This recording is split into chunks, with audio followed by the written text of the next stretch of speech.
Hello and welcome to Film Lovers. I'm Sonia Chung. Today we're having a very lovey-dovey version of Film Lovers, as it's going to be a special Valentine's feature. And I'm joined by Jason Impey and his girlfriend Rachael Simpson. Is that right? That's right. Hi guys, how are you both? Yeah, good. We had a spot of bother yesterday, but it's all good now, didn't we? Yeah. Take two. Try again. Yeah, exactly. Move on. Just a what was it? A Sprite crisis explosion.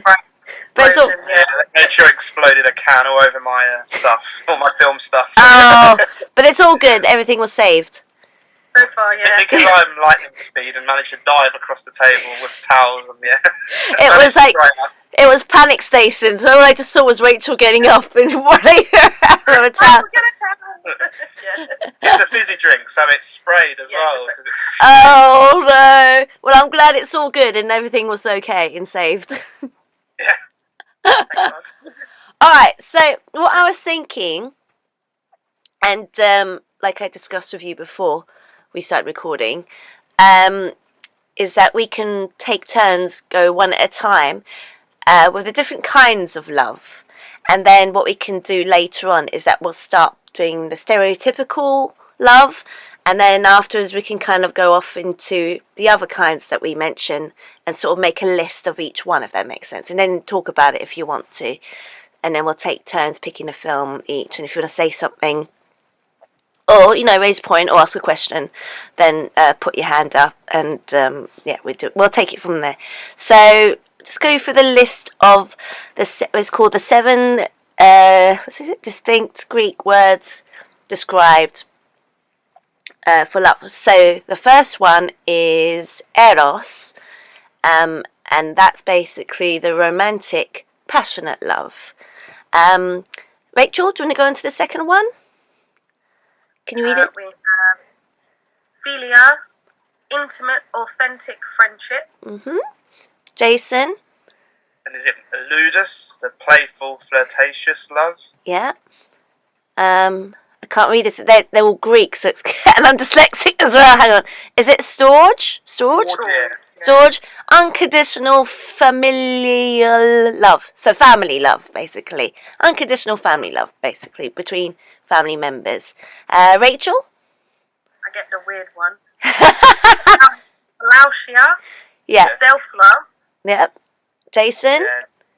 Pragma, which is committed, companionate love. Yeah, so I guess that's like between spouses or like partners like you, boyfriend and girlfriend, etc. And one more, I think this is agape. Is that right? Do you think that's agape? And that's basically empathetic, universal love. So empathy and, the love for your fellow man. Just everyone in the world, which is hard sometimes. So, why don't what we'll do is we can take it in turns. So we'll do it in lists.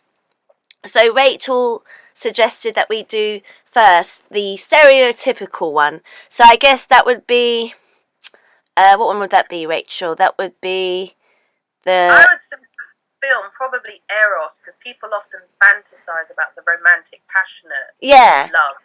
Everyone wants that love story. The spark, the passionate whirlwind. Is that ludius, or is that... see, I think they would cross over sometimes, wouldn't they? So should we cheat a bit and say we could do... probably a combination. Yeah. So eros, which then would turn into maybe pragma. Yeah. So you'd have the romantic, passionate that hopefully leads to the committed. Yeah. That's what... Okay. I don't always... But that's, everyone wants that fantasy. Yeah. A lot of the films I'll talk about, they die at the end. So So, all right. So what are we doing first? Eros. Yeah. The romantic love. The like Rachel said, the stereotypical love that we see in romantic films or rom-coms, I guess. So, eros, so romantic or passionate love.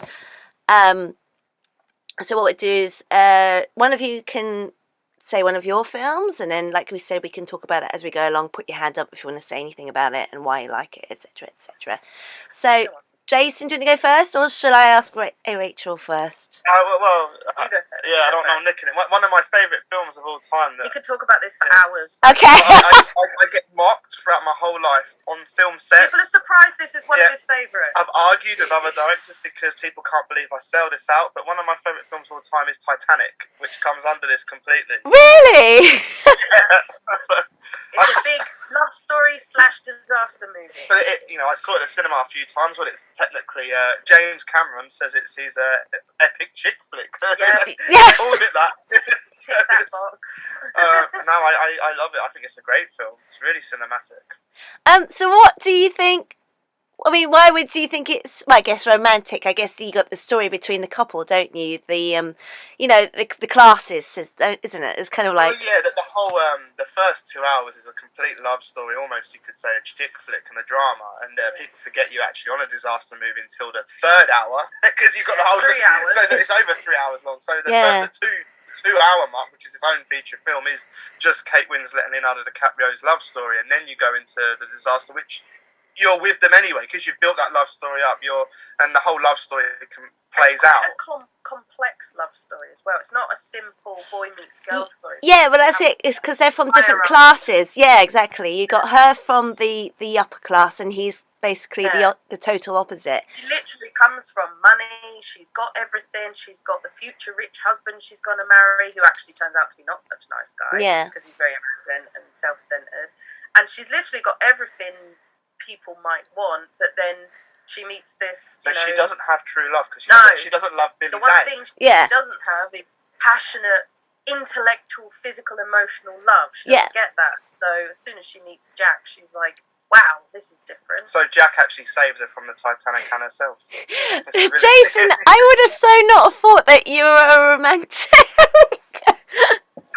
Yeah, I think it's a good film because it is a good drama. I said I do like how it is realistic. I mean, it is based on truth. Obviously, the love story is fabricated, but it is based on the when I say truth, like the class system is based on truth. How they lock the lower class down there, how they let them how they wouldn't let the men on the boat, all this not stuff. Not having enough boats. Yeah, it's quite awful. It's pretty awful, isn't it? And it's interesting how they treated those lower class, like Leonardo Dicaprio's like character. Rats. Yeah, they were like rats. in the slums almost on the ship. They're not important to society. They don't really do anything. They do all the mundane work. There's plenty of them. They breed like rats. They're not interested in saving them. But I think the lower class had better morals than the upper class. Yeah. They who had turned more on each other, passion. and they looked after each other. Whereas the higher class, it's every man for himself and their money. Yes, exactly. So, I don't know, what is it about that film that does it for you, Jason, in the romantic love? It's a number of things. I do like the characters and the storyline, how he's thinking of her, not himself, and he gets accused of everything. He gets accused of raping her because he took his shoes off and undressed her, only because he was trying to talk her down, but they imply that the people there think he's tried something on. Yeah. And then he also gets framed for stealing the jewellery, which he didn't do. Mm-hmm. He's constantly I sympathise with his character a lot because he's just in the wrong place at the wrong time all the time in that film.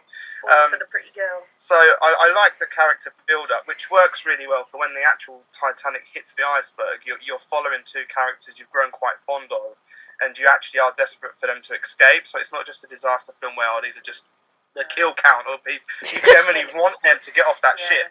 And because she keeps getting off and getting back on because she don't want to leave them, it is actually quite dramatic how she won't go off with her class, and I've got a love-hate relationship with James Cameron. I do like I think he's a very good director. There's a lot of research. I think he's quite arrogant from what I've seen. Yeah, I've heard stories. And I know when I did film studies, I'm aware of some of the things he's pulled on people with how he makes films. I know Titanic, he walked off set for 2 days with a stroke. Very particular, yeah. He went over budget, even though it was the biggest budget at the time. Yeah. And he still, he had the producers fly down because of Leonardo Dicaprio and Billy Zane had other commitments with their agents, and he wouldn't let them off the set. He threw the table over. They was ripping pages out of the script. Wow! I never knew this. But he did still make it. Well, I know people mock it. I still, saying that, at the time, it was the most successful film ever made when it came out. And then it paid off. He did it again with Avatar. He did it beforehand with Terminator 2. He always does it. But he, I think I've seen it a lot. I still watch it a lot, and it holds up. I don't think it even looks that dated. It's still quite well. And yet it's still not on 4K. No, hopefully next year. It'll probably have to be on 2 discs. I want the 4K release. I've got the 3D Blu-ray. Cameron's very precious about his films. Oh, really?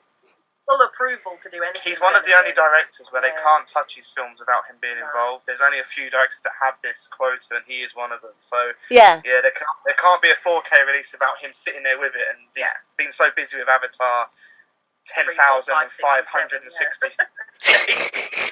He's like just doing Avatar. He's not got time to do these restorations. No. Oh, I didn't realise that he would have had so much say on the the restorations.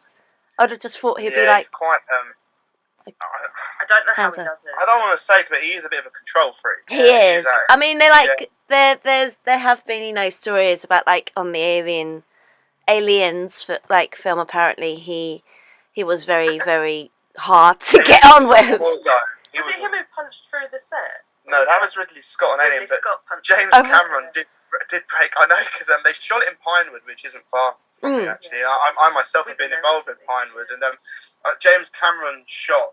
All the Aliens films were shot in Pinewood backlots, but in Aliens, they obviously flew him and the main cast and crew were American that come over, but then all the other crew was English, and there was a bit of a culture clash with this because of the working hours. I was good. I heard about this because I remember it was in a Netflix thing, wasn't it? Well, actually, it's him.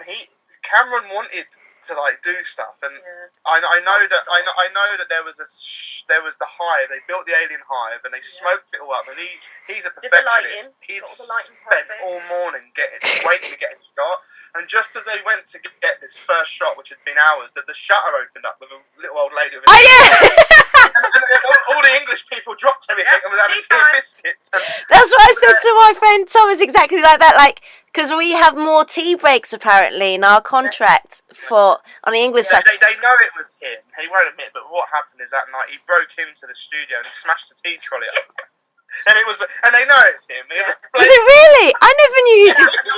He smashed all the tea trolley. But all the him and the I think it was his producer, wasn't it? Was that his girlfriend or someone at the time? I can't remember. Well, but he seems to have a history of marrying his female producers. Yeah. Four of them. One of them's gone on to be a filmmaker herself. Catherine Bigelow, and a lot of stuff. But he's married a few of his producers. So it's a bit of a bonkers man. But so Titanic has a soft spot for you then, Jason? I do like disaster movies as well, and a lot of disaster movies I find do cross the romantic genre because you're usually following a couple in the disaster. It is quite common ground. That character arc to draw you in. Because I like World Trade Center as well, and they do the same thing. When Nicolas Cage is trapped under the World Trade Center, it's cutting to his wife all the time, and him, and it's cutting to their kids and their love story. So and then the other guy trapped with his girlfriend's pregnant. So that likability factor. You want the protagonist to survive. It's like real life family drama, kitchen sink drama stuff. Which, you know what's funny is that, like you said, is that with Titanic, you kind of forget it's on a ship. Well, you forget what's going to happen, don't you? Yeah. Because you get sucked in. It gets sucked in, and then you're like, oh yeah, of course, the ship's going down. I was like, where did this come from? It's like, it's called Titanic. Oh yeah, you're watching Titanic. Yeah. I find it fascinating because I know people will forget this, but obviously the film came out in the mid-90s. It was 96. I knew a lot. I've been into disaster stuff as a thing, and I was into the Titanic. There've been a lot of films about it, but this was the first film that showed what really happened because they didn't know until James Cameron, who gets obsessed and kept diving and making these documentaries. They didn't know the ship split in half. Yeah. Everyone just thought it just went down, but it obviously did go up, split in half, went down. And this was the first film, and it was almost like a history lesson. Everyone learned that. Yeah. They did a model thing to try and see what would really happen, because you've got this great big giant ship and it's going up and up and up. It wouldn't just sink, it would literally, it just can't take it, so it snaps. It's educational. I learned that the ship went down like that through that film, because I believed it first until it he wanted it to be so realistic, hence the over budget over time. Yeah, because he did the documentaries. He even had crew members like timed his crew members cutting the ropes to see how long it would take. Oh yeah, with the lifeboats. He did want it. Really? That realistic, yeah. That realistic, he was sued. Yeah. they got, one of the stories he included. Well, there was a true story where, again, one of the engineers, he jumped on the ship, like, with his hood up, like as if he was a woman, to get off. And he did survive, and he obviously has real-life family, and the family didn't like that, so they sued, and they actually got a payout from 20th Century Fox for that. Wow! So they put their ancestor in a bad like a liability clause. Yeah, but there was quite a lot of that going on, weren't there? Like, I can't. I mean, it's been so long since I've seen it, but like one of the crew or whatever, who commits suicide. That was true as well, because they got guns out because they couldn't get order on the ship, and he did actually shoot someone and kill him, and he felt bad, so he shot himself in the head, and that's reported, and in real history that was reported that happened. Oh, okay. So, and a lot apparently, of the little like in their band playing as well, and the priest praying, yeah, and all that. That's all documented facts that happened when it went down. That's really traumatic, isn't it? But also insane that they were playing music. I mean, it's interesting because when you say Titanic, when I say it, everyone just thinks of the love story as well. Everyone always just goes, "Oh, that's that chick flick with Leonardo." Yeah. It's quite a dark disaster film. Like, most of them die. I know. I find it interesting because this isn't the only film that does this, as in it being a love story, where the grandchildren take the nan out to the ship. It's like, oh, forget your dad and your grandfather and that. I actually was in love with this other man. There's another film does that with Clint Eastwood. I'm like, that's actually quite harsh. Yeah. It wants to be like with her Jack, even though she's gone on, married, had kids and grandkids, which is like, forget them. There was this love of my life. They should have made it that Jack was the dad. Yeah, she was. That could have been. I would have thought that. But what do you think? You know, there's that famous thing that everyone argues about, that there was enough space to have two of them. There was room on the door for Jack. I must admit, I thought it was a bit hard done by it. He could have survived that. I did think that as well. That's why they say never give up. Because it's just around the corner. That's why I always say, like, don't trust a woman. That's what you would do, isn't it? Lie on the doorway. That's another thing. The men is nice. He lets the women first, and then look at him lying in the ocean first. Now, Rachel would give you space to go on there.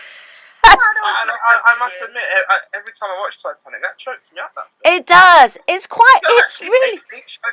It's very haunting, isn't it? The way he goes down like that. Her acting's good in it when she's she's like, I won't ever let go, even though she's letting go. And then Blanda.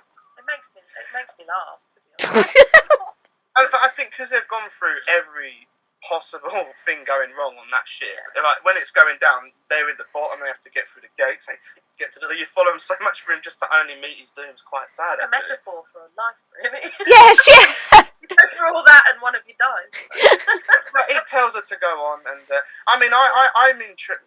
There's debates about the end of it. I don't know if you remember the actual end of the film. The old lady's lying in bed, and it pans from her to all the photos that she's had a life, which he said to her to go and have. She's been horse riding, she's got married, she's had a family, she's travelled, and it shows you all that. And then it cuts to, you can debate, she's either passed away because she's lying there asleep, and she's a very old lady in it anyway, and would have had to have been. That's what I thought. I just assumed she'd gone to Titanic heaven afterwards. Yeah, the camera flies through Titanic, in which it rebuilds itself, and she meets Jack as almost like she's been reunited with him, which again sucks. What about her husband? Yeah.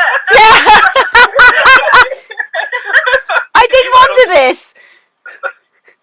It is a little bit like forget that.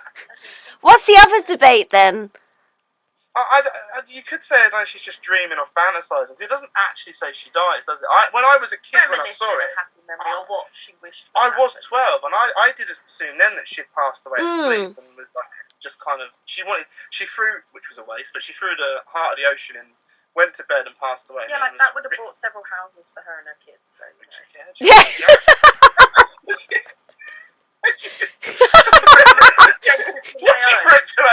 Her dead lover. It wasn't even her boyfriend. It was a bit on the side. Yeah. She was engaged to Billy Zane. Oh dear. So I think I was going to say something, but I don't know now because it got a bit silly. I'm trying to think. I'm sure I was going to say something about Titanic. Blah, blah, blah, blah, blah. No, I think you're right. It's completely that love story, isn't it? Until the very end when the ship goes down, but like that. But I didn't realise that he did so much research, and there is like. I think he did a documentary for the National Geographic, didn't he? And he went down in that. He went down. Quite an obsession with it. He actually designed cameras and everything for it. Yeah, I remember seeing this, and he drove even the actors crazy because even she caught hypothermia or something, didn't she? She said she'll never work with him again because she nearly died or something. He did it on The Abyss. The Abyss is obviously an underwater movie as well, and there is a bit in The Abyss where he has to swim her back, so she drowns and dies.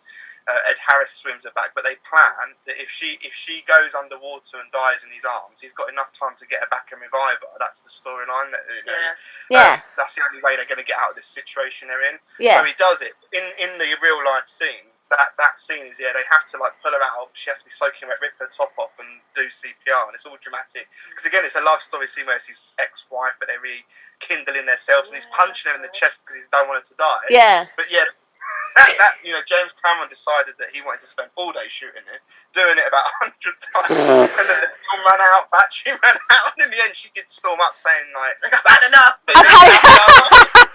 He kept it all day, top is soaking wet, going more again. And then Harris helping her out. He does put them through it. He does. The only person he probably hasn't put through it is Arnold Schwarzenegger. He seems to work with him all the time. Rachel, do you say anything about Titanic, or should we go on to one of your stereotypical Eros or? No, not really. I mean, Jason's the Titanic expert. I enjoy the film. I mean, I don't like it as much as Jason. I didn't like it when I first saw it. I thought it was a bit lovey-dovey. Like I said to you, I'm not a stereotypical female. I'm not a huge fan of. I know. I was kind of shocked by that because I was like. Because Jason, I know, but Jason was like when we did the other episode of just him, he was like, "Yeah, I'm really into my slasher films, my horror films," and then it turns out I have a weird soft spot. But there's a few on this list. There's another one he'll tell you. Okay. And Rachel's the complete opposite. You're the one who actually likes all the gory stuff. I like bad endings, villains getting the comeuppance. I like the dark stuff. Titanic has that because Billy Zane. Yeah, that's true. She does have a life. It's also dark in that he dies. It does tick boxes as well. People just forget the dark side. Yeah. I do appreciate as learning. I used to watch a lot of background stuff, but behind the scenes stuff. I've always liked that kind of stuff. Seeing how the film is made and how he researched, I like that side of it, and how it is a good film. It's a fun film to watch. It's a long film to watch. It is very long. And I like when it gets to the disaster bit and the action kicks in. That's quite tense and dramatic. So, I like it more now than I did when I was young, but I'm a few years younger than Jason. So I was younger when it came out, and I was like, she's 4 years younger than me. She's a kid when it came out, like real kid. It was one of my sister's favourites. She likes all those stereotypical. Yeah. Make me watch them with her, and I'm like, again? I think that's why I don't like chick flick. My sister forced them upon me. I know my own kids bad. My daughter, I've had that film on so many times. She's like, "Oh, Dad!" Again. And she's 18 this year. She's walking going, "Why did you do this?" I appreciate it as a film, but it's not one of my favorites. Yeah. I remember, before we move on to one of Rachel's stereotypical, sort of Valentines section, which is what you said, Eros and Ludius. I remember when I was 22, they had a travelling Titanic exhibition which goes around the world, and there was a period of time when they had it on at the Science Museum, and you had to pay to go in. So I was kind of intrigued, and it's really eerie to see like real artifacts from the actual. There's one at the moment. There's one in London. London. Oh, that might be the same one. It's probably come back again because it tours around. Remember, I showed you about it. Yeah. Keep eyeing it up and thinking, we should probably do that. It's really interesting, and they sell when they give you the tickets. They'll give you a ticket like first class, second class, and you have a name. And then at the end, I don't want to spoil it, but I'll say it anyway. But at the end of your trip, your tour of that exhibition, there's the plaque that says who survives and who doesn't survive out of each class. And I was like, oh, I'm dead because I'm in. I'll be third class then. But it is really interesting. Like, there's. What did you say? I'll be the crew at the bottom and I just shut them in. They just locked them in. Disposable. Really yeah, that was horrible. They went right. They just rung the bell. As soon as they ring the bell, they just. They were trying to seal the ship, so it didn't. And they just missed it again. It's the sacrifice the few to save the many. Yes, exactly. Alright, so Titanic is Jason's soft spot for Leo and Kate as the typical kind of stereotypical love for Ludus and Eros. And let's go on to one of Rachel's choices, and then we can talk about that a bit if you want to. I don't know if you've seen this one, but an interesting stereotypical romantic film could be The Room by Tommy Wiseau. I don't know that. I don't know if you're familiar with it. No. Tell us. There is a film called The Disaster Artist, which is the film about making that. Yeah. Oh, okay. James Franco. James Franco did The Disaster Artist, and basically this film is known as, was it the best worst film ever made? So it's a film that technically he made the film right, and he filmed it right, and he did all the things he was supposed to do, but he's such an unusual man that the entire film is a disaster, but it's so bad that you love it. It's become a cult film now. Oh, is this with that actor who's so bad? Tommy Wiseau. I think he's Matt, his friend Matt. I did that quote on your film post. Oh, hi, Mark. Yeah. It's a very infamous. It's become famous because he had a film. Because it's so bad, yeah. The basics of it is you have a generic man who works hard at his job and he wants to come home to his loving wife and he's deeply madly in love with her. His girlfriend. Fiance. And then she ends up having an affair with his best friend, and all their friends find out about it, and he's humiliated and upset. And he's like, Lisa, you're tearing me apart. Oh no, yes. It is the film. So it's the romance film. She's having an affair with somebody else. This passionate. Well, he's his best friend who he confides in. Yeah. And he's confiding in. And he just wants to love her and give her a good life, and she's just not happy. And it feels like he's maybe written it about his own experiences. Yeah. And he wrote a massive script for it, didn't he? We went to a screening at the Prince Charles Cinema in London with Tommy Wiseau there introducing. Yeah, we met Tommy Wiseau, and Jason got to shake his hand and bought a copy of the script, and we got a picture of us over there on the side with him. I do love the film because I love him as a character in real life, and he's not really acting in the film. He made it and acts in it, and he is himself. Yeah. An example of his weirdness is he wears sunglasses indoors, and when he does his questions, someone put their hand up and said, "Why do you always wear sunglasses indoors?" He's like, "Because I like it. It's fashionable. Move on." And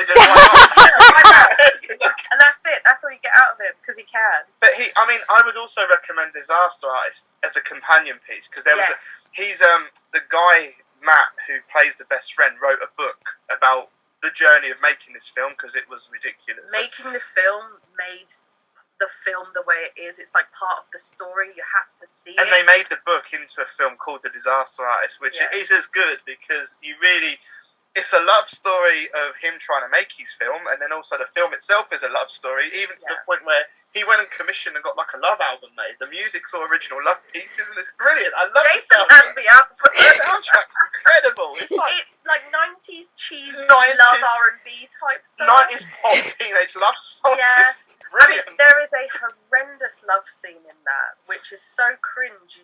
But you can't not watch it. And then you have. He did it in the making of. Does it? He gets the rain window, so it's a window of all the rain inside, filming through it with them like in a bedroom with candles. It's if you take every stereotypical cheese and love stuff, and he just put everything in this. He didn't just pick a style or a theme. He literally throws everything. to the point where when they made it, they filmed it digitally and on film. Oh yeah, that's just amazing. So he just, and in the Disaster Artist, he talks about how he spent like nearly $6 million to get this film He did made. spend $6 million on it. That's ridiculous. And no one knows where he gets this money from. Yeah, no one knows.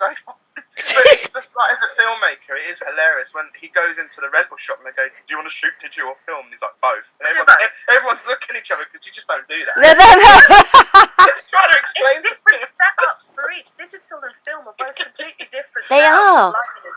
So. It was funny in the screening. Someone asked, like, "What would you do different again?" He goes, "Not shoot on both." Yeah. He didn't just rent the stuff, he just bought everything outright. And like they had an alleyway, or they had a particular set they could have used outside, but he wanted to do it the right way, so he built the same thing inside with his own private bathroom. I think because what it is he took things literal. He literally Very almost went to literally. film school and they go, "Oh, you make a set, so I want this, I'm going to make it." He literally did everything by the book. Like they forgot to tell him, you can also use real life sets if you want to. They didn't tell him that part. So you've got the romantic, passionate love in his film with him and his girlfriend and his girlfriend and his best friend. And then in the Disaster Artist as a companion, you have the companionship love. What's interesting, because he builds his friendship with but it's normally films is all about the women are always the protagonist and like the good person, and they show them now as it's from the man's perspective. But you feel sorry for the man to the point where if you go to screenings, they all boo when his fiancée comes on, and every time Lisa comes on, they go boo. She's hated. It's all about him, and you feel sorry for the man, and she's like the venomous. Yeah, she's the villain, not the man. So it does give you that perspective. And that's quite unique in these sort of films, actually. Yeah. No, normally the love story from the man's perspective. The women are always normally the kind of innocent part. Yes. Thinking about it, that is unique to that film. Yeah. It's got a certain charm about it. It's such a disastrous film, even to the point where in between shots it has like I could only describe it as stock footage of landscapes, like New San York Francisco. City. Is it San Francisco? It's got the planet of San Francisco between takes. But it's like I want to watch constantly, it again. every like 5 minutes, it's like, and here's San Francisco again. And then every time people, like when you go see it, when we saw it at the cinema, it's very interactive because everyone knows this film. Everyone goes to see it for a specific reason. So people are talking. They all bring plastic spoons to throw at the thing.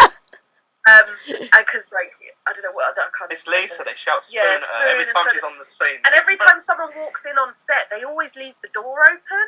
So everyone's going, shut the door! Because in the next scene the door will be closed. But no one's closed the door. Is the continuity that bad? Oh yeah. And there's that famous scene from the Disaster Artist where he's filming a particular set of lines about hitting Lee. She lies about him hitting her. And he filmed this again and again because he couldn't get his lines right. And he gets it right, funny. It just comes across really wrong. He's like, I did not hit her. I did not. Oh, hi, Mark. And it's just so bizarre. It's insane. You have to see it to like experience it.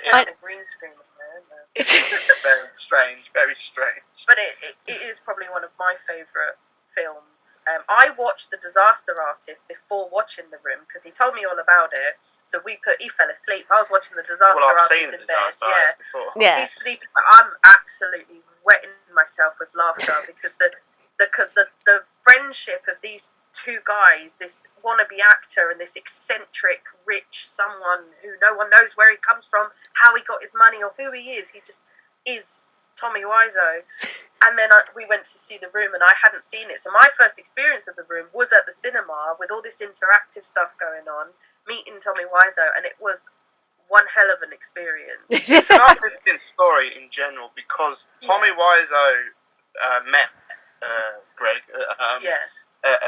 amateur, like almost acting workshop where he was trying out in his hometown. He couldn't get hired. Tommy couldn't get hired, so they wanted to make their own. Tommy, film. I don't know what he is. He's an enigma. He is an actual mystery. But he took this guy under his arm really and said that we'll make our own film because they were struggling.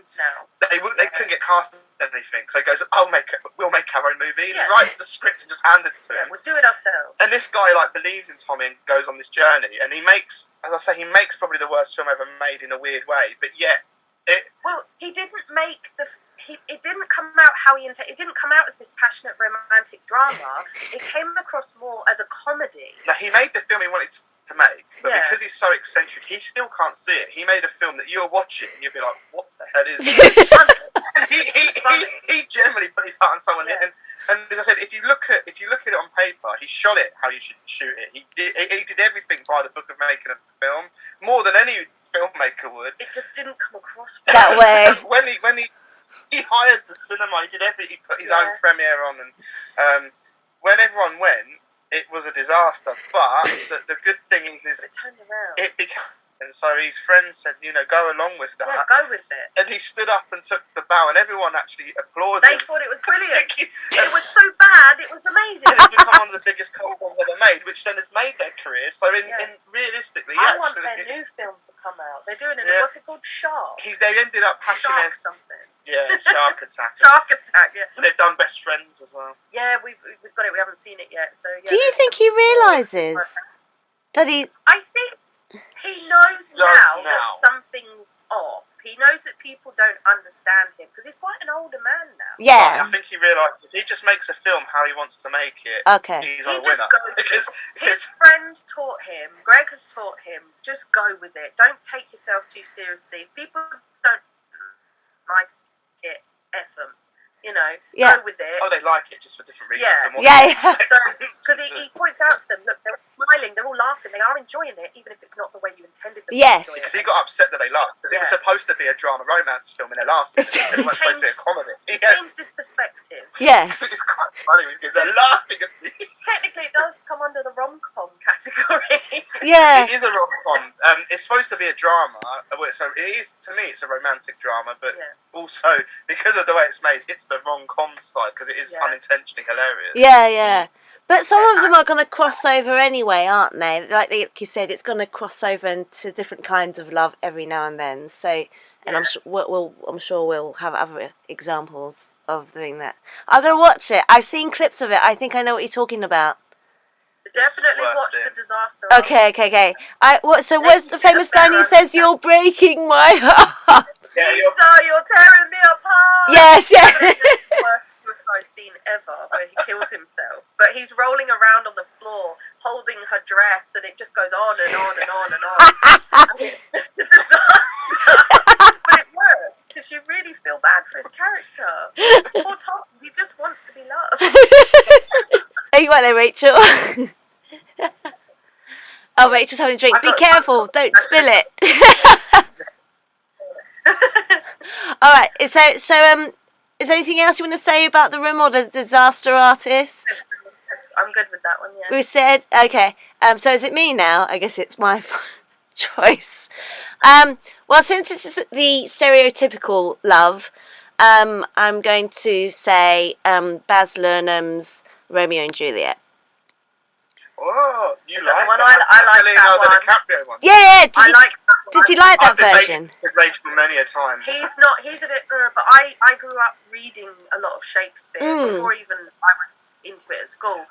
I used to love reading the plays. And don't get me wrong, I like it, and I actually really liked it when I was younger, and I've got it myself. But what I'm a bit disappointed about is some people who love it for this is I think they should have updated the dialogue as well. But that was the because they obviously updated that was the point. I get it, but I do think for a new generation as well, it is quite heavy on the dialogue. The actual film, I think, is pretty well done. Now, I think this is where Jason's quirkiness. Oh, and one more thing I'll say, the thing I do hate, I'm not a big fan of musicals, and we had a big, she forgot about this bit, there's that musical number in it, which drives me insane. What, the Young Hearts? Yeah. That scene, if you take that scene out, the film's pretty good. I'll agree with that. It's out of place because it's not a musical film. Yeah, it is a bit strange, isn't it? I think this is where Jason's quirks clash with mine because I like the film because of the old dialogue.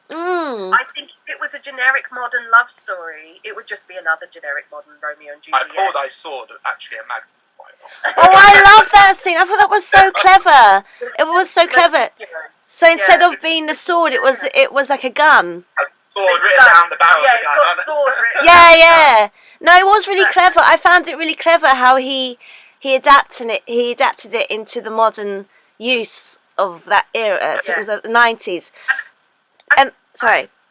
It's the dialogue is what sold it for me, because I loved reading Shakespeare, and I always found that watching Shakespearean plays, I often found that it was often, unless they were proper thespians, many actors and actresses couldn't get the dialogue right. There's a certain lilt and tone to old Shakespearean dialogue that, you know, with his different cadences and his rhythms that he uses.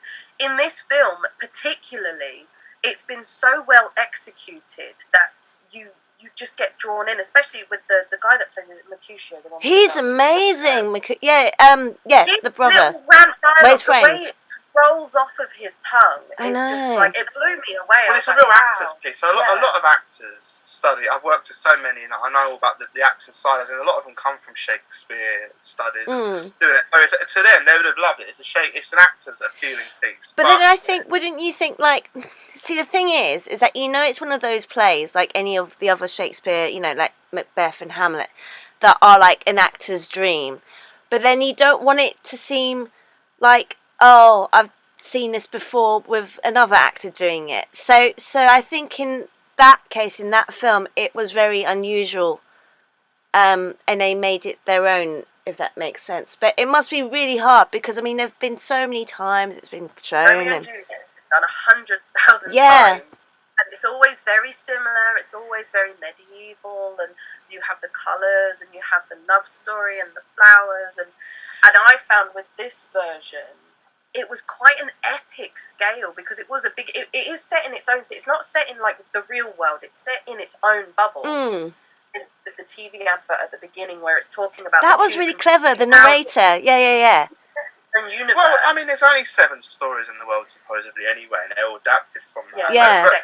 But Romeo and Juliet, technically, they think is actually a metaphor, because they think Shakespeare was gay, and the whole dividing is that he was in love with a man. But Romeo and Juliet was, in those days, how he could write about it about saying I'm gay. He did it that it was unforbidden love between 2 families. But it's supposed to be really. There's a lot of metaphors in his which you can see in that film. But obviously, it's, you know, it is you're not allowed to be with each other. I didn't think I never knew that. So was it proven that he was gay? It's never been proven. There's a lot of evidence. When you take into account his work, plus his life story, and the fact that it would usually be all men in a and I think some love, they think he was trying to talk to a lover through some of hese literature as well. Hence why he does a lot of tragedies. And it was less in his comedies, because his comedies became his tragedies. But he self-expressed himself, and even Macbeth and that. These are all self-expressive pieces. He has a lot of mental health in his. Like Macbeth is a classic example of the mental health. So and denial of it. Just the thing is, with the old dialect, it's good, but then don't have young hearts sing along in it. That makes no sense with the Jason out to me, and I was like, because the whole dialect works then, but then you have a random modern musical number. Well, at the time, quite a modern musical number. But I do, Leonardo Dicaprio again, like Titanic, he just plays such a love. Well, that was his heyday. Boy. That's when he first was well, he was kind of very boyish then, wasn't he? I mean, now he's like... I had a tiny crush on him. I liked Claire Danes. I did too. Oh, you like Claire Danes? I liked her angel look in a fancy dress party. Stunning in that. I love the wings.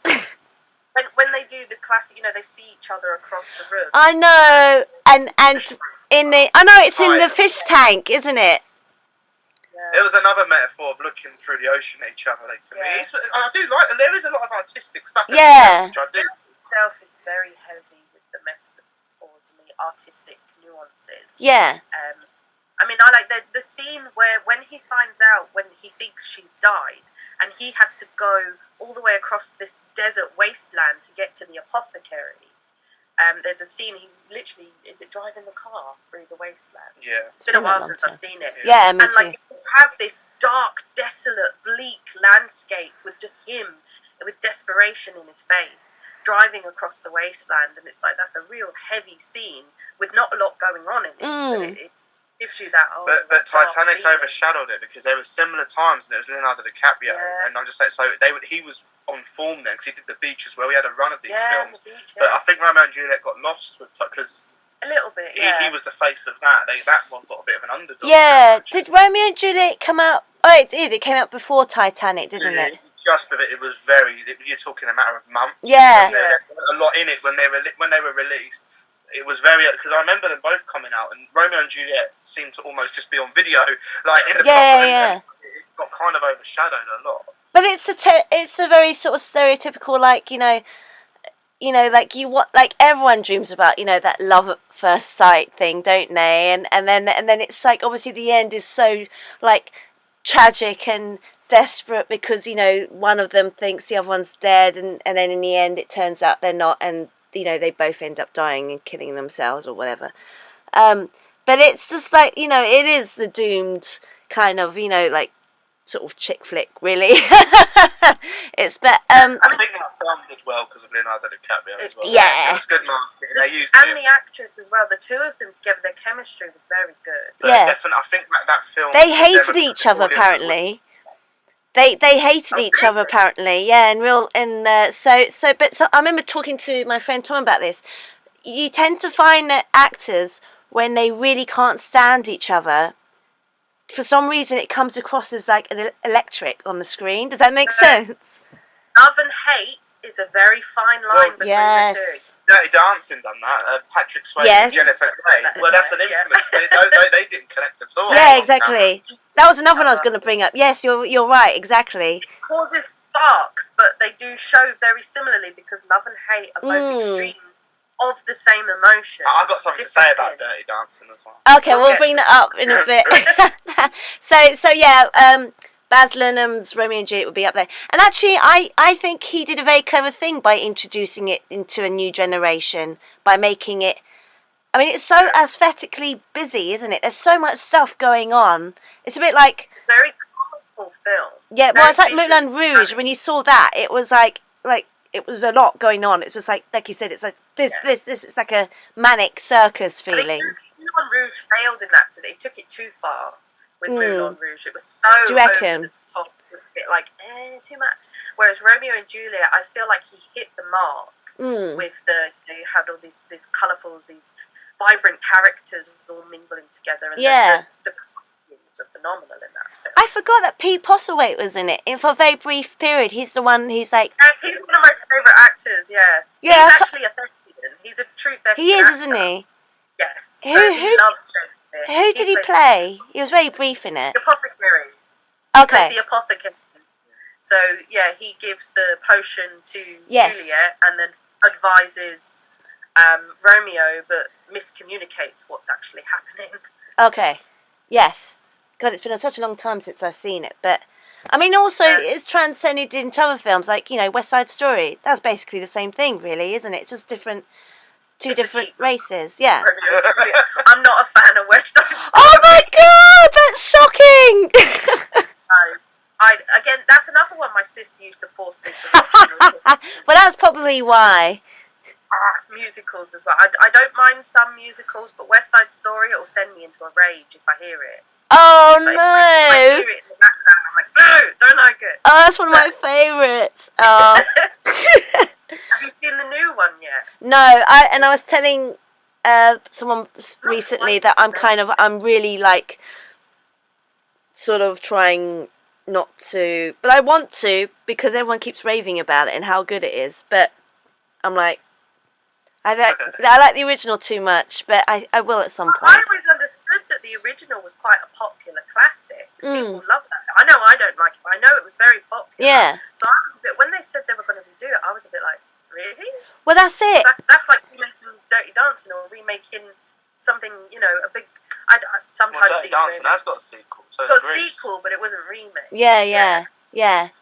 But West Side Story, that was a weird one, but it's not my favourite. Should we? We can sort of not make it up. Jason mentioned Dirty Dancing, so we can't move on until we talk about Dirty Dancing. I think that's one of the obvious ones as well. Are you sure you wanted to talk about this film? He might ruin that film for you. So You try wrote keep it it. short, Jason, and then we'll move on to the next category. Let me start by saying, I'll say, now, Dirty Dancing was my sister's #1 film. As I keep saying, she forced these films upon me because she didn't like watching films alone. And Dirty Dancing is a film I've seen probably about 50 times. And I hated it growing up. And then as I got older, I was like, okay, it's not that bad a film. It's kind of cool. It's kind of, I could get used to it. It's not, again, I matured with it. I was like, it's not as bad as I thought it was. I was just too young to really understand. And I just kind of thought, yeah, it's a nice film. I can watch that in the background. It's not a problem. And then Jason comes along. And go on then, Jason. My mum loved that film. And I grew up with that always being on. She watched it a lot and loved it. And so I used to not really like it a lot for that. But I matured and got older. And no one puts baby in a corner. I appreciated it. And I don't think it's the worst. But there is a serious storyline in that film that they won't. If they was to make that this day and age, it wouldn't get done. Prepare yourself. What people seem to forget is it's a holiday camp with the mum and dad taking their 2 daughters there. Their daughter is supposed to be 15, 16 years old. She goes and finds a dance teacher who's a staff member who's actually a lot older, who then has a inappropriate relationship, which in the eyes of law is called statutory rape. So I didn't realise she's meant to be 15, 16, is she? Yeah. Okay. He's a staff member. He's like in his 20s, yeah.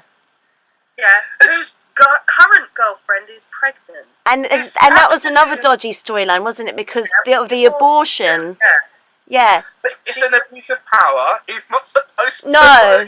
Sleeping minors who will shoot. Many lines across. So in America, she would be a minor, right, in that situation. Yes. You can understand why her parents might be a little upset. Yes.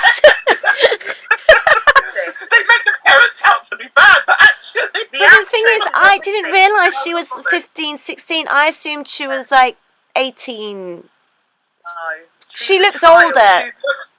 She is older in real life. Yeah. The actress has obviously a lovely figure and a mature face, but then if you go back and you pay attention to the scenes in between where she communicates with her father and her mother, she acts like a stubborn, petulant child. She acts like a teenager because she is. Yeah. She is a petulant teenager. And then he gets her to crawl on all fours across the dance floor. Yeah, this guy basically grooms her into this sexy, dancing, lusting thing.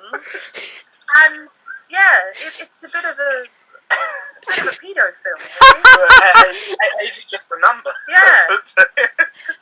I think you're taking the romance out of it. I can't watch that film now. A lot of films do this. Like, people forget. Like, a lot of the horror films do this. Where if you watch like Nightmare on Elm Street or Friday the 13th, you're obviously watching late 20, early 30-year-old actresses. Yeah. But when you actually pay attention, they're supposed to be 17, 18 years old, which is and the Dirty Dancing is the same. Yeah. They've used an actress, but she is supposed to be playing someone who's a lot younger in real life in the storyline. But I think it just goes over people's heads because the woman does try to warn her as well. His ex-girlfriend does try to tell her. Yes, you're right. He has a thing for younger girls. If you rewatch this film with a clear head, you actually do pick you pick up on things. Way over there. People get caught. This is where the passionate fantasy love comes in, because people get caught up in this whirlwind romance, this beautiful girl falling in love with this sultry man.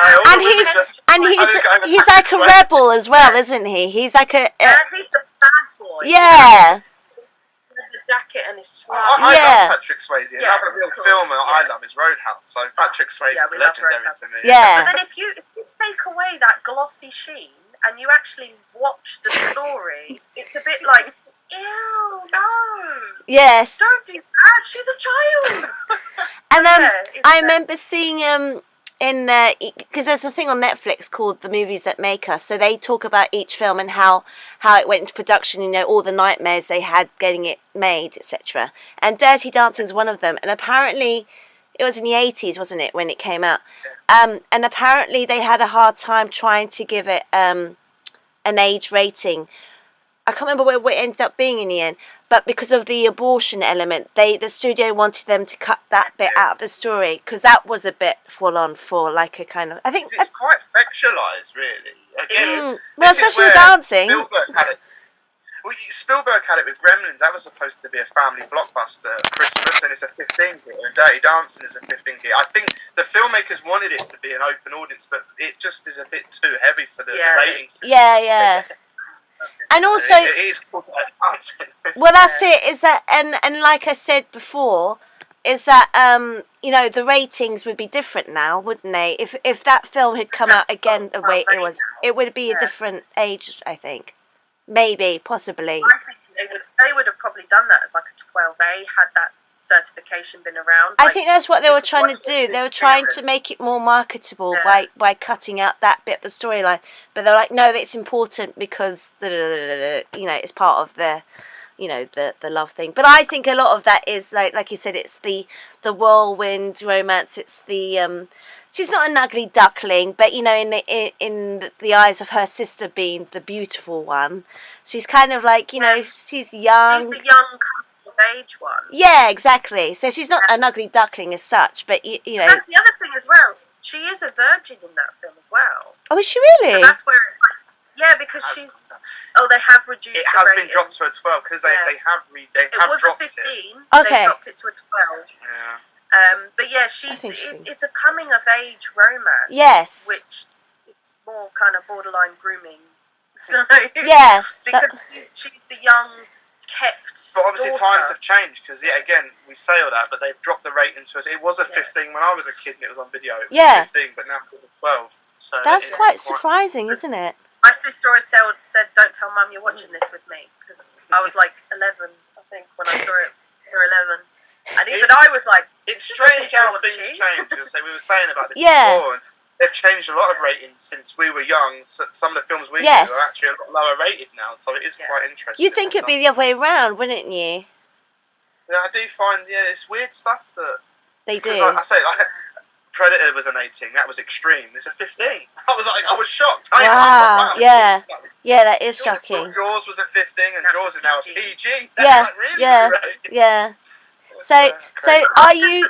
UFC get funny because of context as well. It's not just about the violence, the sex, or any of that. It's the whole thing in context. Like Jaws was reduced because it really is quite a silly film. It's very over the top. You can see the mechanical shot. Yeah. Has got adult themes. It does deal with some heavy stuff that you'd not want a 12-year-old to be thinking about. No. But it is meant to be fluffy, if you know what I mean. Fluffy. It's supposed to be a nice, sweet love story. Yeah, exactly. And like you said, it's about your first love. That kind of the star. Yes, we'll forget that bit for now. But do you have in the age bracket the first Yes. We'll leave that bit out for now. But Jason, is that is Dirty Dancing? Do you have a soft spot for that? Do you kind of go like if it comes on TV? I find it funny because it's also set in the 60s, so it makes it even more taboo. That was Yes. Yeah. It's got some funny cinematic bits, like no one leaves baby in the corner, and I like the choreography of the It's grown on me. I must have, over the years, I have mellowed to that film. Yeah, I can take it a lot more than I used to. I have more fun with it. I have actually seen it at the theatre as well. I went and saw the theatre performance of it as well. Was it good? It was alright. It was interesting how they did some of it, but I know that Jason probably doesn't like the soundtrack, but I grew up with those soundtracks. I grew up with it as well. I like the soundtrack. It was alright actually. There were a few songs. I don't find it. And Patrick Swayze did the song for that. He did. She's Like the Wind. Yeah, and that's a good song. So I quite like the soundtrack. Yeah. There's a few old films, especially based in 60s, because my family used to play all that kind of music. It's really? It's not my style of music, but it's kind of a bit nostalgic. Yes, I can imagine that, especially if your family were playing it quite a lot. I like the film's nostalgic to me because I remember my granddad brought it on video, and at the time that was a big deal. When videos were like 70 quid. Yeah. It was, and she still got that original VHS. So I've got nostalgic memories of it. Yeah. All right then. Is there anything else we want to say? Come watch Dirty Dancing. Yeah. I think. I want to watch Aiden. Yeah. All right. So shall we move on to the next category? Okay, this one's quite interesting. Filler. So that's like friendship. More to do with friendship. Intimate, authentic friendship. So, yes. Friendship. So, Jason, think of a film that's basically Yeah, sort of I've got love one. between friends. Yeah, no, it was it's quite funny because I was only 15 when it came out and saw it at the cinema, and I actually took it on a date to this one. Yeah. But I ended up just sitting there eating all the popcorn because I like to watch a film properly. I'm a bit odd. This is when I was discovering myself that I like to watch a film properly, and But it was American Pie. No, really? Yeah, and that sums it up because that's all about romance, friendship, and obviously trying to get laid, but then find the girl their dreams. It's a set, and then the actual geek girl was the one all along, and not the hot chick they thought. So I think it ticks all the boxes for that. That category. Now that's one. I liked it when it come out, but if I have to watch it now, I'd rather not. Well, I It's just funny. note for the apple pie scene. Which they changed. The apple pie scene at the cinema is different than the one they released on DVD. Oh, really? Yeah. In the cinema when I saw it, he's laid on the table on top of it. Whereas when they released it on DVD, he was in the corner hanging it. They almost did the obscene version. So the cinema had a different edition, which I'm sure now on many releases you'll be able to access. Yes. Edits. It was I still find it quite funny. It might be a bit cringy and dated, but it's still funny. But it's like it is funny. The band camp. One time at band camp, that used to haunt me through college. And Sean William Scott still cracks me up. He's really funny. Stifler and his mate. I'm banging Stifler's mom. She's great, and I can't remember her name. She's Jennifer Coolidge. Coolidge. Yeah. She's amazing. I think she's great. Actually, she's great fun when she talks. She's obviously not as nothing like that, but no, she's completely different. I know she's really clever and kind of serious. But she always plays the ditzy blonde. Yeah, or like you said, well now she's been kind of stereotypically casted as the blonde dumb like older woman, the cougar, or do you know what I mean? But she's actually she's in. Sorry. I'm older than you. It was a big film of my generation because I was the exact age of the demographic audience when that came out. Yeah. That film was it's a strange one because it comes under rom-com, but it is actually aimed more. Well, a lot of girls went, but I think it's got a boy audience as well. Unlike some of the other films like Never Been Kissed and all these other it's a bit romantic comedies. Cheek, silly. They had all the female stuff going on, so they aimed it at boys as well, which made it interesting. So but it's very much about their friendship and coming to sort of they're sort of getting to adulthood, aren't they? So they're kind of going through all the awkward stuff together. So yes. More about and Tara Reid gave birth to her. Yeah.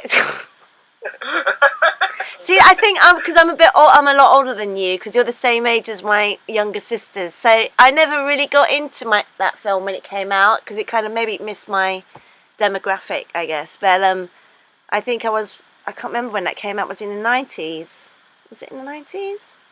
Or the early 2000s? 99 to just turn into yeah. So it would have been 1920-ish. Just Booth started kicking it. Yeah, it was 99. Yeah. So I think I kind of missed that sort of target audience. So it never really did anything. It was my last year of school when I was about to go to college. So I just hit that. Wow. There was a few of them. They had a whole that era was mad for it because there was Dude, Where's My Car? Oh, I loved that film. That's a friendship film. Dude, Where's My Car? Yes. Tagged on to the American Road Trip as well. I saw that one at the cinema. I saw all of these as well. How did you see Road Trip at the cinema? Because I used to see. Because you would never be. Me and my friends, we'd go to the cinema and buy tickets for like the kids' films, and we would go sneak into like the 60s and the 80s. So all this stuff that Jason's like, you're too young to see at the cinema. I'm like, I used to see at the cinema. I snuck in with my friends and we'd go watch these. And we'd hide in the back and hope we didn't get caught. It was the old days. There was like no security and no cameras and stuff. No, you couldn't get away with it now. So I went to see Road Trip at the cinema. I went to see American Pie at the cinema. Because I used to get the bus into town with my friends and we'd go sneak in. We'd tell told our parents we're going swimming, and we go to the cinema to watch like 15s and 18s. Yeah, I used to do it all the time. But yeah.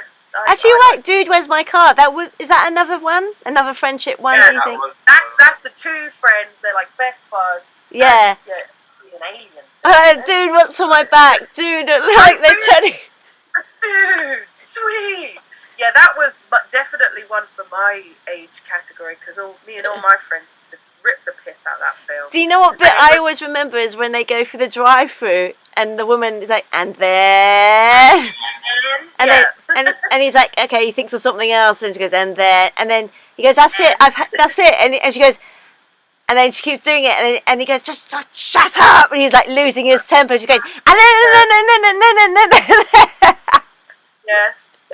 It is a very stupid film. I mean, there's like the well, who are those German guys? There's like They're aliens. This is the thing. This whole film, you're going through. They're trying to figure out what happened to their car, and the film gets crazier and crazier and crazier to the point where there's some like half-naked Swedish German aliens that I think they accidentally took their car or something. Yeah. I can't remember it, but it's such a crazy film.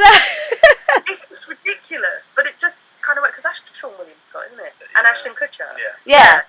So two ridiculous actors playing two idiots that have no idea what's going on, and they have to save the world against the giant, sexy alien. So yeah, because you get like this giant woman at the end that's walking around in a miniskirt, and they're all like laughing because they can see her underwear. It's really childish humour, but it just kind of works. That was that era where Sean William Scott was in all of these. Yeah. Yeah, he was really big at the time, wasn't he? I mean, he's still around, but obviously. He's actually a phenomenal actor. He's done some serious. Is he stuff really? As well. He's in Jackass 3. Yeah, he's in Jackass 3 as well in the football bits. Yeah, but no, Sean William Scott's actually a really diverse actor. It's just most people remember him for his idiot roles. Yeah. He plays it so well. He's had some problems in life, hasn't he? Which is why he's. Yeah, I think he went to rehab. Did he really? Personal issue, which is the fact that his acting's kind of took second step. Okay. Shame, because I think he would have. Yeah. Yeah, because he did do one film that I really like. I can't remember what it's called, but it starts out really dark. The beginning of the film is he wants to kill himself, and he ends up not killing himself and then becoming a success story. But then it's got Billy Bob Thornton in it, and Billy Bob Thornton was the PE teacher that traumatized him because he was the fat kid, and now Billy Bob Thornton is dating his mum. Wow. And he goes back to that dark place where he wants to kill himself. But he plays quite a diverse role in that, and I cannot for the life of me remember what it's called. It'll come back to you in a bit. You're sort of, while we're talking about something else, it'll come back to you and you'll be like shouting it out. It is a roundabout love story, really, because he was like the unloved fat kid. Mr. Woodcock, yeah. It's called Mr. Woodcock. And that's Sean Williams as well. He did that, and he did another film as well. Yeah. Yeah, that was Sean William Scott. He plays the. That comes under comedy slapstick as well. Yeah, it is really funny. Yeah. But it's got a dark edge to it because he was the tragic, the fat kid nobody loved, and then he goes on to become a success. And then when he goes back home to see his mum, and she's dating his hell of a PE teacher who's actually, he wasn't that bad. It's just that he felt it was that bad because he felt victimised by him because he was stuck in that self-pity state. But really, Billy Bob Thornton was just trying to make him a better person in a weird abusive way. Yeah. By like making him work harder and telling him you're a fat lazy son, do better. But yeah, he goes on to become a successful millionaire. So he becomes a success, and part of that is because of Billy Bob Thornton's character, Mr. Woodcock. And it's one of those weird stories where it kind of comes back around, and his mum is like massively in love with the teacher, so he doesn't want to upset his mum, but at the same time he hates Billy Bob Thornton. But Sean William Scott plays a really good character in that. Okay. His character is a lot less silly slapstick. It's a bit more serious, but with his sense of humour thrown in. Yeah. So do you think that one in that case would be more kind of self-love?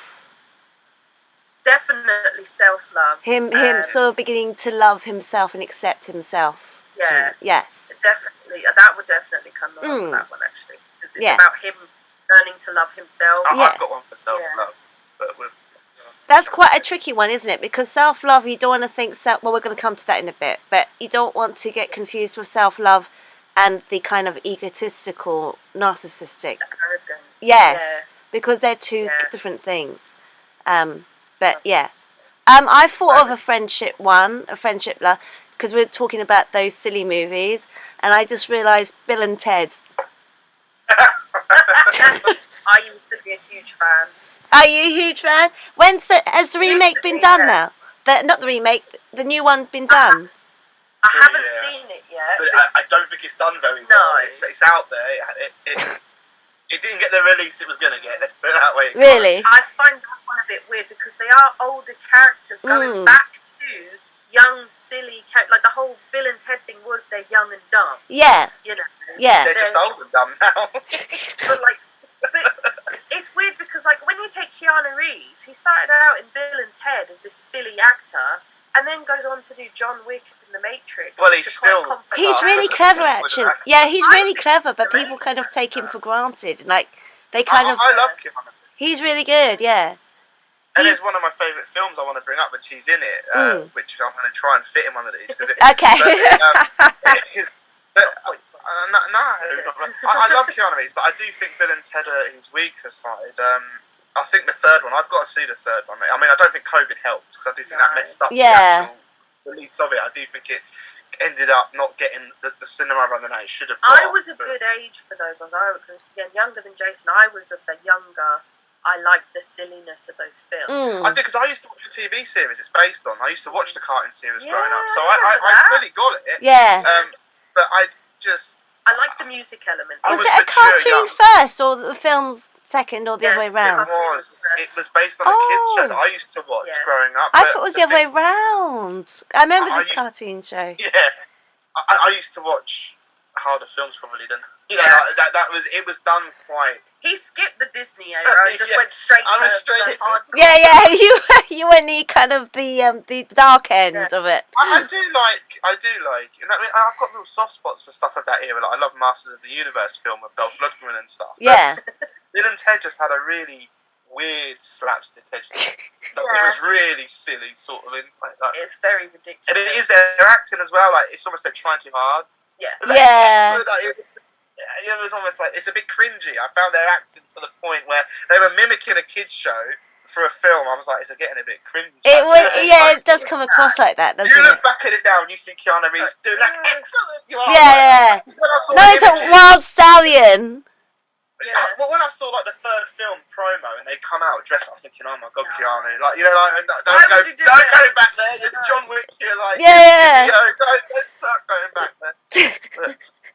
Yeah, the wild stallion, and he got the air guitar thing going on. Yeah. And their future selves, they were wow. Yeah. They're like gods in the future for their music.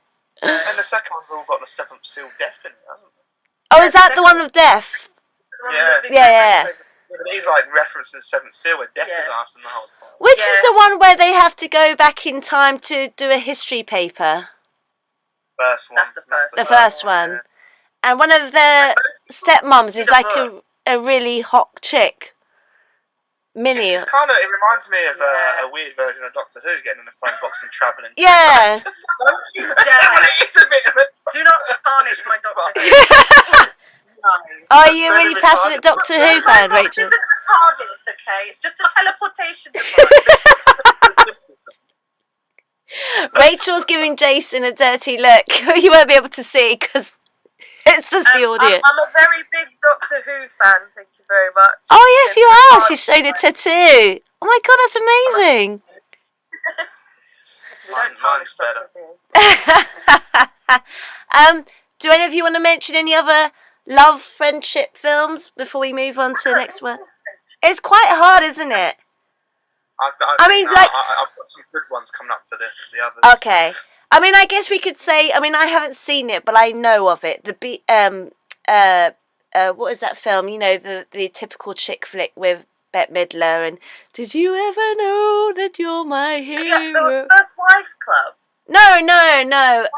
It's when her friend is dying and they're like friends. Oh, Beaches, yeah.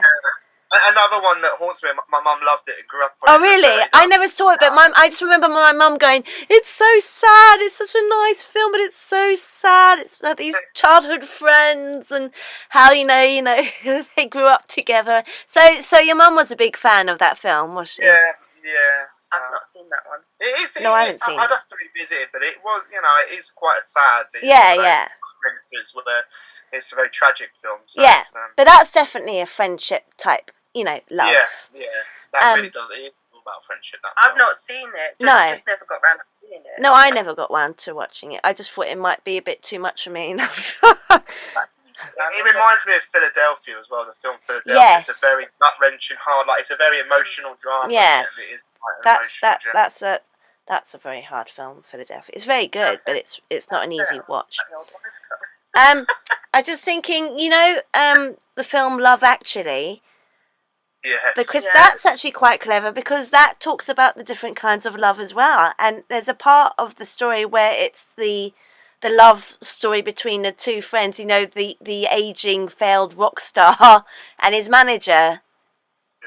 Do you remember that bit? I mean, it's cheesy. I was talking about that. We were talking about this. But there's other elements of love in there. There's the unrequited love between, Keira Knightley. She got married, and the best friend actually really likes her, and he walks away. But that's quite a clever film actually, because it shows the different kinds of love. The love between spouses, the love between family. When Liam Neeson and his stepson lose his wife and mother. All actors as well that just want friendship off of set, haven't you, as well? Yeah. And then obviously the Prime Minister. They're the body doubles. No, they actually are actors, but they just want to. They start dating out of that industry. They just want to have friendship and company. I mean, I do like it for that. The only thing I didn't like is it doesn't feel like it ties together. He said it's got all those stories. Yeah. Whereas I think that would work better if they would have been I just feel like you followed random stories and there was no tie-in. They were all connection. Yeah. If they would have connected those stories, I think that film would have worked. Well, it was kind of loosely connected, wasn't it? Like someone, knows someone. Yeah. But it was almost. It's not one of our favourites. Yeah, I think it's one of those typical Christmas films. We should have mentioned it in the Christmas films when we did the special. It's like anthologies. I do think some of Love Actually is good, but it's like some of the story arcs are good, but then others are silly. Like Hugh Grant as a private dancing, that's a lot weaker than say the porn stars that are dating is a lot more interesting. So I just think there's but it's a mixed bag of stuff. Really. No, for sure. Well, I would have said for friendship, you could also say Love Actually, because there's the the love between I don't want to say the love between the manager and the what's his name, Bill Knightley, who's like the awful rock star, and he's like. And Alan Rickman does the affair, doesn't he? Oh yes. Do you know that was another interesting thing we're going to talk about? I mean, that's going to cross over to it. He's the well-known baddie in that film, in a way, isn't he? Because that story is actually quite. That's really. I felt sorry for his wife. That film. Yeah. You think, and people have often questioned afterwards, what happened to them? And apparently, the story goes, according to Richard Curtis, that they're still together, or we heard that they're still together, they're just not as happy, which is awful. But I just thought he was just a horrible man in that film. Yeah, he's not very nice in that at all. And he's not as bad as he is in Die Hard. No. Not as bad as Hans Gruber, no. Or the Sheriff of Nottingham. He's just a hard. I like him as the Sheriff. I was talking about this with Laurel, because we were saying how much that film was so bad, but he's the only thing good from it, and it's like he was so. Robin Hood is classed as one of the biggest love stories of that era. Yeah, that's true. That was the big Kevin Costner's. Yeah, so that would be song. Yeah, that would be under the classical one that we missed out just now, the stereotypical, Eros girl. But actually, there was no chemistry between them whatsoever, was there?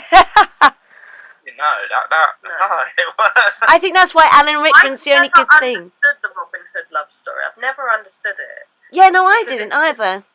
You literally have Maid Marian, which in those kind of medieval times, she's betrothed to the rich Sheriff of Nottingham, isn't she? Okay.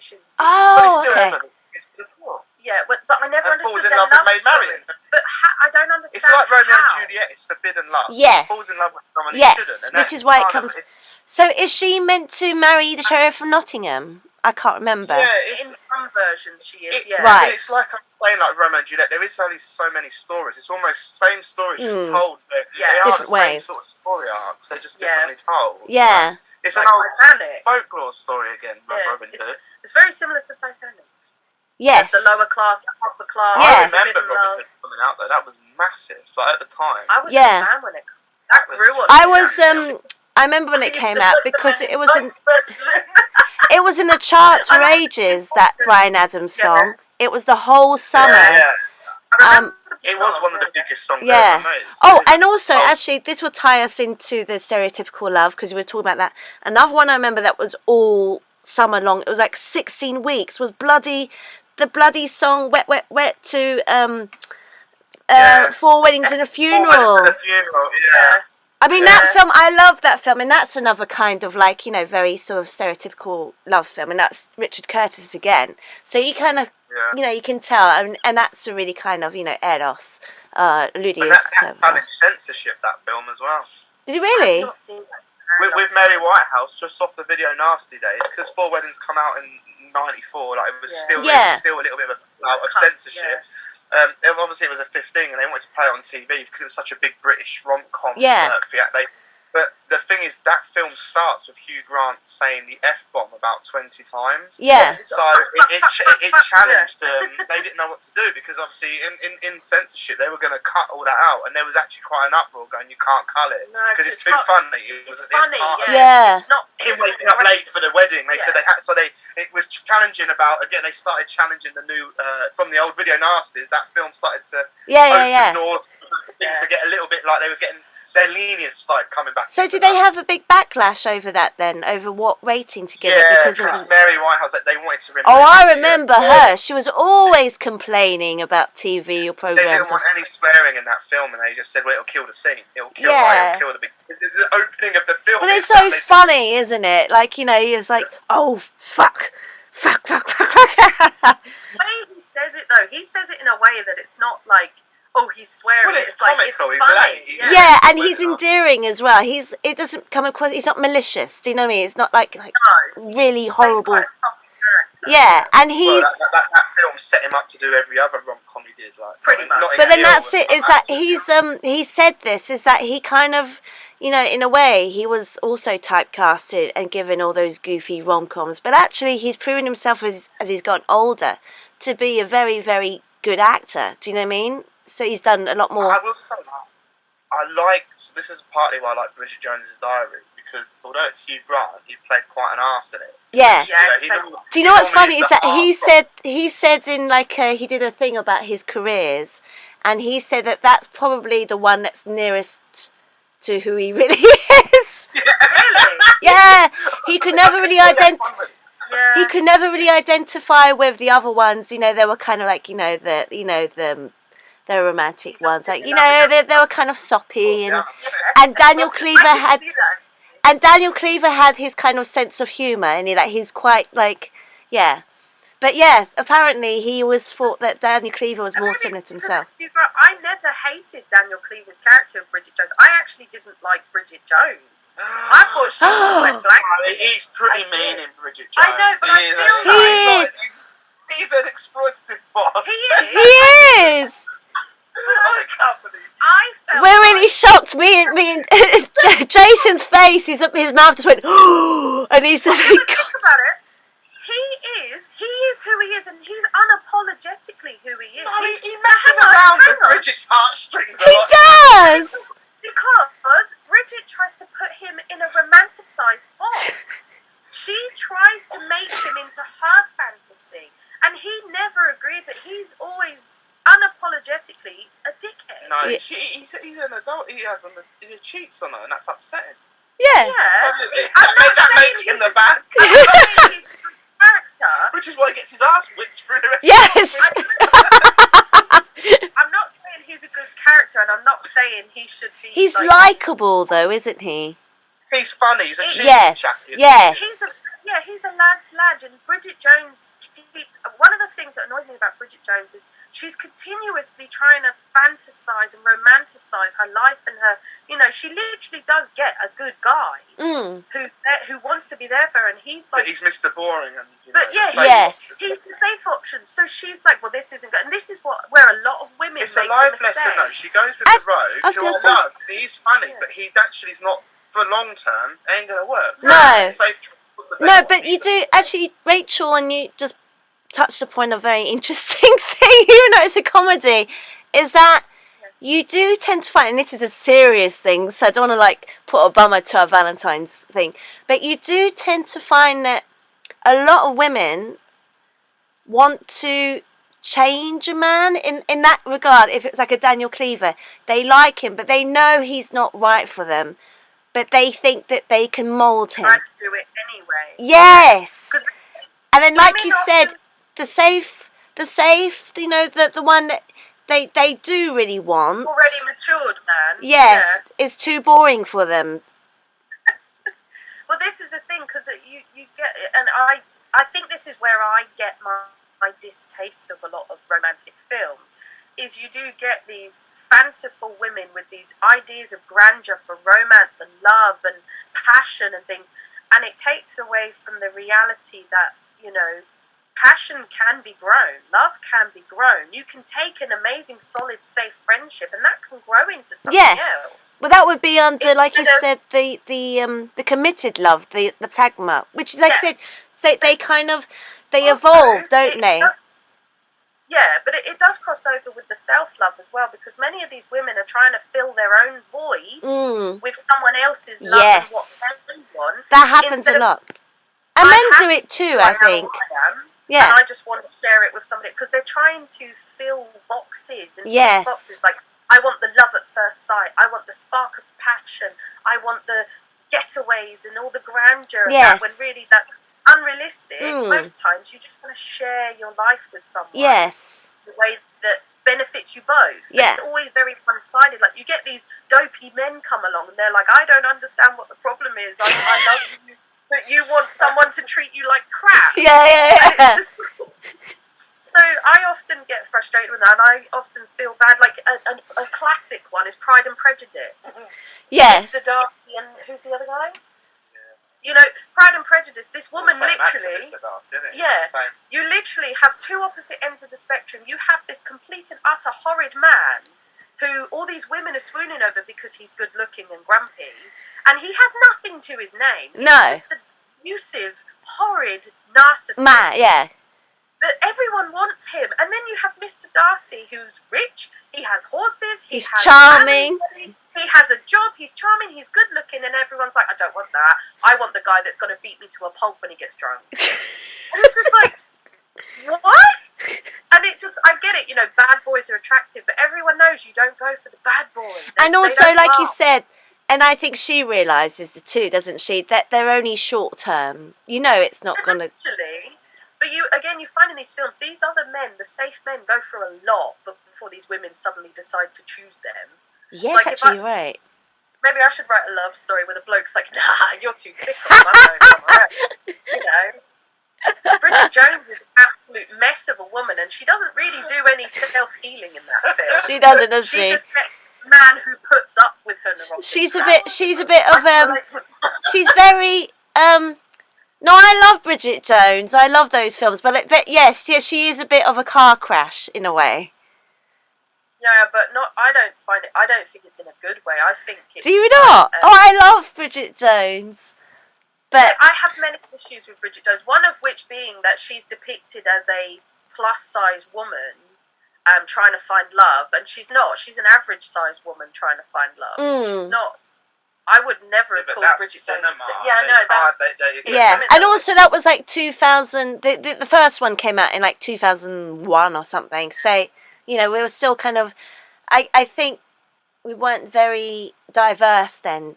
You know, with cultures, seeing different cultures and ages, and body shapes, and just act sort of slightly squishy around the edges. I remember them making a big deal out. Yeah, and she at the time, I mean, she got a lot of flack because she had to put on all that weight to play the part. Yeah, she put it on for the film. And then she had to lose it all. just after, she did Me, Myself and Irene. I love that film with Jim Carrey. She's a different, but she's a completely different character. She's very stick thin and all well-to-do. That's more her in real life. Yeah, that's what she's more Yeah. Renee Zellweger, that's it. Yeah. And then, she around about the same time she did that, and then she did Bridget Jones, and everyone was like, oh, Renee Zellweger got fat, and it's like, she put it's on not weight. just that though. Her agent had tried and cover up that she was a Texas Chainsaw Massacre before. Said they wanted to be a bit. I didn't realise. Even the new release, they were supposed to be on the case. Do you know what's kind of disappointing? Is kind of disappointing is that I saw the third one, the sort of recent one, and Hugh Grant isn't in that one. He didn't want to do it. But she didn't put on all that weight. She didn't want to do it again. She refused. Did she? Because she had a really hard time putting it on. Gaining the weight really affected her. But as you get older, it'll be harder. Yes. She really struggled. I mean, it's quite a lot. She really struggled. She went through quite a depressive episode. I mean, it's one of those weird things about method acting, isn't it? Like, the whole debate, whereas some people do. You've got someone like Christian. Well, he's very famous for his body. I mean, fluctuations. Like he's gone. It's quite dangerous. Well, very drastic. The worst one was it the Mechanist, the Machinist. The Machine. I mean, I haven't seen it, but he's crazy, like anorexic thing, and to the point where even the crew and everyone was worried about. He could actually. He was eating about 400 calories a day. He was sitting there sipping whiskey half out of it. Like he was like a skeleton, but then he went straight from that and did Batman. Yeah, which he had to bulk up. Yeah, but that's really dangerous for the human body to go that fast. And then it's just in a recent film where he's fat. Yeah. Was that American Hustle? American Hustle. Yeah. It's almost unrecognisable. Yeah. I know they kind of take it to extremes, but it is really dangerous for your health. I mean, if you're going to, you do it gradually, but if not in the space of like 2-3 months, to go from there to there. He got arrested, didn't he? Or he got. There was some. And then there's that famous. There's there's a very famous rant on one of the Terminator films. Terminator 4, where he hasn't got the DOPs, having a go. Yeah. What was that about, man? I mean, he has since apologised, but it's like, you're fucking coming on the set floor. And the DOP was lighting a scene, and he said it got him out of his acting zone and started having a go at him. Yeah. He was just doing his job. Yeah, he's again, maybe messing around with your body like that is actually it will mess with your head. Yeah. And his his his body transformation for American Psycho. I mean, he was really fit for that film. He had to be because he was playing a complete psychopath or a narcissist. What was he? A psychopath or narcissist? I still get confused between both. Well, he's definitely a narcissist, isn't he? He's serious. And a sociopath. Well, it depends on how you class the ending of that film as to what he is as well. But that's it. It makes out that actually he's just kind of made it out all in his head, isn't it? Even the director states that she messed up the ending because it's based on the book. Yes. And it was never supposed to be intended that it didn't happen. He definitely did bad things. It did happen, but her ending was so miscommunicated. There's subtext there that's missing. So it wasn't the fact that he didn't do it. There were things going on, like the people cleaned up the house because you get better prices if bad stuff hasn't happened in your apartment. It didn't come across on the film. So it made it look like that he imagined some of it and only did some of it, but that's not the case. Because especially if you watch the second one, it does state that he's. I know, but it does say that he was. The second film does say he was a notorious serial killer. The director herself was questioned about the ending, and she does admit that she messed up the last few scenes. Oh, really? It was never supposed to be ambiguous. I think that film's amazing if you take the last 10 minutes out. Then it's in the because I mean, I remember someone telling me that the book is a lot better and it goes into a lot more detail. I mean, they do in that because he's really meticulous, especially, there's that favourite scene where he talks about the business cards and he's really jealous because someone's got a better business card. Because he obsessed over every detail of someone's It's envy. It's like the whole 7 deadly sins. friends in that. Well, he's got to be. He's kind of like the typical yuppie, isn't he? He's got to have the best suit. He's got to have the best condo. He's got to have the best car. And then when he sees somebody else come along with it, it really threatens his narcissism. You know, mindset. Yeah, because a narcissist needs to feel like they're the center of everyone's universe. So it's actually very crippling for them to feel like, you know, someone's come along with a better car. Do you know what I mean? Because they have to be the best one. Upsets the balance. Yes. But yes, it is interesting because in the book, I think the book goes into more detail as well, because he's often, you sometimes miss it watching the film, he often changes his name.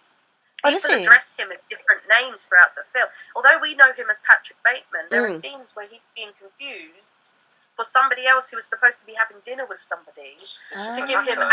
He does it to give himself alibis for the murders. So because he works in that industry where everyone's so fast moving, they forget who they're talking to. I think the film fails at getting some of these points across. Yeah. You hear like, oh, so-and-so was having dinner with so-and-so, being Patrick Bateman, but calls him by another name. So when he's questioned by somebody about, oh, where were you? He's like, I was having dinner with this person. Yeah, but he gets was murdering himself. Yeah, he loses track of his life. When people see, he gets... It's quite... But the thing is, I think with that, I mean, some films are very, very complicated, but I think it would have been hard to do that. That film is that. How did you say that? I really like that film. I've got to admit. I mean, it scared the shit out of me when I first saw it, and I wasn't sure because I didn't know what to make of it. Like, I found it funny, and then do you know what I mean? It's kind of a dark comedy, but then it's a slash. It's this. I think that film comes under self-love because he just loves himself. That's the narcissist. But that's what we were talking about. Is that I was going to bring up? Self-love. He looks at himself in the mirror. And he's like. Yeah, but then would you count self-love with narcissism? Do you know what I mean? That's what I was going to bring up, because is narcissism self-love? Because it's not real. It's not. It's the bad side of self-love. Yes. Because Patrick Bateman in that is definitely self-love. He loves himself. Yes. He absolutely but it's not a good kind. It's a fake kind. To love himself, he has to be perfect. But yeah, it's all about appearance, isn't it? He gets himself so groomed. He has to be like, you know. Yes. Specific routine and his clothes and everything. Yeah. But it's reminds me a bit of myself. No, but then it opens up exactly how it sets you up for the film. You know, he goes, I live in this condo. I'm in the most expensive building. Every morning I get up at this time. I do so many stomach crunches. I use this eye mask and this wash and this face cream and all this kind of. It's just Bruce Wayne getting wet.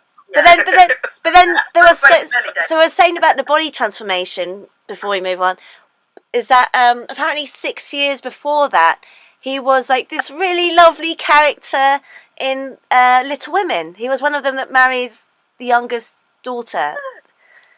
Yeah, and then when you see the comments on YouTube, they're like, and 6 years later he becomes Patrick Bateman. He is good at. He's very versatile. He does change, but he does it in a very dangerous way. Yeah. There's a few actors that do this where they mess their own heads up. I mean, Ewan McGregor actually took heroin for train spotting. Did you really? He actually wanted to know what it was like to act it in it. Heath Ledger. Oh yeah, Heath Ledger drove himself. Heath Ledger went so method, he went insane and killed himself. Yeah. Daniel Day-Lewis also pushes himself. Oh, I've heard about Daniel Day-Lewis. Apparently, when he did My Left Foot, like, because he's is he like what does he suffer from? He's in a wheelchair or something. He's seriously disabled in that the character.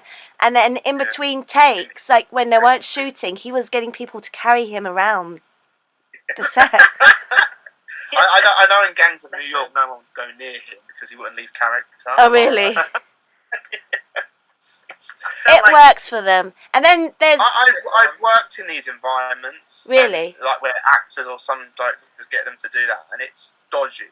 I've seen an actress have a breakdown from it. I've seen people have to go and get psychiatric help. They mess themselves up doing these characters. And it could be any character, even characters that are what you'd class as normal, because they get into someone else's head and mess themselves up. They mess their own. They just really damage themselves. Yeah. And especially if you're on a drastic, diet like we were talking about earlier, that really messes with you. Like if you're having to put on loads of weight, and you're eating non-stop rubbish over a period of time, eventually that does affect your mentality. You know, it's kind of like it makes you lethargic, it makes you feel depressed because you're not getting the nutrients for your brain and your body. So yeah, it's like the extreme end of it. And there's that very famous what was that film that Dustin Hoffman played where he's like running from the Nazi dentist? Drilling. Oh, that's a horrible scene. Is it Marathon Man? I think it's Marathon Man. And you guys still there?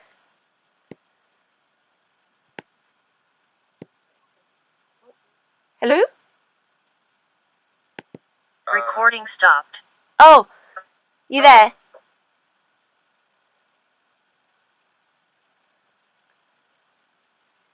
Hello?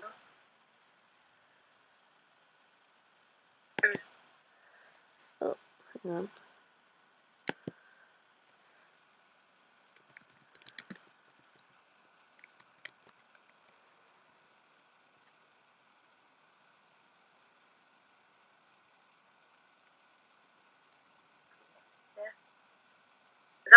Yeah. It went a bit funny. Actually, I need to go to the toilet again, and I paused it. So, do you want to have a quick break? Yeah, it's fine. All right.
All good?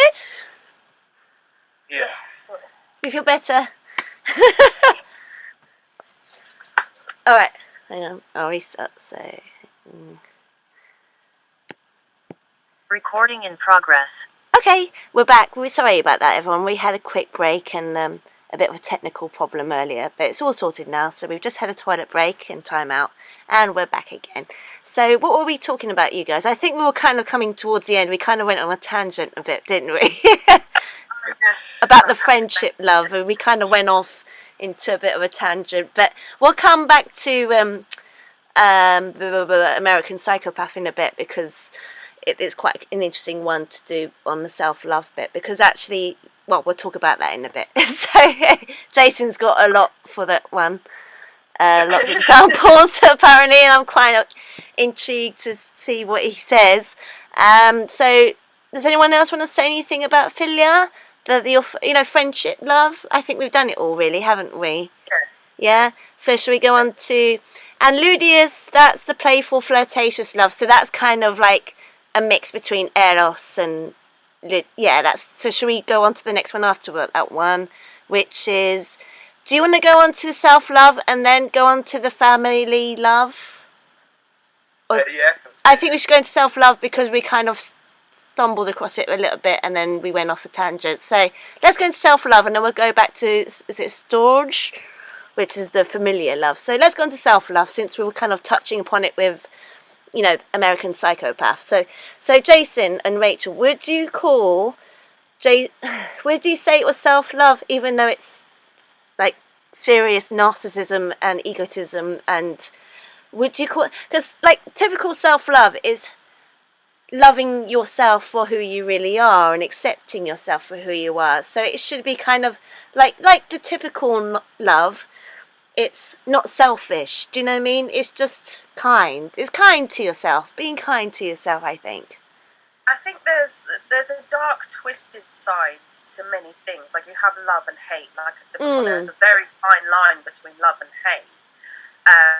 With the normal type of self-love, it is a selfless self-love. So yes. It is about yourself. Which isn't selfish. But not at the detriment of others. Yes. You love yourself, but you're also kind to others around you, is the general consensus. Yeah, I agree. With the Patrick Bateman types, that narcissistic self-love, it's a superficial self-love, because realistically they hate who they really are. It's the balance between love and hate. They hate themselves so much they have to create this facade of the perfect human in their mind's eye, even if it's at the detriment of others. So they only care about their own self-worth. And actually, their self-esteem is really low, isn't it? When you think about it, you said it as well. It's really weak people. Yeah, very fragile. Yes. Very fragile. And that's why they have this facade. Yes.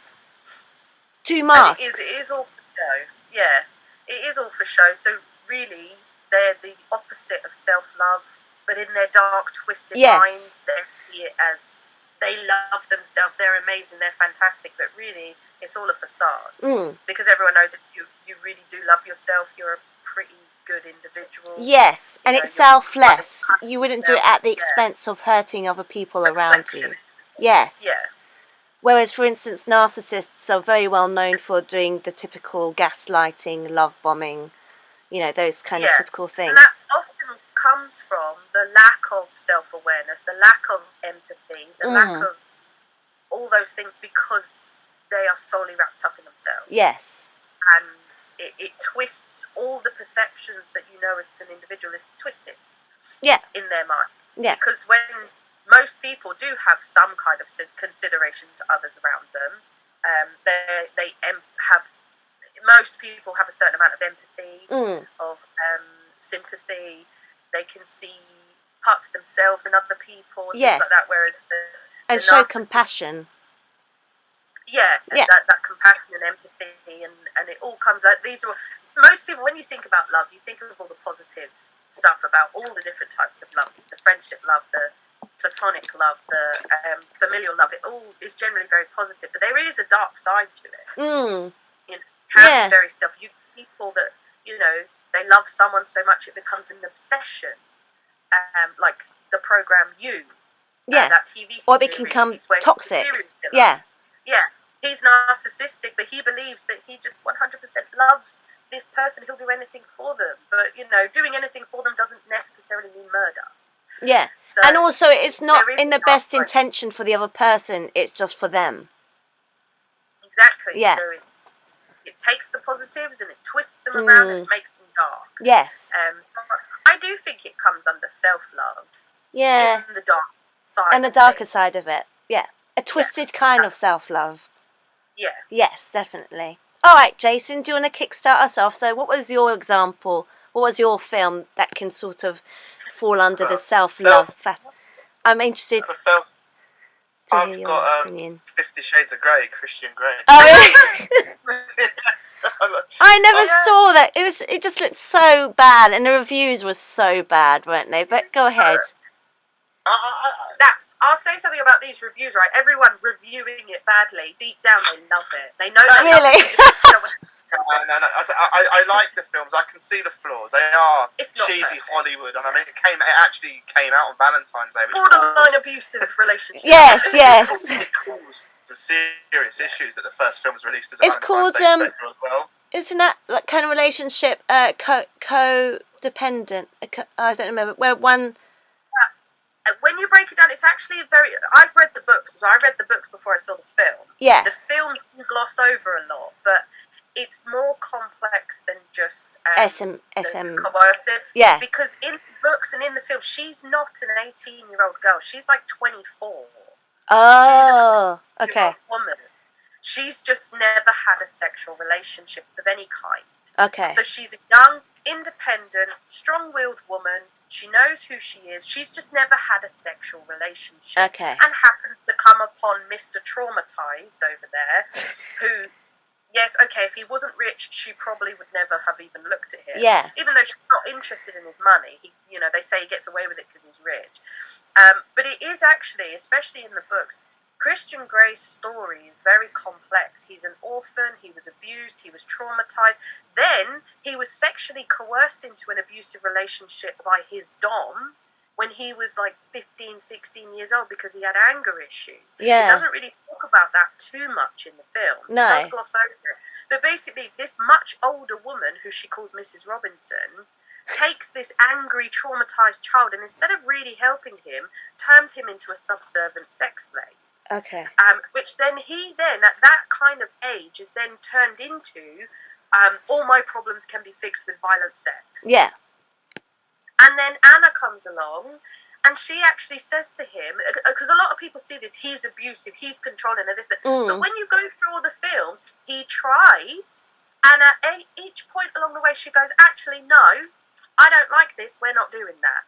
And he has a complete meltdown because his whole world's been turned upside down because someone said no to him. And you know what he does? He tries again, her way. And eventually they find the balance between his narcissistic nihilism and her kind of insecurities then become much stronger security. Yeah. So you can kind of say, well, you can kind of say that crosses over into the eros, which is the passionate love. It's the fire or the sex and it's not the love, but it's. I mean, Jason's opinion might differ to mine, but as someone who's read the books and watched the films, and I've read everybody's opinions on this. He's abusive, he's controlling. He goes now. This book wasn't written as a how-to guide for BDSM at all in any way, and the BDSM community get very, very upset about. Do they really? Yeah, because they have very strong rules about consent and informed consent, and because it is borderline dangerous sometimes. Yes. There are different types of impact plays and stuff. So I know a lot of people do get upset about it, but at some point it's a fictional story. You have to take it away from that context a little bit. And, it is, even the BDSM community say it's very tame stuff compared to the reality of it, Well, it could be very extreme without being overrated. Yeah, it's just that people think it's bad because you don't normally, at the time, you didn't really read a lot of this stuff. There are actually far more interesting books out there. Yeah. That kind of thing. But the actual storyline is supposed to be, he thinks he's a perfect individual and has his life perfect, and he falls in love with someone who's not into that. So he has to change. Yeah. And he has to mature. And that doesn't happen overnight. They have fights, they have clashes. She makes mistakes about not using safe words properly because she's not used to this kind of life. So that's the whole point of the story, is the different lifestyles clashing and the rules, because he makes assumptions that he shouldn't make, and she puts up with more than maybe she should have because she's inexperienced. And he forgets that. So I think it's actually a very complex story about self-love, commitment, friendship, passion, romance, flirtatiousness. I think it covers huge ground. For a very cheesy, tongue-in-cheek book that was based on a fan fiction of Twilight. I think she did a good job. And I mean, the books are horrendous to read. Well, there was a period of time when it was just women, wasn't it, reading it? There weren't many men that were reading it.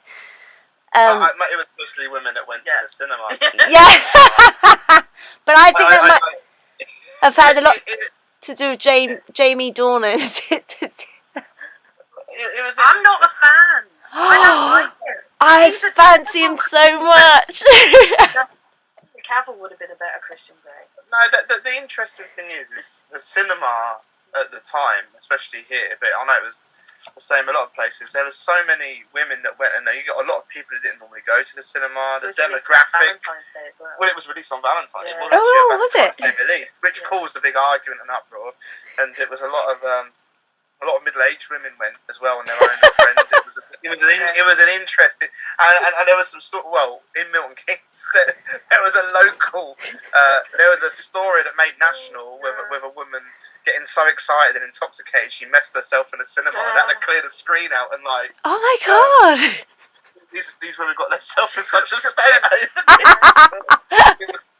It was I've never seen a cinema go so mad, actually. I went to the cinema to see it, and it was crammed. It was absolutely rammed, and there was a lot of middle-aged women in the audience. And this is where I question these bad reviews of people, because the book was a sellout.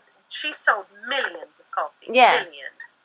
And then they made it into a film, and everyone's going, oh no, we're not going to see it, it's terrible, it's rubbish, blah, blah, blah. And it was a blockbuster here. And everyone's got it on I thought it flopped, didn't it? So it didn't flop? No. Okay. No, it didn't flop. Not that I'm aware of. It got a lot Everyone was talking crap, about it. but it was successful. I mean, they made the trilogy. It did do well.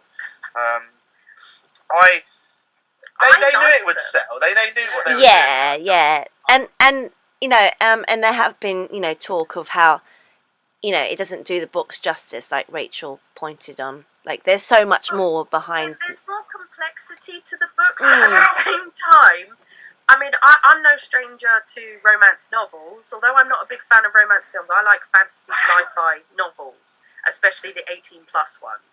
And 50 Shades of Grey. So I've read a lot of smutty books, and there is a balance you've got to get between the arc of the characters and the smut.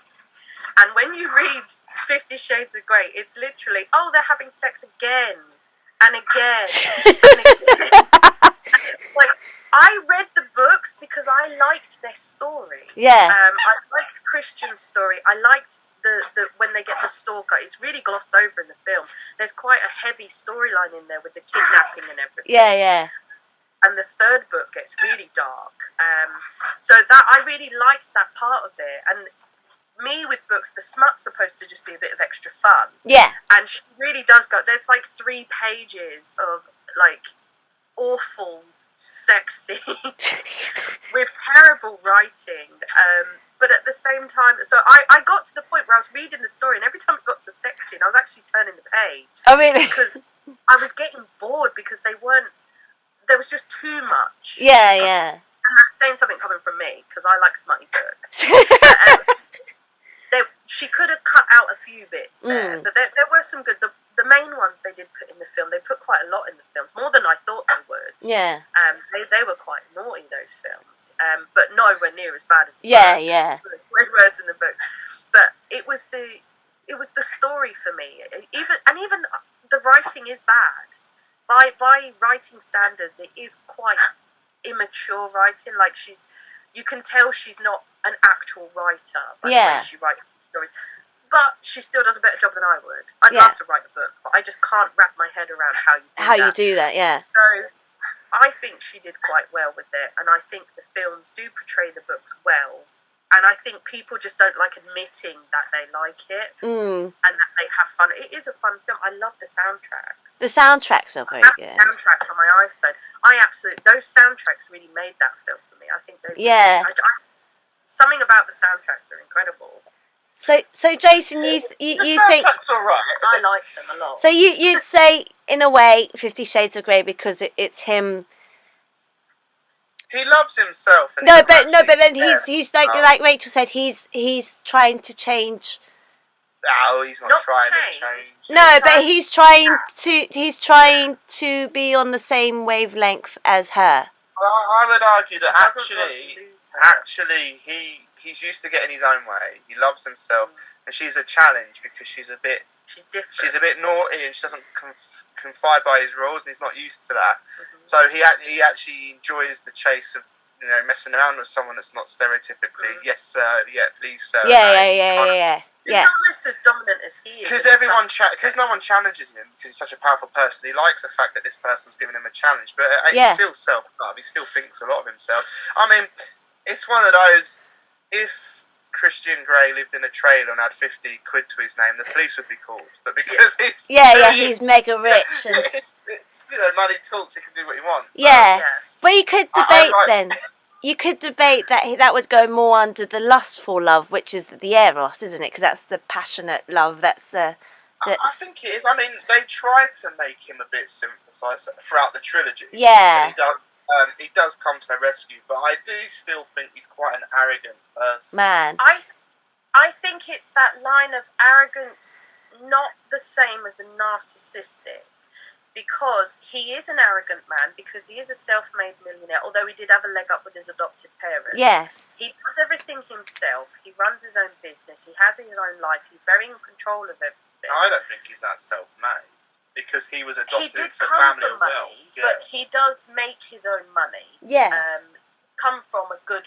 he came from but it's easy to make money when you've got it. Yeah. Because you just... when you've got nothing, it's hard. When you're already in the cycle of it, point is, when you look at all the subtext through the films, although he makes mistakes, it's not entirely... He starts to learn that he has an effect on things outside of himself. Oh, and he has to adapt. In this. And it's not even about making money. Like, she has trouble at her work, and this comes under control, and so he buys her company. Like, the company she works for, he goes, you won't have any problem now because I own it. He just like that. He's just brought the bill. Yeah.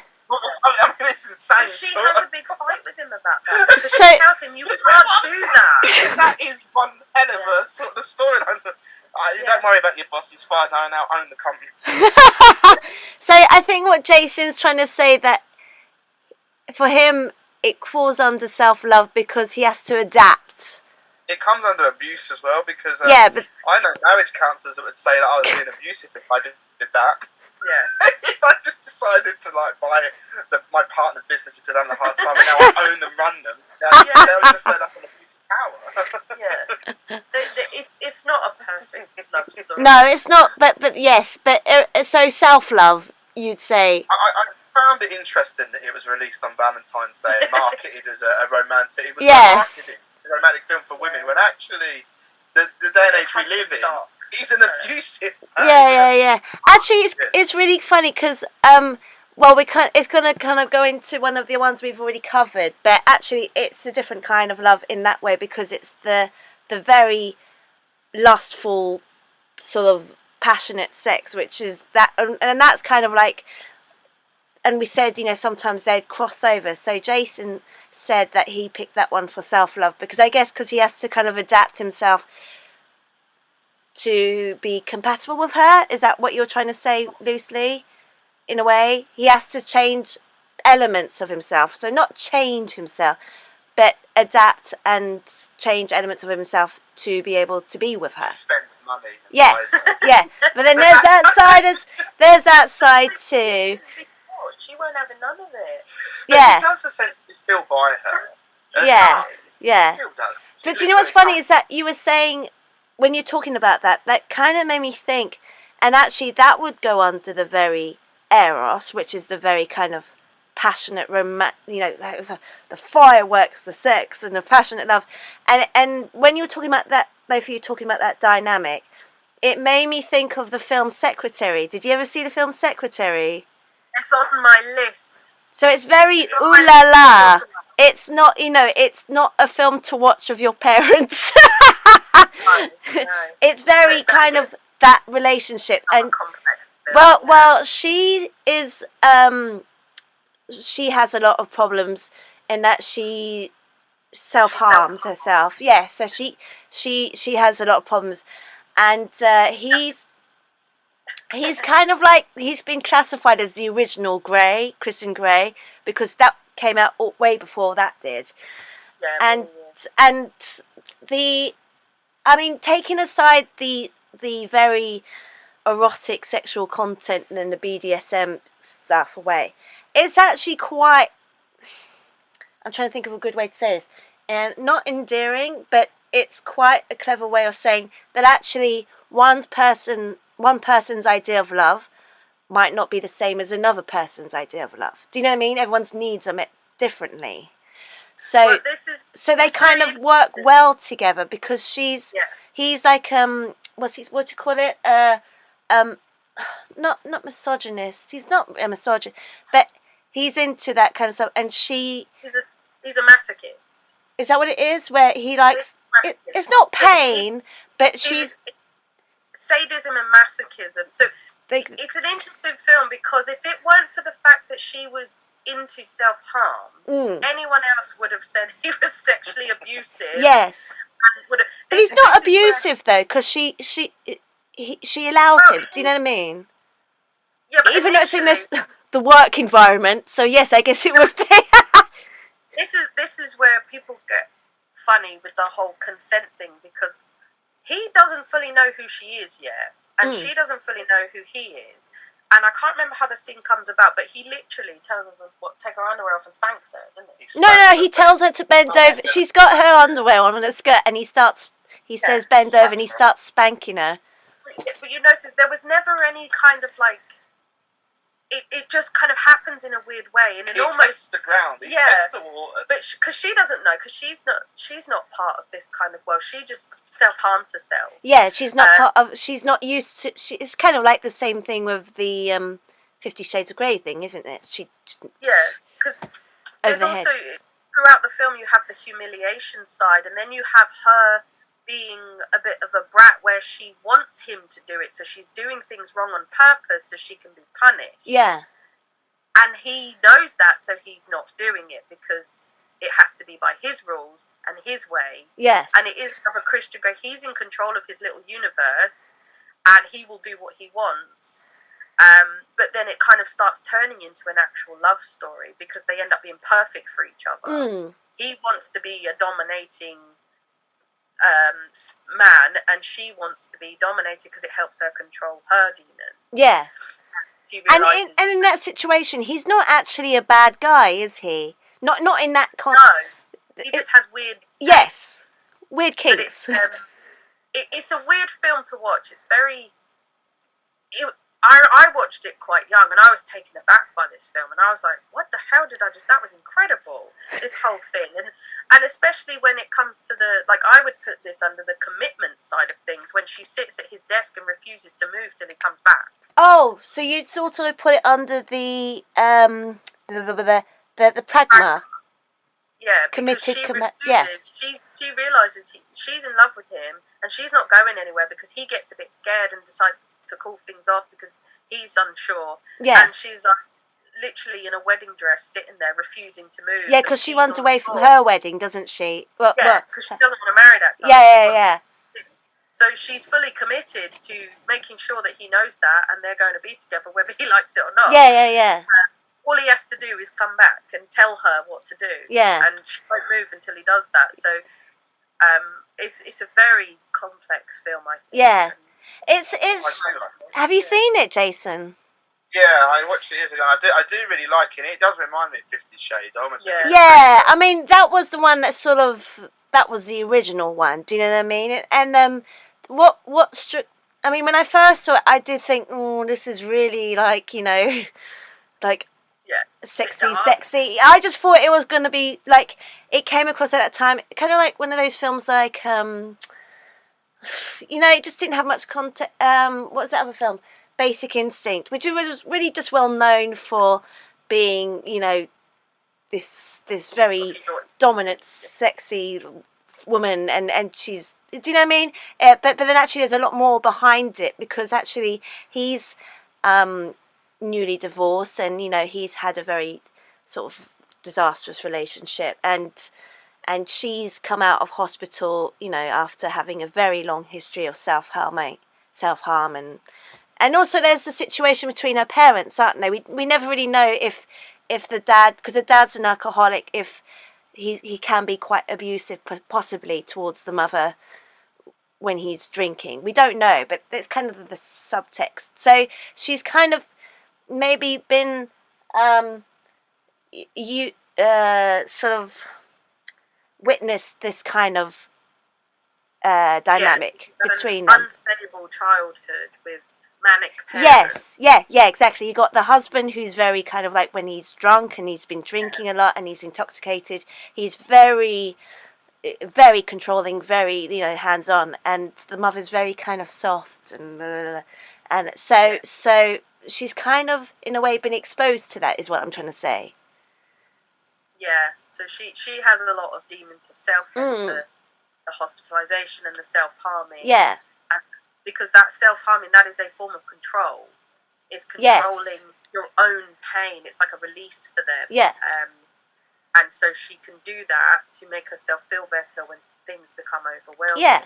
And actually, you think about it, at the end of that film, then that is like her self-love, isn't it? Because she's finally happy. Found a healthier way to heal her traumas and take control in of a her positive life way, yes.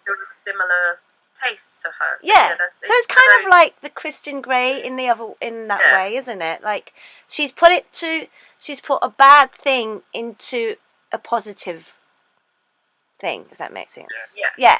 So they're quite similar in that regard, I think. So yeah, we can say that's also self-love. So Secretary is kind of, it crosses sort of both scales. When you watch the film, you do see her progress from this wafy, timid, cardigan-wearing, self-harming girl, if you like. By the end of the film, she's a sultry, sexy secretary. Yeah. In mini skirts, and she's doing all these quirky little things to try and wind her boss up so they can have fun. Yeah. She does learn to self-love, because she learns to love this new side of herself. Yeah. And bring out that side of herself to please him and to please herself. Yes, exactly. So quite, I mean, we could also say that really, in a work environment... It's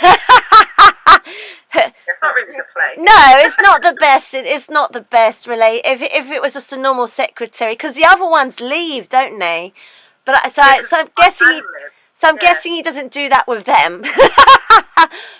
You wonder if maybe he sort of tested the waters. Do you reckon? Got uncomfortable and left, or if they just couldn't deal with, because he's in the beginning he's quite hard. Well, that's it, and that's what I assumed. I assumed they just left because they found him very unfriendly and hard. Yes, just not wanting to have anything to do. So that's what I thought. She was drawn to that. She liked that. But do you think he might have? And Jason, you can say this as man. Do you think he could have tested their grounds? Possibly. I reckon it implies that he's tried it and they've like completely rejected it, and she's obviously gone with it. That's why when he first does it, he slaps her ass almost as he's unsure what the reaction would be. He's like, what would that, playfully. And goes with it. Well, the first half of the film, she didn't really talk much to him. She barely says anything. No. She doesn't complain. She doesn't say no. She doesn't ask what he's doing. She just goes with it. Yeah. Very quiet. But he's quite mean, isn't he? Because he picks up and he's like, I hate the way you're always sniffing. Why is your hair always like that? Blah, blah, blah. So that's the kind of, side of his, what do you call it, masochism. That's the... humiliation. Yes. But if you take away the context of that film, so that film could be a bit of everything, like you said. It could be, what we all said. So it could be categorized as the eros, because it's that very, sexual lifestyle, and then also it's, as in sexual, quote, love, even though it's, you know, a very, I'm trying to think of the words, an extreme end of it, is what I'm trying to say. I mean, it is quite a sexual film. It is quite intense. Yeah. But then also it is her self-love, and also maybe him self-love, really. Yeah. Yeah, because he comes back, so he's kind of like, actually, because there's a point in the film where he says, we can't do this long term, and she says, why not?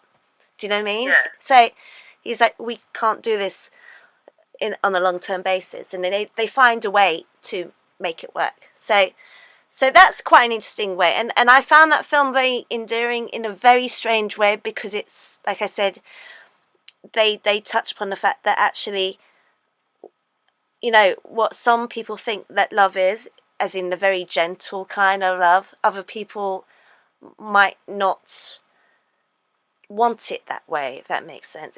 They don't get what they want. Do you know what I mean? I don't know how to explain it, but everyone's needs are met differently, and you know, what one person's idea of this is not another person's idea of this. Is kind of counteracted, if that makes sense. So that's actually a very interesting side. Yeah, because obviously the sexual side is like, you know, the very, you know, the kind of the the feelings coming afterwards, but it's that kind of boom kind of thing. the fireworks, if you know what I mean. So all right then, Rachel, can you think of so I've basically talked about self-love because I brought up Secretary, because Jason was talking about 50 Shades of Grey, and that kind of made me think of that film. So I could say that that's my self-love story film. So Rachel, what would you choose as your film example of self-love? I don't. Did you have an example for it, or can you think of one to give? I don't think either of these would be self-love.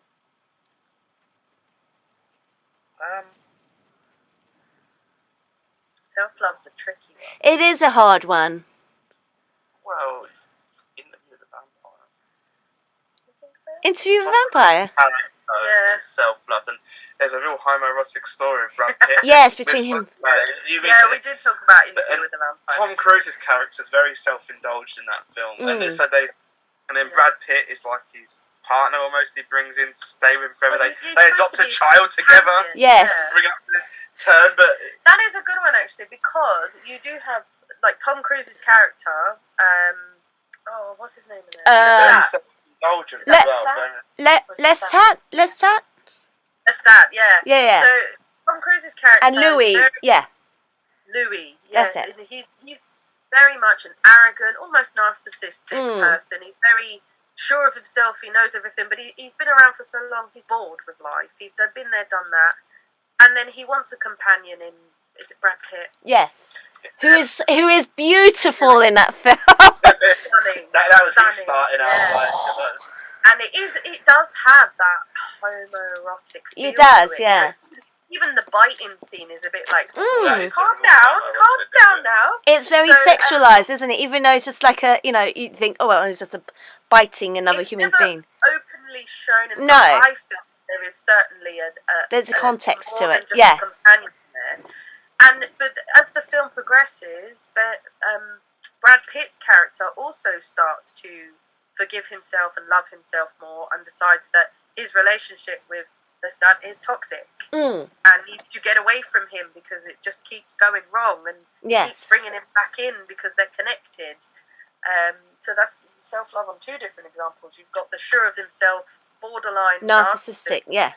And then you've got the traumatized individual who is now becoming more aware of himself and what his needs are. Yeah. And wanting to be better. Because throughout the whole film, he doesn't want to hurt people. He doesn't want to bite people. He doesn't no, want to but you know what's funny is that it's like you said, because even though he's been turned on, it's unwillingly as well, isn't it, by Tom Cruise? He doesn't want to be.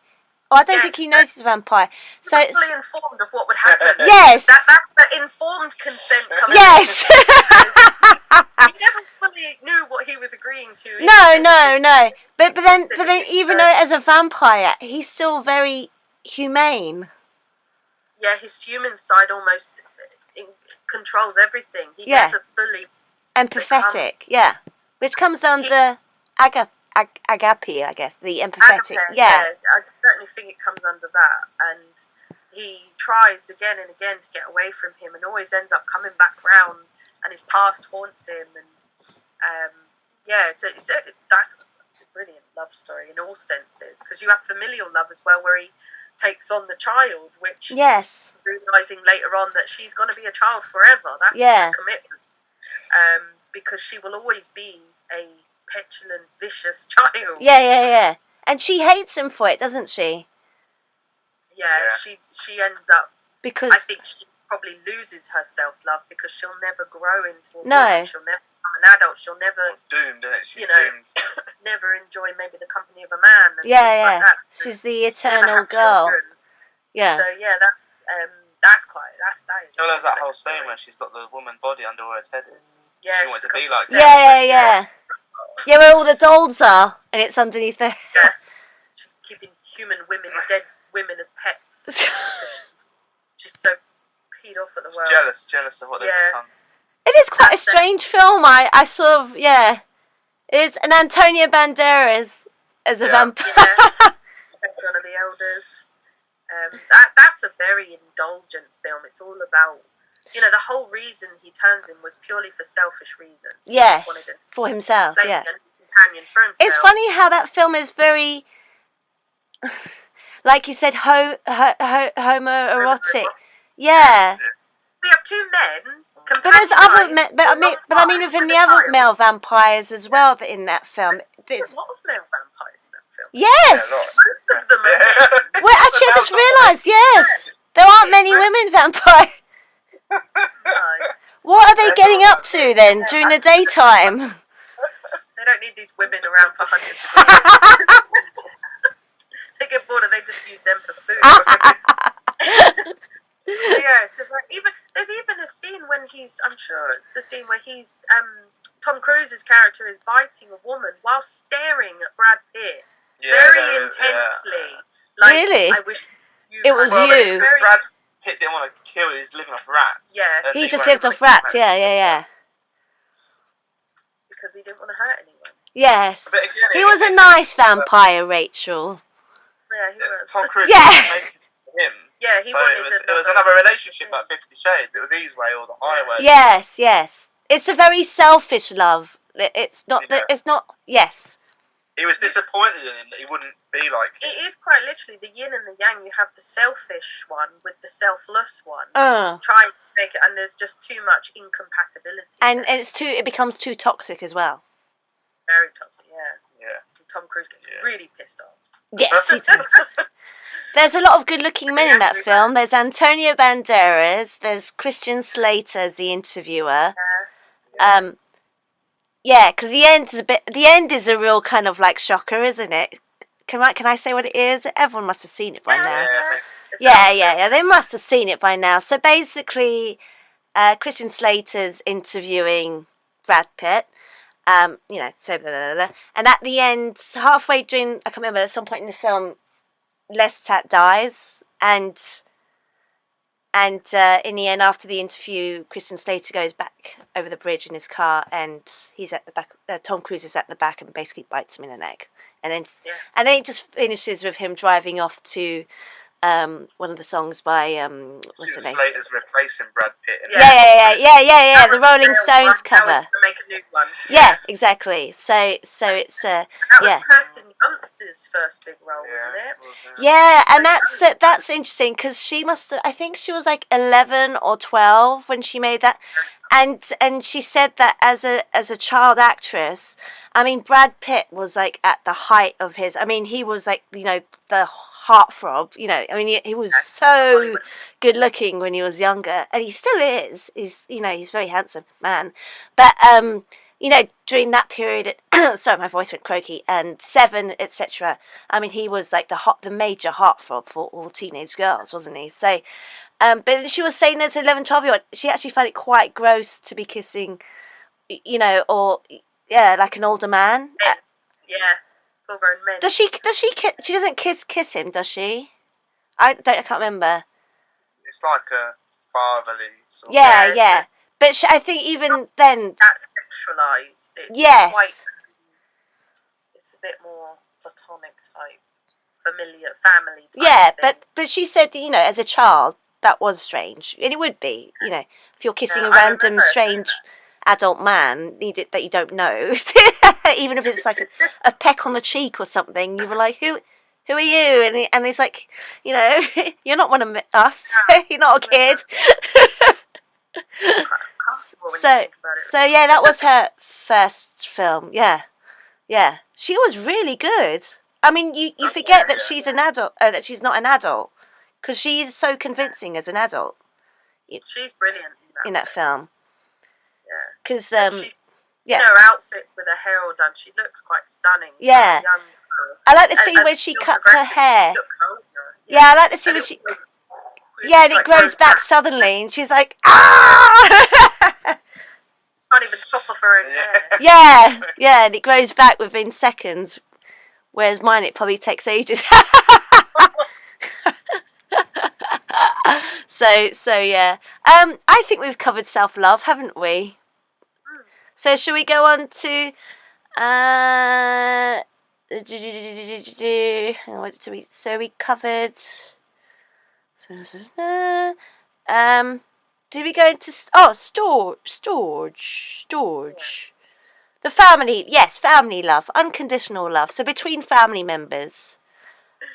I don't think that would count under spouses, because that would be pragma, which is the long-term relationship. So we'd go for yes, family love between family members. So who wants to go first with their example? Rachel has a okay, so Rachel, I have a great one for this. Go on then. Have you ever seen Old Boy, the original Japanese? No, but I've heard of it. I know it's like a classic, a cult classic. It's one of my favourites. Jason has his issues with it, but he appreciates it, I think, as a film. Yeah. It's got some amazing scenes in that. But the essential gist of the story is a man who gets whisked away and put in this spoiler alert for this story, though. Oh, there you go. Yes. There is spoilers for this, because this is amazing. To talk about this film and tie into this, it has to. Yeah, okay. If you haven't seen this film, don't listen to this bit. I'll write it in the thing. I'll put spoilers. Yeah. So there is, he gets whisked away for how many years is it? 20 years? Yeah, long. It's about 20 years. He's isolated in this room for 20 years, and you don't really know. Every now and then they drug him and they come along and do stuff, but you never really doesn't know why he's there. He's woke up there. Okay. He's just going a bit cuckoo. So he's like an older man when he's taken. He's got an alcohol problem. He doesn't appreciate his family. He's missing out on his daughter's stuff. He's just a bit of a fuck up, really. Yeah. So for whatever reason, he gets whisked away, disappeared. No one knows what happens to him. And 20 years later, they just release him in the middle of, like, literally throw him out to the world like he's been released. And he ends up meeting a woman, and as they're trying to figure out what's going on, he's trying to find his family, etc. They end up falling in love. She's a much younger woman. They fall in love, have quite a passionate sexual relationship. She's never really had a relationship before. And by the end of the film, he finds out that this is some kind of twisted revenge for him not appreciating his family. And it turns out the woman he's fallen in love with is his daughter. Ooh. So he's actually now in love with his daughter, and he now has a decision to make where they can redo some psychobabble shit that they've been doing. He can lose his memory and not remember as his daughter, or he has to remember as his daughter and call it a day. Yeah, so he has to make the choice, and by the end of the film, he's also lost his tongue as well. He's had his tongue. He cuts his tongue out, and there's also yeah. Hold on. I'll pause. Okay, hi everyone. Sorry, we're back again. We had to take a break because Jason and Rachel had problems with their dog, and the delivery man came. What happened?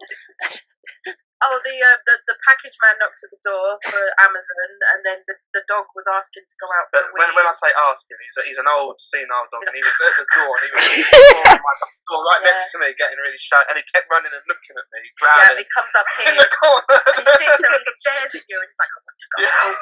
Oh, and also earlier I forgot to say I heard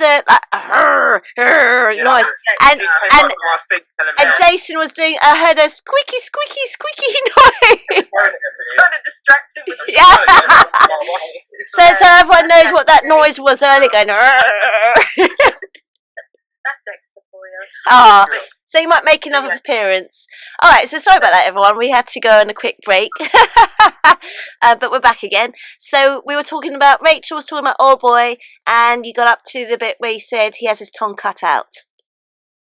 So I can't remember what the exact reason was, but essentially he finds out that some very, very rich, narcissistic He was a bully, really, when he was... Oh, yes, no, I remembered it now. Basically, when the guy that was playing Old Boy, when he was a kid, he witnessed a brother and sister having an intimate relationship at school, and he then moved schools and never thought anything of it, but it turned out that somebody had told the school that this girl was a whore, and she got pregnant, and loads of stuff. There was a lot of bullying going on, and she ended up throwing herself off the bridge, and the brother never recovered. Okay. The brother never forgot. He was in love with his sister in all the wrong ways, and grew up into this multi-millionaire, rich, arrogant person. So yeah, lots of love in this story. And as revenge for his sister's suicide and the bullying, and he blames him solely for this, he was just a normal bad boy kid, just a bit of a dropout, didn't really care much about anything. I don't even think he'd even started the rumour. It was just something that just happened. But they all laughed at him. They were like bullies. They bullied the boy, and the girl killed herself. And as revenge, he took Old Boy away, paid this company, this is a whole company that does this, to brainwash him for years into manipulating him specifically into falling in love with his daughter, so that he could then tell him that he was in love with his daughter and ruin his life. And it's a very dark storyline. In a fantastic film that's got some great choreography. There's a whole unbroken shot scene in a hallway where he beats everyone up with a hammer and he gets stabbed and all sorts. And it's Park Chan-wook. Yeah. It's done better in the remake. No, it's really not. We won't talk about that abomination. So that's a very dark side or twisted family love. Yes. Yes. It's part of the Vengeance trilogy. There's a whole trilogy of films. So okay. You have Old Boy, Sympathy for Mr. Vengeance, which I haven't watched for a very long time. Right. I don't remember it. And then Lady Vengeance, and they all have very similar themes. But of they're love kind and of vengeance. also not linked. They're it's not like an linked. unofficial trilogy. Right. They're just done by the same person. Right. Okay. Yeah. But it's like Old Boy is saying, it is a bit of a love story, and it's supposed to be a smack in the face that actually he's fell in love with his sister, his daughter. But it gets to the point, he is in front of this man, this rich man, and he is there. He'll I will do anything. Do not tell her. He doesn't want her to know. He doesn't care about himself. It's not about him. Because he doesn't want to ruin her life and make her feel sick. He wants to protect his daughter, who he's also in love with. Yeah. In the wrong way and the right way. He loves his daughter, and he's in love with his daughter. Yes. But then this knowledge messes everything up, and he just wants to protect her. So, and he's cutting off his own tongue and throwing it at him. But he makes a very dark decision at the end as well. Yeah. You can spoil it. I don't know which bit. He decides that he doesn't want to remember, so he can go back and be in love with her. Yeah. Which is dark. He chooses. So he chooses rather not to love her as his daughter and to. Yeah, he's happy together. He chooses to not know it's his daughter, so he can be in love. Which to me, that's a very dark. That's really dark. He's consciously gone off of his daughter, even though he has still made the decision that he's going to. You'd think it'd go the other way, wouldn't you? You'd rather, yeah. He could maybe not want to break his daughter's heart, but. It's very dark. It's got a lot of dark themes in that film. Right, so hang on a minute. So does the daughter, does she know all of this is going on? Well, not those details. She knows that he's trying to find his own daughter. Right. Who apparently was adopted out of the country, which isn't true. Okay. And she helps him find information, and she's kind of in the background, not really knowing fully what's going on, but is choosing to stick by him because she's also had a bit of brainwashing. Right, okay. Behind the scenes by these people. So, yeah, it's all very psychological stuff. Yes. But it's very dark. A very dark family love story. Yeah. It sort of reminds me a bit of Oedipus Rex, where he falls in love with his mother and he marries his mother and then he realises and he gouges his eyes out. That sounds great. Do you not know? That's a very I told you I like dark films. It's not a film. It's a very famous Greek tragedy. Who was it by? Yeah, no, I know that one. Is it?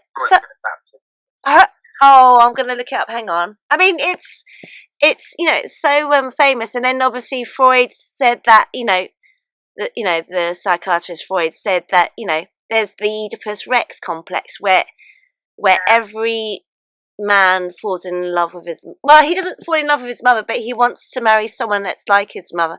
And I think they actually go through a phase of that. I mean, it's quite twisted, but there is actually like a psychological thing, where all boys go through that period of adolescence where they're growing up, and they kind of, I don't know. I think it's too complicated for me to explain. I don't want to give the wrong definition to it, but the story is by.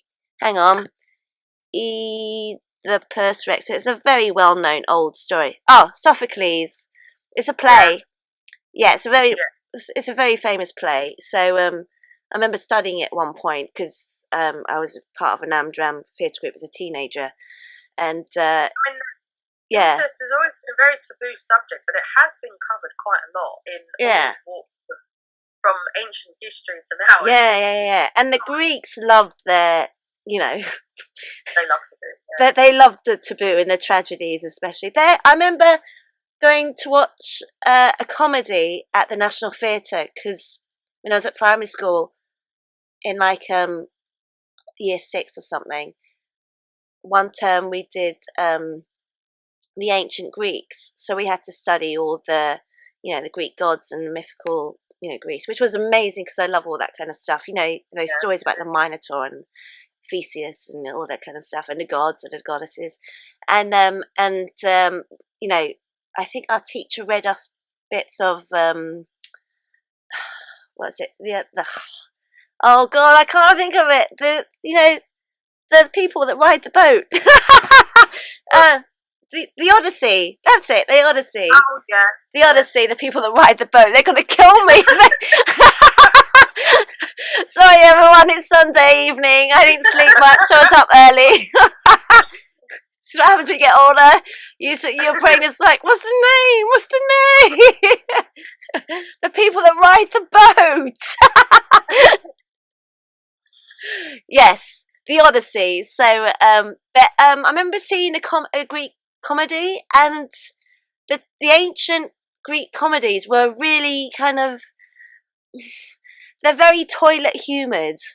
It's all about farting, and it's very strange. It's It's a very childish kind. Functions and that, yeah. So it's one drastic end to the other drastic end. It's got you got this kind of toilet humour and silly nonsense, and people are being silly and la la la. And then you got the tragedies where so and so falls in love with so and so. There's a prophet, blah blah blah, and they're telling him, that this person, you might kill that person, and it's a lot. They like their stuff. So that kind of like Rachel, that storyline, that's been done quite a lot, hasn't it? I don't know if it's been done quite a lot in modern cinema, like someone falling in love with their own brother and sister, apart from. World cinema. It seems to be more world cinema than British. Yeah. World cinema deals a bit more. Well, I think in the world cinema they're a bit more open-minded. I don't say not that we're not in England, but we're well known for being, they find it easier to push the boundaries. Yes, and we're kind of known. We're kind of known for being tight-lipped. Yes, we have to follow that. If you want your film out there, you really got to stick to the areas.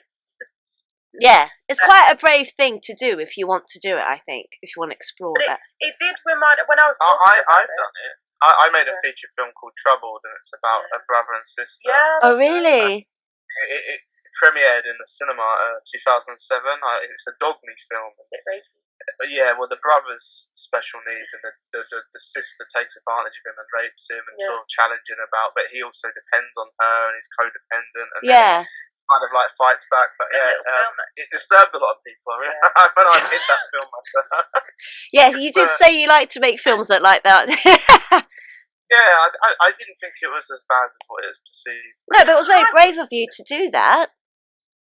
My main thing, I was challenging male and female because she was the kind of nasty character. Yeah. As I was saying, I was trying to show a different side. It was the woman taking advantage of the man. But that's it. Is that typically in a situation where that would happen, it's the other way around, isn't it? So people don't really take it very seriously, which is really traumatic because you get men. Not as well talked about from the male perspective. No, but you do get men who are raped by older, boys who are, you hear about it, but not as much. So it not considered very masculine to moan about it. Yeah. Where that you've got this whole toxic masculinity movement about men are allowed to have feelings as well. Men are allowed to talk about these things. This stuff happens to men too, and sometimes worse, because we know women can be nasty. They can, and women get away with it more because they're women. And that I quite like that little film that Jason did. Yeah, I have to watch that, but I'll watch it when I'm in a better way of thinking. I need to be in a right frame of mind to watch it. It's not it doesn't sound like a light-hearted film. You like pushing boundaries. I have done. But that's good though. But filmmakers do that because they always say, all the even talk of any kind, good or bad, it gets people talking. So controversy is a good thing as well. Yeah. So family love. So Rachel said Old Boys. Anything else you want to say about Old Boy, Rachel, before we go into one of Jason's examples? About Old Boy, no, but I did remind myself of something else when I was watching Old Boy. But I'll let you have a film for family love. I'll let Jason, because if we have time, I'll come back to it. I just reminded myself of another film. Okay. Don't worry, we can stumble across. And I thought one I should have said earlier as well. So we'll come back to that in a bit. Let's go through everything first, and then we'll go back to the ones we've got. I think that's it for Old Boy. It's quite a fun film. It's complex. It does cover many different types of love, and then by the end, it's all about the family side of things in a very wrong way. Okay, all right, Jason. What's your film choice or film example for what do we say? Storage, family love. Yeah, Unconditional Love is my favourite film of all time, which is Bram Stoker's Dracula. Okay. That's, that definitely covers unconditional love. The whole point that he puts a curse on himself so he can come back and get the reincarnated bride he wants back, stolen from Jonathan Harker. Yeah. Will that come under pragma, do you think? It can cross that as well, committed. Because he wants to be with her internally, doesn't he? Yeah.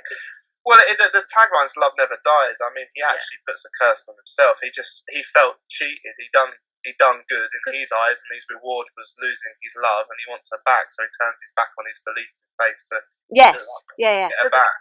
The unconditional, it's definitely unconditional, because the definition of the unconditional love is that you will do anything without anything in return. True. He doesn't want anything. He just wants her, and he will do anything to have her because he loves her unconditionally. He cursed himself for her. He can never die for her.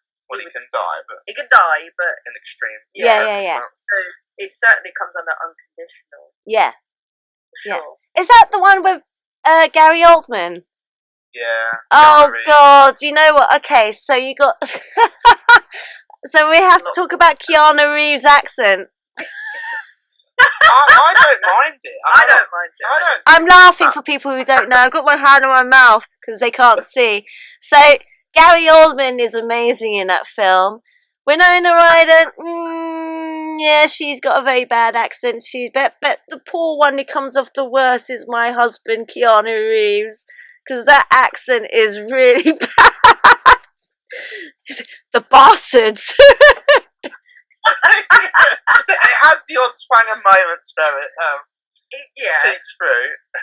I think he gets a lot of stick for it, but I actually really enjoy him in that film. I did a media study of that film in my English class at school, and we had to watch the film and read the book and do all of this stuff. And yeah, a lot of people laughed at his accent, and I was like, "Oh, but I love it." It's a visual. It's such a visual stunning feast. film. It's an amazing. It is. Forget how visual it is. It's a league of its own. And Yeah. the transitions and all the plans, like transitions and how scenes flow into each other. I think it's incredible. It's a very well made film. Yeah, it's Francis Ford Coppola, isn't it? Yeah. And he's, I think it's the best film. Legendary, very difficult to get on with, isn't he? Well, or actually, I feel sorry for him because he made Apocalypse Now, which was hell for him. He spent 4 years of his life battling to get that film made. He was really I've heard about the story as well. Trilogy, and he worked his arse off on that. And Bram Stoker's Dracula weren't an easy ride for him because Gary Oldman may be amazing, but he was a drunk on that set. Oh, was he really? Because he had serious alcoholism. Yeah, he was problems. going through a divorce. He was a single dad. Kids, he had a drinking problem. So Francis was dealing with Gary's rudeness. Really, I've seen behind the scenes. I know he was. He had to deal, and I know what actors can be like to deal with. But he was playing him up, and Winona Ryder had a falling out with him as well, and obviously they're supposed to be very close in the film, so he's obviously they're friends now, but at that they had a fallout on that shoot. I think he had a hard time making that film. Yeah. He was driving me mad trying to do it, because he had obviously a big budget, he had the studio on him, it had to be a success as all these big films do, otherwise he had a lot on his shoulders for it. I think it did win awards. I know I do hear a lot of people mock it, but it did do well. I think it's incredible. I think it's great. The costumes are amazing. I remember seeing a thing. I think the costume designer is Japanese or Chinese, and there's a video of her on YouTube somewhere where she talks about, because she actually studied fashion and stuff. So I think because they have to do their research for that period in time as to what the clothes would have looked like. I mean, I remember Winona Ryder's clothes were like, the amazing dresses and the hats and stunning in that. His armour from the medieval. Yes. His actual capes. Yes, I remember. Victorian days. And her Mina's best friend after she becomes a vampire, where she's wearing that high collared white outfit. Yeah.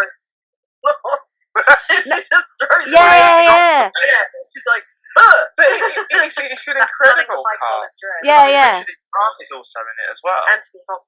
Anthony Hopkins. The real Van Helsing, the kind of more realistic Tower Van Helsing. It's a proper all-star cast. Did they film it in England? I'm guessing maybe they would have. They did some of it. Some of it was shot over here. It's a bit of a mix of where they travel, but yeah, there was a lot shot here as well. But a lot of soundstage, a lot of studio work. Yeah, no, actually, it's funny. Sets are incredible. All the sets are brilliant. Yes, I remember. Actually, it's funny because Jason bought. Was it Jason or Rachel? One of you brought up his armor, and that armor was amazing because it looks like muscles, doesn't it? I'm going to quickly load that up on the internet. They designed it to look like his. Yeah, but she talks about that because that was I think that was quite a difficult costume to make. I can't find much wrong with that film. Like the editing is spot on. Cinematography is great. I love the story. How it's the most closest adaptation to the book from Bram Stoker. Oh, is it? Do you reckon? Yeah. It is no one had ever. Debacle of Nosferatu. Well, Nosferatu is completely like. Oh yeah, because I put that on Film Lovers, didn't I? Laura. Not Nosferatu. They wanted to make Bram Stoker's Dracula, but they couldn't get the rights, so he just made his own version. But it was too close, so he got sued. So that's likely to be around because that film they literally were burning the reels, so a few survived. They tried to destroy that film. So, but. Because it's Count Orlok and his nails, it's complete. But they basically rip the whole story off, don't they? They rip the story, but it's wrong. Whereas Francis's version is the closest. It is like an adaptation of the novel. They the Stoker estate. Well, they actually wrote the book into a screenplay rather than just lift it. It was the book. Yeah, he worked with It was. It's the closest adaptation you'll probably ever get to Dracula. Okay. Because I have the book that's been made after that, Dracula.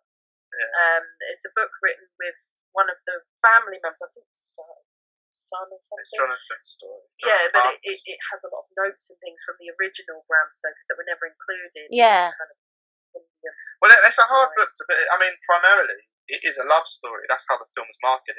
Okay. It's the ultimate love story. Yes. It is actually. I mean, Dracula is a very sexualized character, and the whole original story is all about love, and his sadness for losing his love and wanting her back. Yeah.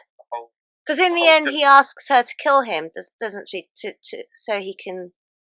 Yeah, because he's been really messed up really badly. Released, yeah. Which I feel really sorry for Keanu Reeves. He gets married, he's trying to move on with his life, and then his bride is going off with a vampire. But do you remember that scene with Keanu with the brides of Dracula, where there's like 3 of them stuck together? And 3 vampire like witches. Yeah. And there is a note in there. Oh, is there? If you watch that scene back, I've always said it. It's really rude scene. There's when the brides are all over him. He's very happy downstairs. Oh, standing to attention. Oh, really? And I missed that when I see it rise through the clothing. Yeah, he stands to attention, and he played me the clip, and I was like, I never noticed that before. No, but then there's that awful scene with the baby where they're they're doing some horrible stuff. And that, so it's at the same time, and he's screaming, he's going, no! There's some cool stuff about that. Yeah, no, it is a very visually stunning film, for sure. Yeah.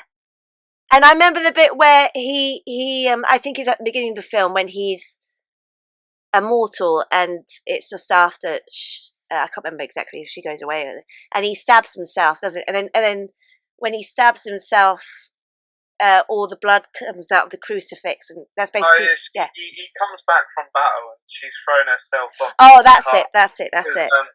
She thinks he's died. Yeah.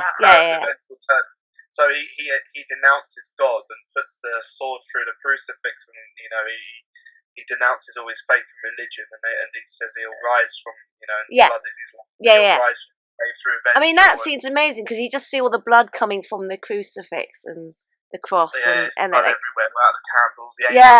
It's just like, it must have been very messy for the poor people that had to clean it up after. There's a lot of blood in the film, actually. There's a few scenes. But it's got a real mix of stuff. There's some cool action in it. There's some great drama. There is some cool horror in it. And then above all, it's a romance film with him trying to woo her over. So it's the eternal love, and he was desperate to kind of get it back. Yeah. I feel sorry for Keanu Reeves in that. Oh, do you know what's funny is that when you talk about that film, and actually it kind of made me think of the film The Mummy. It's kind of the same thing, isn't it, in a way? Yeah, he went up and to the moon. Yeah, the Brendan Fraser one. Yeah, I can't remember. I think it's the second one where he wants. Not the original, but the Brendan Fraser. Yeah. Is it the second one where he wants his in The Mummy Returns? That's it. He wants to sacrifice the reincarnation of a Nux in a moon to bring back his love. Yes. They ain't even got a patch on Bram Stoker's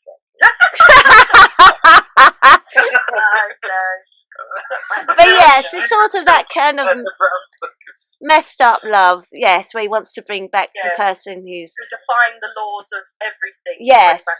I would say look up behind the scenes of Gary Oldman on Bram Stoker's Dracula. Okay. With Keanu Reeves in set where they're trying to do I don't know what you want from me. Oh, I saw that clip. I saw that clip. He goes, "I'm waiting for Keanu," and Francis Ford Coppola goes, "But Keanu doesn't do anything." I think he was a bit drunk. He stormed off the set. Yeah, he stormed off in his outfit as well. Yeah. Stands there shaking his head, making gestures. It's quite funny. What do you want from me, Francis? Yeah. And also at the same time, because he's got this long cape on, he's got one of the dressers holding his cape as he storms off. He does have an assistant walking around. As he gets into a tantrum and walks off. Yeah, you have to look that up, everyone, on YouTube. It's really funny. He has a tantrum. I do know someone that went to a premiere screening of Bram Stoker's Dracula, and they said Keanu Reeves was in the audience, and he was sat there. Not everyone knew he was in there. Yeah. And when he was on the screen, everyone laughed at his accent. And someone looked around and they said Keanu's just sat there with his head down. And really bad because and there was people sniggering and making comments throughout the film when he was on the screen. Yeah, so I feel a bit sorry. Yeah. Oh, my husband, I call. Yeah, but he does some great stuff and he does really well. Okay. So Bram Stoker's Dracula is your unconditional, yes. My all-time favourite movie as well. Unconditional love. Yeah, that is a really good film. It has an edge on Titanic. Yeah. Okay. So I guess it's my go. Right. Well, I tell you what, you can choose because I'm torn, and this goes under more of the family love or what do you call it? Familial love. So we can either talk. I've got two choices. So you tell me which one you want to talk about most. So because it's a family orientated love, so we can either talk about Rain Man or The Lion King.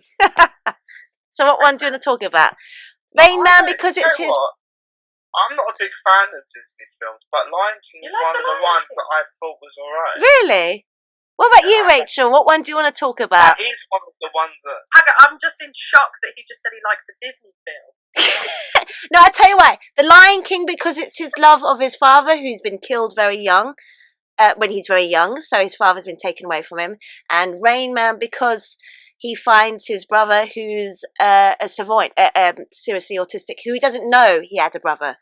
So it's that relationship. So what... Let's do Lion King. You're going to do The Lion King? Okay, alright. And we can quickly touch upon Rain Man. Alright, so Lion King because... because there's that awful scene, and actually it's very clever because it mimics the famous Bambi scene. I mean, that scene was shocking, wasn't it? Can you imagine watching that as a kid and little baby Bambi? I'm younger than both of you. I did watch it as a child. Did it? Well, I don't remember watching that. I can't remember, but that scene was apparently so traumatic to so many kids when it first came when out. Thrown off the cliff. No, the mum gets shot right in front of him. Bambi, yeah.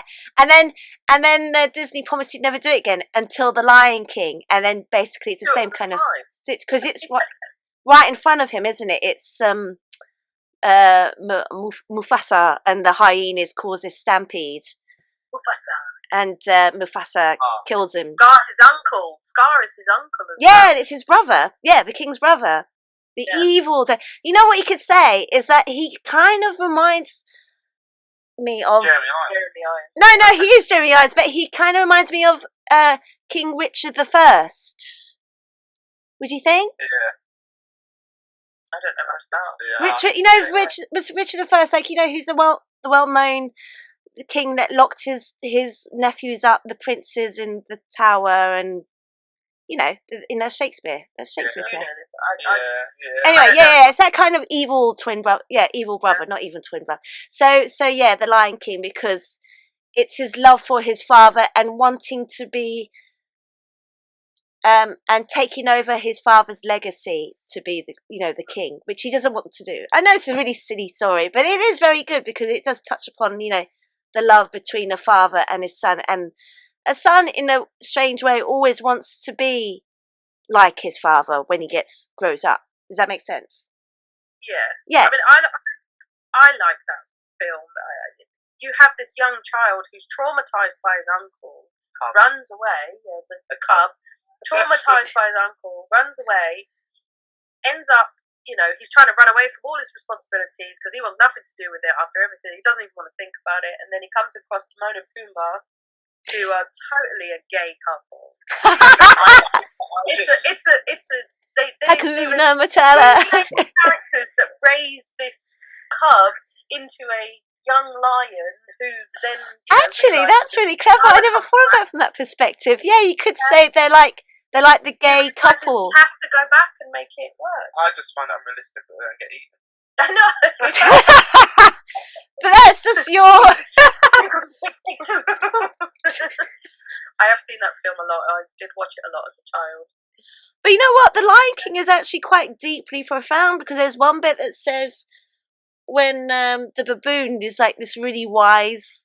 You know, Rafiki, he know the way. That's it, Rafiki. He hits.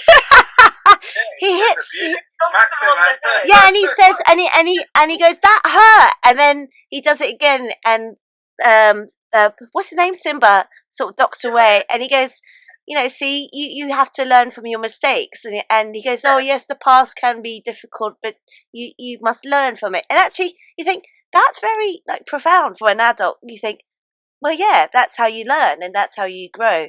When you make mistakes, and you know how to avoid and not remake them in order to grow as a person. So, but yeah, I think the Lion King, because it's the love of his the relationship between him and his parents. Ultimately, we never know what happens to his mum, do we? What happens to the mother? Oh, doesn't Scar kill her off? Do you think she does? It's been a while since I watched it. Yeah. She does have a confrontation with him. Is it a Nefiti? Can't remember her name now, but she has a confrontation with Scar, saying that they're going to starve to death if he doesn't move the Pride. Oh, okay. And come back to Pride Rock, but all of his hyenas have eaten off all their food. So it's kind of assumed. I know she has a confrontation with him, but I can't remember what happens. Yeah. It really goes into it. But why don't we talk back to Jason? Because Jason, you've kind of shocked Rachel by saying that you don't like Disney films, but you actually really like The Lion King. I'm not a big fan of Disney films. I find them cheesy, but the songs in Lion King were better than a lot of the other Disney films that are out there. They're more catchy, more fun, and I just found the animals were more interesting. Like it's a bit the African wildlife rather than some of the sillier things they've tried to pull in their early works, and I say it is quite a hard hitting story, and it's done well for kids rather than there's a few I don't mind. I don't mind Snow White and the Seven Dwarfs, The Sleeping Beauty, and I like a lot of the older ones. I think they lost their way a lot, but as a modern, at the time when I was younger, as a modern one, Lion King reminded me more of stuff like Pinocchio and the stuff that I thought was a bit more classic. Yeah. I keep telling him he needs to see The Black Cauldron. It's a very dark Disney film. I've heard about this film. Have you not seen The Black Cauldron? No, but I've heard this. I don't think it is. It's one of those. It should be on Disney Plus if it's Disney. Disney does not advertise this film. It's quite dark. Okay. And it's one of their older films. It didn't do very well. See if it's on Disney Plus. It didn't do very well. And I keep telling Jason he should watch it, because that was a Disney film I love, because it's very. From the age that I saw it, I was very young, and it's very dark. It's got some very dark scenes in it. It's got a weird dark storyline. I mean, it's still a Disney film. It's nothing. Yes, yeah. But I said, I've heard about this film. The Black Cauldron is there. It's on Disney Plus. Yeah. Oh, is it really? Because I've got Disney Plus, so I might watch it. There's a very weird looking character in it. I think he's called Fergie. And it's got names of this. We've got the brave princess Elanwi, a minstrel named Fleur de Flam and Henwen. Yeah, minstrel, not that kind of minstrel. A remarkable pig who can predict the future. But basically, the pig gets stolen, and it's very important for this Black Cauldron. And there's this the evil guy in it is a giant skeleton, a bit like Skeletor. And he's very dark. And I keep telling Jason we need to watch the Black Cauldron, because it's not a usual Disney film, and it doesn't get talked about. Lots of people haven't seen it. My dad bought me it on VHS, and I remember watching it. I was like, "This is a Disney film," and it was very good. But Disney did. It's bad if you remember. No, it wasn't scary. It was just really dark. Yeah. When the cauldron is activated, the Skeletor King starts raising the dead. So you've got all these zombies and skeletons coming to destroy the world. And it's all, you've got this kid and this princess trying to save a pig. It's really weird. Yeah. Not as complex as The Lion King. No. So Jason, what do you want to say about The Lion King? Because you said that you surprised us by saying actually you really like The Lion King. I think it's one worth checking out. If you're not a big fan of Disney, maybe. No. But would you say it has a lot of family context to it? Like. Yeah. I mean, it's actually a really good father and son bond. Yes, exactly. It's all about honouring his father. Yeah. I do like that element. I like that. Do that again, Rachel. It's what's his name? I can't remember his name. The Darth Vader actor. James Earl Jones. Yeah, he does the voice of Mufasa. No, Mufasa is Jeremy Irons. No, that's Scar. Oh yeah, you're right. Yeah, Mufasa's. Yeah, you're right. Yeah. The live action. They say that there is a live action. They say CGI, live action. It's CGI, but yeah. I would say The Lion King is a great film. Anything after that is not. Yeah, I haven't seen the live action one. But it also teaches you not to trust family, doesn't it? Because it's his uncle that betrays them. So it's family love, but he loves his dad's family. But his uncle, so it's actually got a very complex story about family and your bloodline. Actually, that's clever that you came upon that point, because I never. Yes, you're right. Yeah, because obviously it's his uncle as well. I never thought about it that way. And he trusts him unconditionally as well, which you would do. Yeah. As a young boy, and your uncle who's supposed. Scar's very manipulative, and he plays on that familial love to get what he wants, because he knows if the king is dead and the prince is dead, then Pride Rock is his. Yeah, and he'll be the next in charge. Yeah. Yeah. So, but that's definitely. What are you guys looking up? He's looking at the live action. Do you know what? My mum and her partner, my stepdad Simon, they went to see the stage version, and it absolutely blew them away. They said it was amazing. I've heard the stage version is brilliant. It is. Yeah. I mean, it's been going on for a very long time. I wanted to see it. I'd never. It's really good. But it was always sold out every time I went to book. It's the puppetry, and I mean, because some of them are puppets, like the birds. And some of them are costumes, but they're like just so amazing. I've seen it behind the scenes; it looks phenomenal. Yeah. And my dad take me to all the Disney on Ice and things like that. Mm. And we wanted to go see the Lion King stage show, and every time we went to book it, it was either fully booked or it was somewhere too far because they moved it around. And when it came to London, it was just always sold out. Yeah. I used to work in one of the Ambassador Theatres. I think it was the Ambassador Theatres. I can't remember what theatre company it was, but I think it was the Ambassador. And it was the Lyra Theatre. I can't remember, but it's a massive theatre, and I knew people that worked there as well, and they said every night it's sold out. And there's into the Cirque du Soleil. Yeah. There's a stalls, and there's the dress circle, and there's an upper dress circle. So there's a lot of seats in that building. Yeah, it's huge. So and it still manages to sell out. So yeah. But is there anything you want to say about the Lion King? I mean, I guess it's very much a father-son family, love, isn't it? It's the son wanting to honor his father's legacy and wanting, he's kind of, I don't want to be king, kind of thing. I can't amount to your expectations, and then he's got his evil uncle, etc., etc. So yeah, that's kind of like a family love. Does anyone want to say anything about any of the points that or has anyone got any questions about that? I think one of the main themes in Lion King for me is, although it is very heavy on the family love, it's also not just about the blood ties of family. Like we were saying, Scar is the bad guy and he's a blood tie. Timon and Pumbaa are totally different species to Simba, and they raise him like their own. Yes, that's another clever way. They protect him and they raise him until he's strong enough to take on his responsibilities. Yeah. So in a way, you could say. So in a way, you could say that actually family doesn't necessarily have to be blood related. Exactly. Yeah. That's a very good point.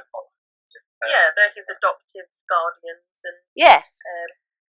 And he loves them like his own family. Would you argue that they are a homosexual couple? I think it's kind of one of those crazy Disney has a lot of subtext. Yeah. Especially in the early days. In the older films, there's a lot of very odd things going on. But I think it was one of those. Disney was an arts. So yes. The original films have got some dark elements to them. Yeah, there's a lot of hidden messages in there, and I think they have played throughout the years with these themes, and which is amazing how Disney have survived that. I know. Yeah, and that it's still such a thing, you know. They have got many of the old stuff that they've done that's been banned. There's a famous one, Songs from the South. I don't know if you know that one. And is that the one with the black guy singing to the bird? No, that's Dumbo, isn't it? No. There's the animated crossover. There's the old black man. Yes. No, there's I'm sure it's Songs of the South. It has that old black guy. Yes. To the woodpecker. Is it a woodpecker? Yeah. Yeah, I mean, but a lot of the films have elements in it, but they've kind of slipped the net, so to speak. When I say they have hidden things, I mean they used to hide things in the animation that people wouldn't notice. No. If you're looking through it. The Rescuers Down Under. Yeah. So in The Rescuers, they hid an image. One of the animators put an actual photo of a nude woman. I think that in was a window. That was specifically someone on the film having a laugh. Really. Oh, I think I've heard about this. Was it an angry animator? And I think again it got through the QC. It got all the way through to VHS. He did it without telling anyone, so that was just someone showing off. Really. Wow. Then there was some controversy with the Little Mermaid front cover because in the yeah. Apparently in the old the castle. Yeah, it looks like a a phallic. You go through. I do think that. Have you seen it? I have seen it, and I remember the video, and I've seen it. It's a meme that's always around that. But I do think sometimes something's overlooked, and they just didn't see it. Yeah. It does look very phallic, like symbol. In some of the black and white and early Disney stuff, there's a lot of hidden swastikas. Yes. And things like that hidden in the animation. Yeah, there's some very dodgy stuff in the other stuff. They date back for a long time, like the 30s, Snow White and the Seven Dwarfs. I mean, products of their time and everything. Yeah, well, that's it. Is that this? I've touched upon this many times. Is that films and animations? They all like a time capsule. They kind of represent what society was like at the time. So yeah, it is really scary. Like some of the stuff is really racist. No. Have you the first film? Yeah, it was the feature film. Yeah. Have you ever seen the Aristocats? Yeah. There's that and you watch it now, and there's other scenes like from so for instance from Aristocats, there's like when they're singing, and all the cats are playing at musical instruments and dance, and there's the cat who's got the stereotypical Chinese. It's the Chinese Ching Chong cat. Yeah. Oh my god. That's really cringe, and then cringeworthy, and he's got like the slitty eyes and the chopsticks, and it's just so bad, like really bad. Nowadays, people get really funny about that stuff, but then they. Throughout history, it used to be very tongue-in-cheek with the films. People used to get like white actors playing a Chinese or Japanese character exactly like that, like with the big teeth and the silly mustache. I thought of an example. Who was it who did that in is it Breakfast at Tiffany's or the other one with Audrey Hepburn? Was it Mickey Rourke? Oh, come on. Yeah. No, it's someone who plays a Chinese character, but it's done in that very sort of unpolitically correct way with the big teeth and the glasses and the. It used to be very common. Yeah. Even to the point where the Chinese would then adapt this for their films to, they would portray things in a stereotypical way to try and get like the American and English audiences to watch them. Yeah. But yeah, there's been a few characters, and that's why you do get people these days saying, "Oh, you know, certain people shouldn't play certain roles, or don't stereotype certain roles, because they find it quite offensive." Yeah, and that people should be more diverse, especially in that industry, which they're beginning to now. You know, they're beginning to take on more races, and it's not so white. Yeah. And then you do get some interesting arguments come up, like people saying the Little Mermaid can't be played by a black woman, and it's like, well, the Little Mermaid is based on a fictional fish that lives underwater, so it doesn't really matter, does it? I never heard this. Has that come up then? They were going to do, I think it was either for a live action or a play or something. They have taken on a young black woman to play the Little Mermaid, and people were getting funny about it. Wow. And it's like, you can't really get funny about a fictional fish. No. And then sometimes people try to get funny about, I think there was some controversy around the new Snow White film, because Snow White has always been the story of a girl with pale skin and dark hair and red lips, hence why the name Snow White. And they were talking about, or they have taken on an ethnic person who do Snow White, and people are being like, yeah, you can't really do that. And it's not because we're racist and we're not saying no, it's because she's black, because Snow White is based on a white, pale character. The same, it'd be like taking Frozen. Yeah. And trying to be diverse with that, when Frozen is based on, pale, I think it's like Swedish or Finlandish type characters. And it's like, that would be like someone going, oh, well, we're going to take Tiana from the Frog Princess and the Frog film, and we're going to buy a blonde-haired white woman. Yeah. It's like sometimes that whole appropriation thing, it goes too far, yes. Yeah. Like the Little Mermaid, do what you want. She's a mythical character. She's a fish. She could be anything you want. Yeah, exactly. Does anyone else want to say anything about family love? Do you want to bring up anything else? I mean, I said The Rain Man, but I haven't seen it in a long time. But I just know, because that's when he finds out at the beginning of the film that his parents have died, or one of them died, and that in the will he doesn't get everything because he finds out he actually has a brother who's been taken away and put in, a hospital. Played by Dustin Hoffman.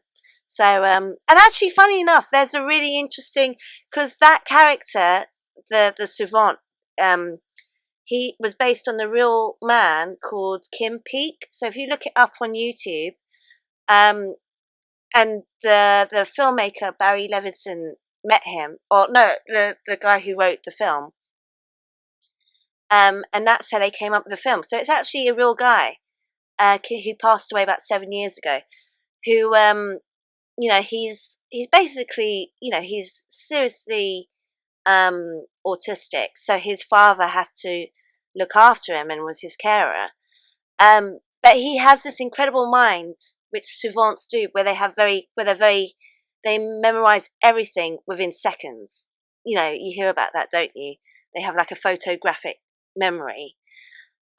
So yeah, no, you should look that up. Is that what you're looking at, Jason? I know Rain Man is but he's based, interesting concept. Yeah, he's based on the Dustin Hoffman character is based on a real man called Kim Peek. I didn't know that because what I know about Rain Man is that it's controversial because it deals with autism. It's Hollywoodized. It's an older film. Rain Man's quite older, so it was It's 80s, isn't it? Because he's very young in that film. Yeah. So again, Dustin Hoffman did spend a lot of time with Kim Peek. It's interesting. Yeah. I mean, it depends, because I myself am autistic. I'm 4 ASD, and it's interesting seeing sometimes perceptions of what I am on film. Yeah. A lot of people don't completely get it right, do they? It's No. one of them things where a lot of filmmakers and films just they misunderstand, because a lot of people I talk to, a lot of people don't really fully understand autism, and they do expect it to be very kind of special needs, and that they go down that route of being very handicapped. No, but you always get different ends of it, don't you? You can get the extreme end, which is that end, and then you can get so it's not always the same for everyone. It's like my dyslexia will not be the same dyslexia as somebody else. Everyone's got their own, it's... That's why autism is a spectrum, but I think especially what people are realising now is that there's a lot of comorbidities. And I think what sometimes takes, because I like Rain Man, I've seen the film, I really enjoy Rain Man. I think what some people get frustrated about is in Hollywood, they always portray the savant type autism. Yes. And people are then like, oh, if you're autistic, you're a genius at something. Now, autistic people are obviously very, very intelligent on varying spectrums, especially in their special interests. But savantism is actually very rare. Okay. And I do know someone who was a savant that my mum worked with, and it's I can never remember his name, but he's famous now. He's a gentleman. He can draw landscape. Is this Stephen something? Stephen. Yes. My mum actually worked with him. He was at the time. He was totally non-verbal, and it is a savant, as in he can do that from memory. He can go and look at you, and he will draw it in such intense detail. It's realistic. I've heard about this. He flew over New York. He can speak now. He's not as non-verbal as he was, but when my mum worked with him when he was a young boy to a teenager, and I had met him briefly, but I was obviously very young myself, he was completely non-verbal autistic, but was incredibly intelligent in his own way of communicating. And I think that's why some people get a bit funny about it, because they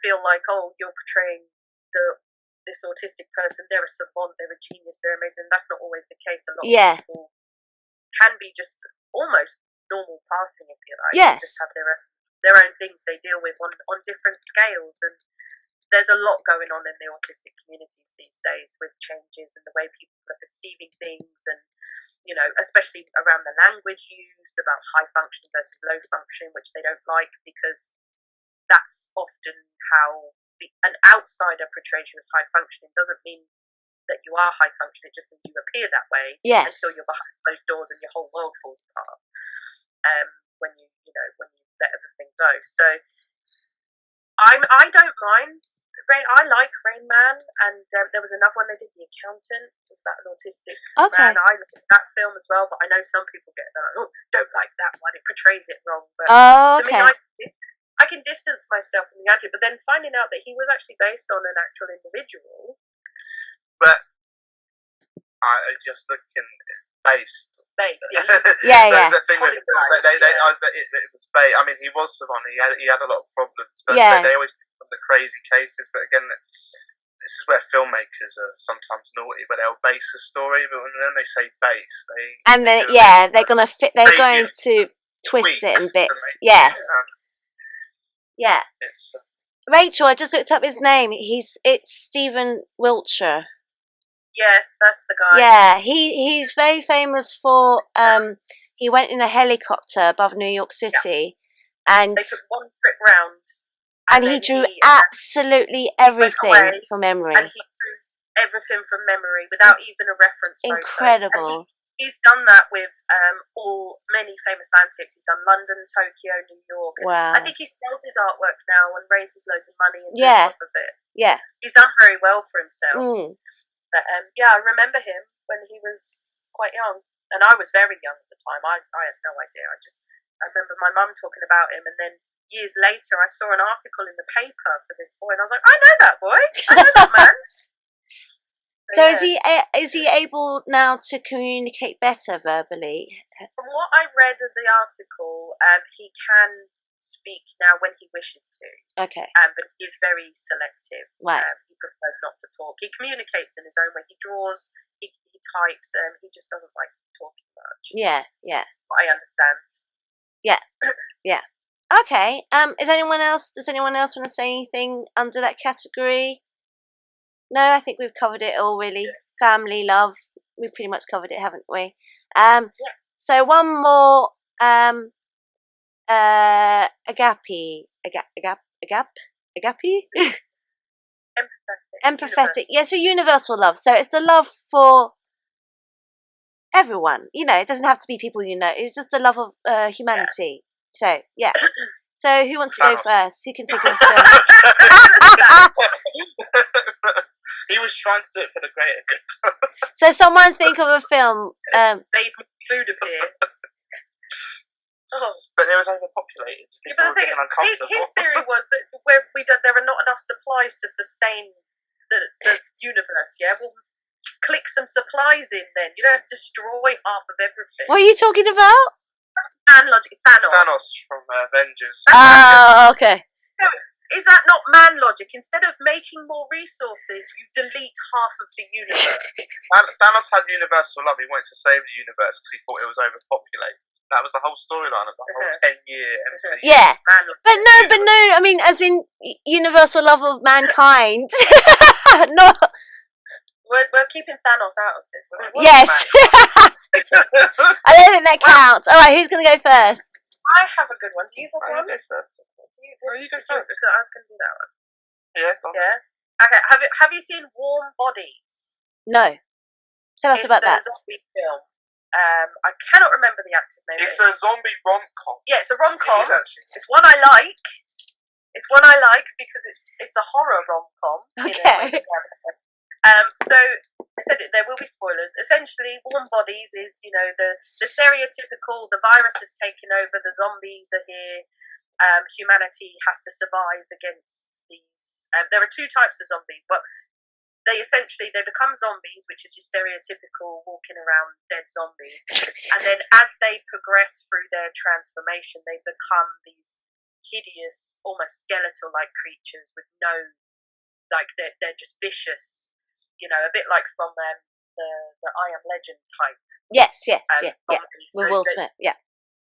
And the whole story is told from one zombie's perspective, a young man who was made into a zombie. He kind of remembers bits from his life, but he can't really talk. But you hear his internal dialogue where he's talking about his day and his life and what he thinks about things. And it's very curious, strange little film. And he has a friend who's another zombie. They just kind of zombie everywhere together. It's really weird. When I talk about it, it sounds really bad. It's really well done. But essentially, this zombie bumps into a group of people trying to find resources. So it's different in the sense it's told from the zombies' perspective rather than the people's perspective. Okay. Oh, okay. That's interesting. They come across these people. Now, they're always hungry. And these people are trying to find resources. And he bumps into this girl.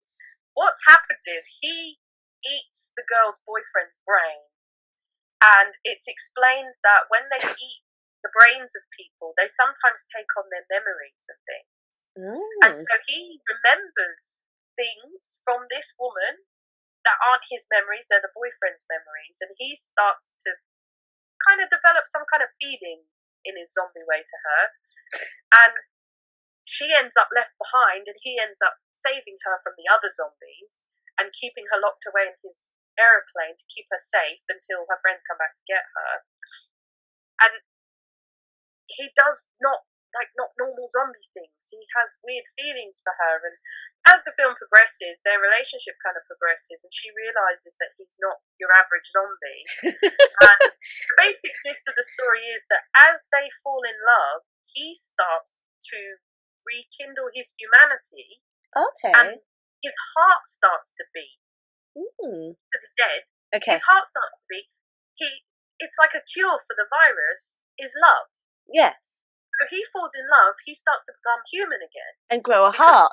And there's all sorts of other stuff going on, like her dad is the head of the military, like king of his castle, and wants to shoot everything in sight, and she has to eventually convince him that, no, this is the cure, and we have to, everyone needs to love each other again, and they all need to connect with something. They need to connect with their humanity to become human again. They've lost their humanity through this virus. They become human again, their heart starts beating, they can start healing, they start becoming themselves again. And there's lots of questions like what happens to the half-dead zombies or the zombies with guts. Because there are some weird questions with that film, but the essential is a zombie and a human fall in love, a bit of a Romeo and Juliet, the forbidden love, and he becomes human again, and she realizes this, and they have to heal the world with love. And I like that. It's a very weird, quirky film, and I think it's brilliant. It's quite funny in places. It takes all those gory zombie elements. They're killing people and they're eating brains, and people are getting shot, and there's zombie dogs as well. And all this goes on, and behind it is this really cute little love story between two teenagers, one who happens to be dead. Okay. So what's it called? Warm Bodies. I know it. Warm Bodies. I might give that a go. More than I do. It's one of the few love stories that I find interesting. Yeah.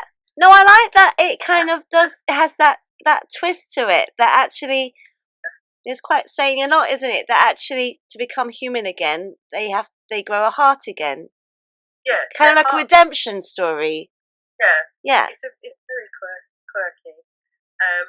But I know Jason's a huge zombie fan, and he loves the classics. So I'm a huge zombie fan, but I don't think Warm Bodies, along with Shaun of the Dead, are very highly rated categories. No, Shaun of the Dead I can leave, but Warm Bodies I find.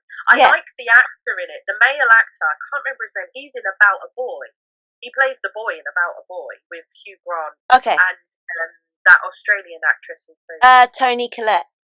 Yeah, she's in that. He's in that, and I really liked him in About a Boy. Yeah.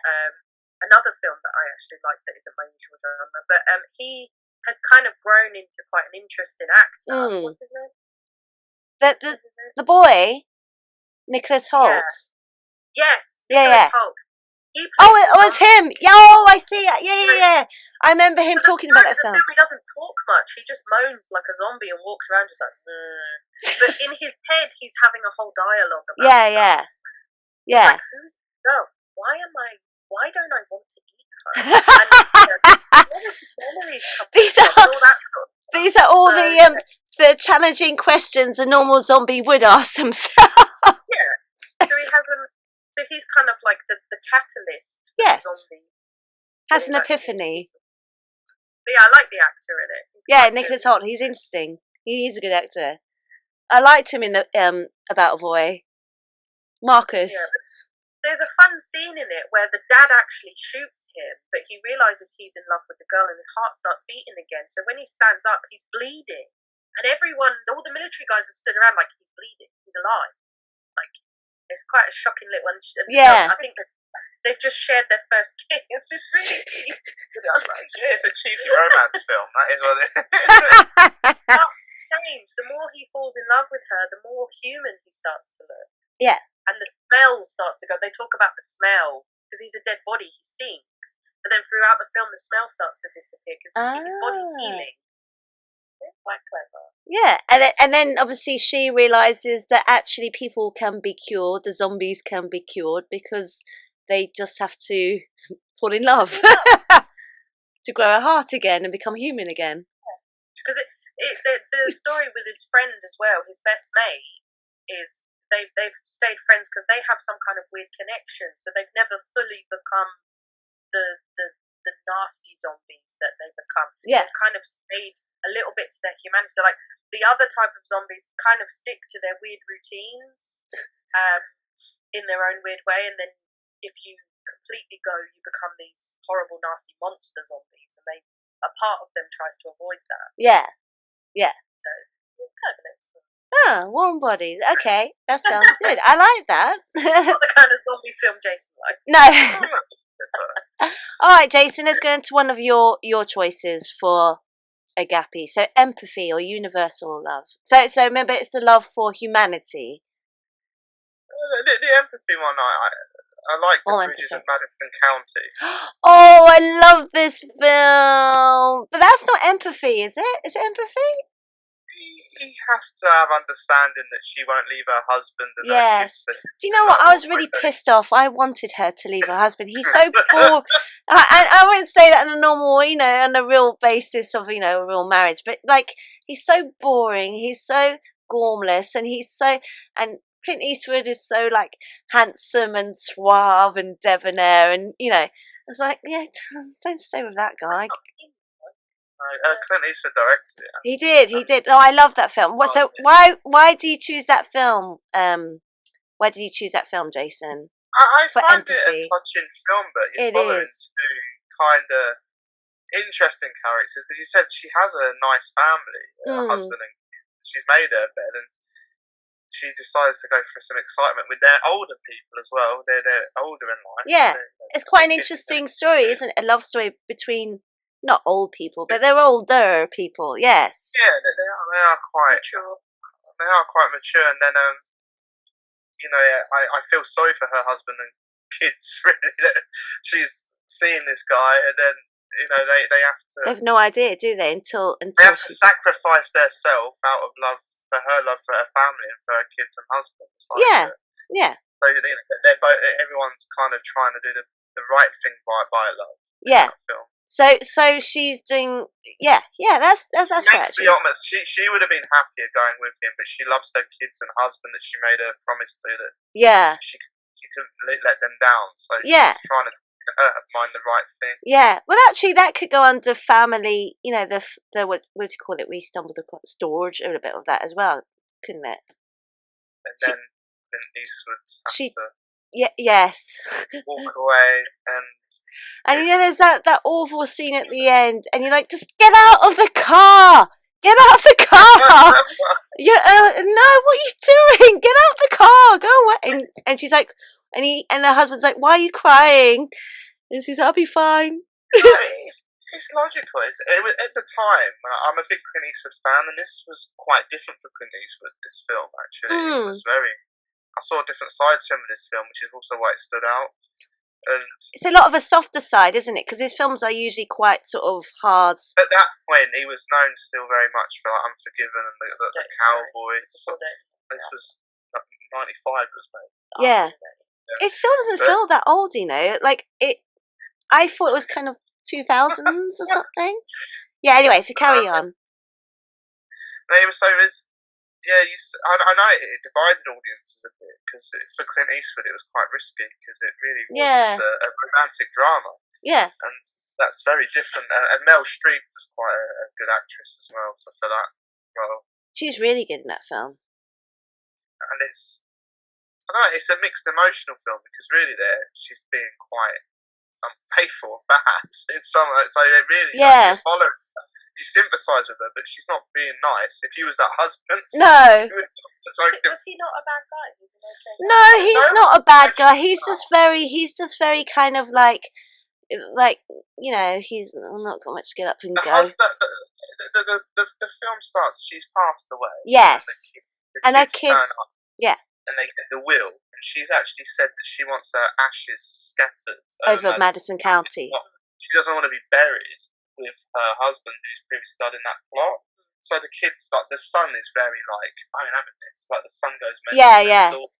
Listens, and they said that she confesses in her will reading that. Well, there's 3 books, isn't there? It said it's all in the 3 diaries. So yeah. So that's when they find out about him. And I assume that it's a product of its time. Then. No. The husband, based on a famous book, the husband goes away with the kids on a fishing trip, and she's on her own board in the outbacks of America, and he is travelling through, and they have a whirlwind romance. And he's a photographer. They've rediscovered themselves. Yeah. In the ideal world, he's like, come with me, let's just go and have a life. And she's going to do it, and she's like, I can't leave my kids and husband, I can't do it. So the kids are still kind of teenage years, and he has to end up leaving in the end, and she stays with the family and lives up ever after. But when it comes to her death and the will, the kids actually discovered there was this whole side of their mum they didn't know. Yeah, she actually her little flings where she actually wants her ashes to be spread. So it's worth a view. It's another kind of doomed romance, isn't it? It's the love that will never endure. But I still get pissed off. I still get really fed up when I see that ending. I was just like, he's so boring. Just go. And he's just like, he doesn't know anything. He's like, why are you crying? It's an interesting one because my granddad was a massive Clint Eastwood fan. When that film first came out, he weren't really having any of it. and I wanted to see it, so I got it on VHS as soon as it come out, and I watched it, and I caught him hovering. He actually started to watch it. Did you? Because I used to share a lot of film time with my granddad, and he ended up getting quite suckered into it, almost doing what you were doing, shouting at the TV. Oh, was it? He tried to not admit it, but he got drawn in because he actually got drawn into it. Did he really? So was he shouting at the end as well? Get out the car! He got suckered into the storyline because he was a bit dismissive because he loved all the westerns and the I've done this before. What was it? Was it Unforgiven? Unforgiven. I'm not a fan of westerns, like more spaghetti westerns. I'm not a fan of westerns. Yeah. And then Jason keeps telling me about these films that are really good. Oh, it's a western, but then he put Unforgiven on, and I was like, oh, this film's amazing. Really? I did put it on the home cinema in 4K. And we had the 4K the whole film was really discovered by me as well. Yeah, yeah. Sound and visual, that was incredible. It Yeah. happened a few times. Like, was it Dogman? The one with Nicole Kidman. Oh yeah. Oh yeah. That was a bit of a strange one, wasn't it? Dogville. He put Dogville on, and I was pottering around, and I saw this film on the laptop that he was watching with just actors and no props. There's no buildings. Yeah, like the stage. And I'm like, what the hell are you watching? And he's like, it's Dogville. It's really good. And I'm like, how can that be good? Half an hour later, and I'm like completely hooked on this. Yeah. My brain has built the houses around these actors, and I'm like, oh my god, this is great. Yeah, and yeah. it was really good. And I was totally, when I first saw it, I was like, what is this? But then, yeah, you get sucked in. The story's so good, you get sucked in. Yeah. No, I've heard about that. Because it was all, they're not houses, are they? It's like it's all white lines on the floor. Yeah. And then, yeah, it's literally just the acting and a few little props dotted around. Yeah, it's Gus Van Sant. Is it Gus Van Sant? Gus Van Sant. Lars Van Trier. Oh, is it Lars Van Trier? Oh, the funny one, the other one, the controversial one. Yeah, he's very controversial. Yeah, he did. Yeah, I completely was suckered into the story without any buildings or. Oh, I should watch it. I've heard about it. I don't know why I thought that was Gus Van Sant. Yeah, definitely give it a shot. Yeah. No, Lars Van Trier? Lars Van Trier. He's very. Yeah. He was. Do you know what? The latest one, I mean, that was a long time ago now, but it was probably his recent one up to date, was the Nymphomaniac. That's probably one of his biggest ones. Yeah. But that was very, like... Yeah, he did the house that Jack built after that. Oh, yeah. Which is, I love that. That's another one. Great. Yeah. But yeah, Nymphomaniac I really like. Yeah. Yeah, we like the last one. Yeah. But Jason likes his early stuff as well. He likes his controversial Oh, stuff. do you? He's always been very controversial, though, isn't he? He's Dutch, isn't he? Push the boundaries of he was one of the filmmakers that created the Dog Me movement. Did the film The Idiots, which deals with interesting aspect of love, a group of friends that confide in each other and act special needs, and they kind of get so drawn into it, they struggle to break away, and when one of them returns home, the family won't accept her back. It's really funny. I should have loved it too. But it's done the Challenger. It is done funny. It gets classed as comedy. Yeah, it does get classed. I've not seen the whole of The Idiots, but he's shown me quite a few clips. So they literally fully encompass people with special needs, almost offensively so, and they live this for 100% in full method. And this woman goes home, and she's eating a cake. And she's like, no, and she's proper like drooling. She's like regurgitating it out of her mouth. And her dad just smacks her full pelt across the face. Apparently doesn't want to back home if she's going to act like that. He's disappointed. But when you watch it, he clearly smacked this woman really hard. Like, you can tell it's not a fake smack. He proper across the face. And I was like, oh my God. Why are you doing this? Because it's Dutch, isn't it? Yeah, it's quite an uncomfortable. I find things like that really uncomfortable to watch because they're so like, what? Oh my God! That film, it challenged censors because they have a gangbang in their friends, and then they left the scene in, and it gets X-rated where he broke his own rules and brought people in. But they said the scene was so important because after that it breaks the community up, and they don't get on as well, and that sort of friendship and the love for each other starts to deteriorate through jealousy and through that next level they took it to, which is why they try and return home. It's quite an in-depth. It is a pure. It's an art house film. Cool. It's all about drama and characters and friendship and love, and it is all about that. But it's very challenging and in your face. And again, it's a selective audience because it's it's offensive to people. I mean, it's Tartan released it in the UK, which there is a DVD that Tartan released uncut. Fully, I don't think it's the most released film, but you can get hold of it fairly easily. Yeah. But if you like Lars Ventre, I recommend it. I mean, if you like Lars, you kind of know what you get yourself into. Well, we all kind of know what he's like, and then he did the one with William Dafoe. Antichrist. Yeah. I mean, I've never seen any of his stuff because I know it's going to be hard, but... Have you seen Have you not seen Antichrist? Antichrist is all about relationship and marriage. They're trying to fix a marriage. The tables are turning because it's the woman. And the wife is actually quite unforgiving. And William Dafoe is the husband who's trying to make the marriage work. After the traumatic death of a child. Well, there is a bit of a thing that because he is a psychologist and he is her psychologist, which is a big no-no. Yeah. But it just shows because the husband tries to do his psychology on his own wife, to fix her. It backfires spectacularly. Oh, really? So it's a lot of Lars Ventre's films do deal with relationships. Yes. Lars Ventre is a good one for this subject matter for love. He does cover all the aspects. Well, he says that he does cover them all, but in his very dark, twisted way of doing it. Antichrist is exceptionally quite.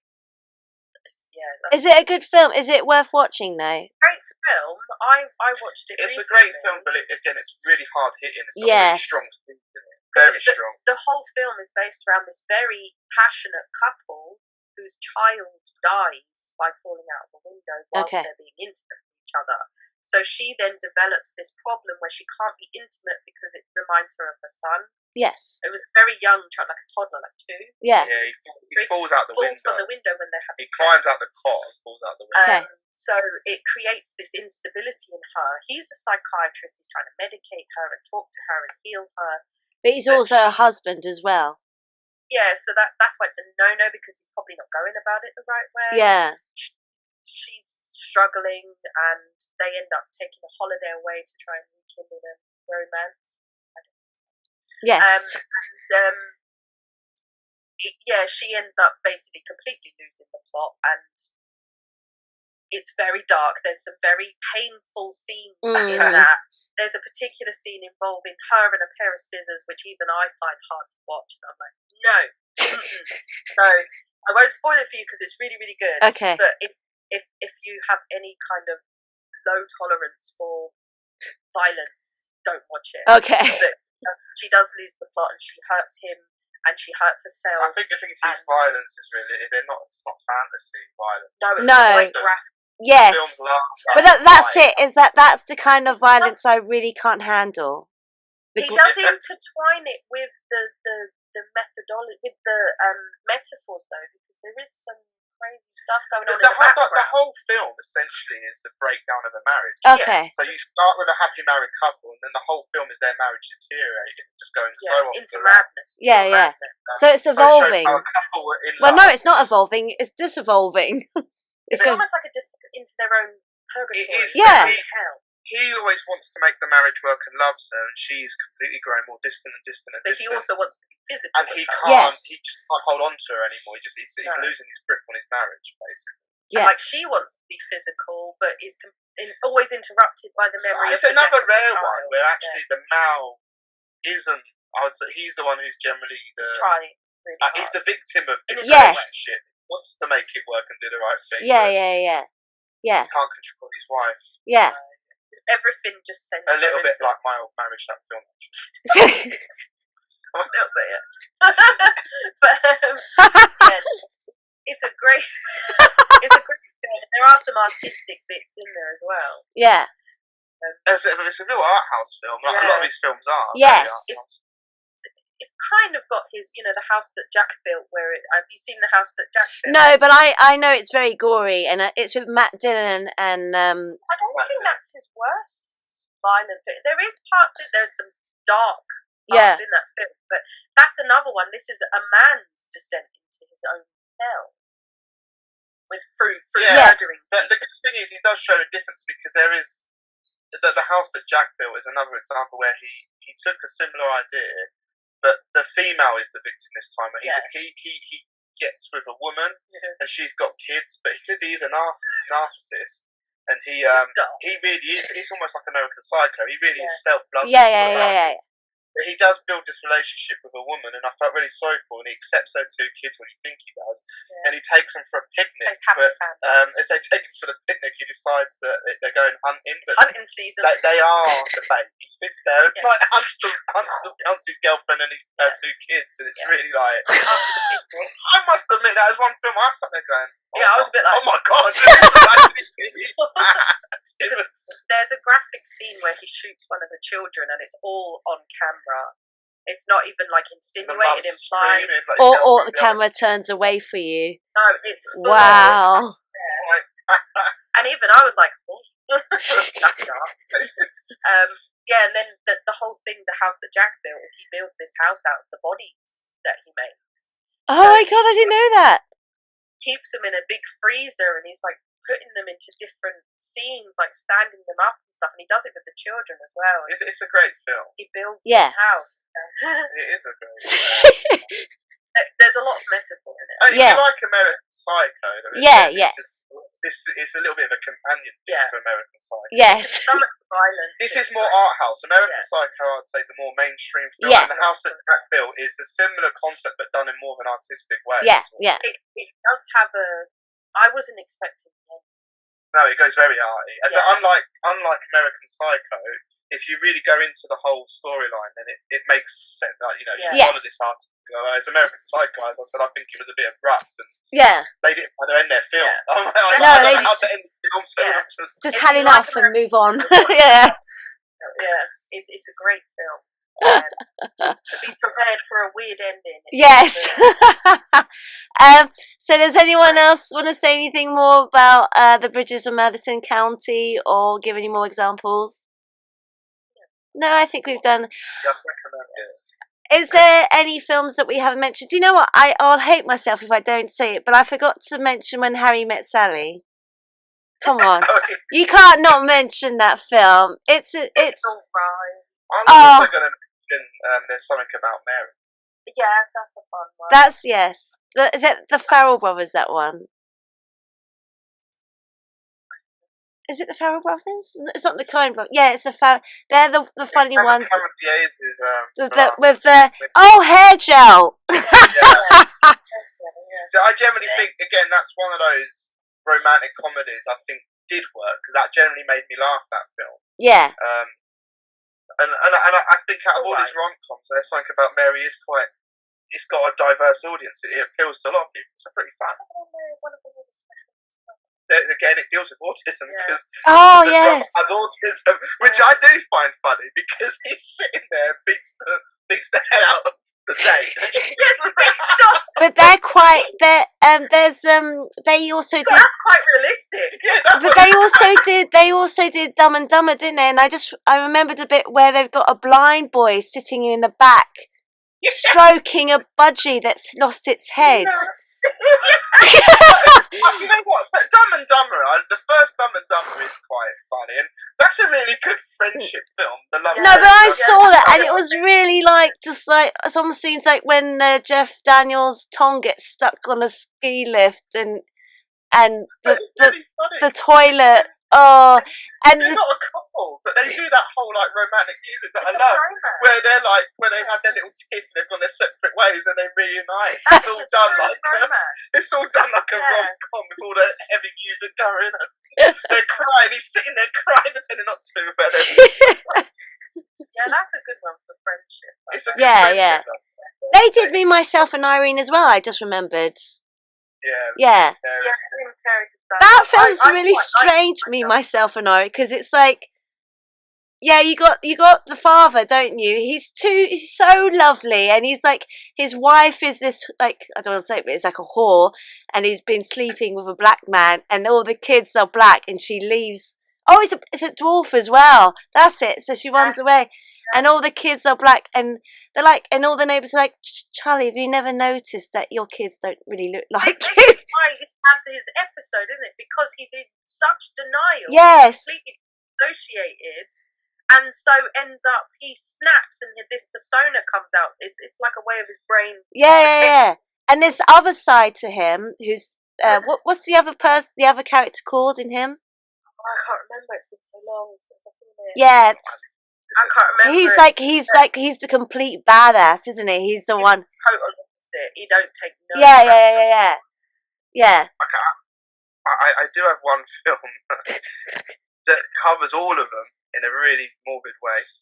Which film? What? This probably shouldn't do this one, but I've just looked at all of them.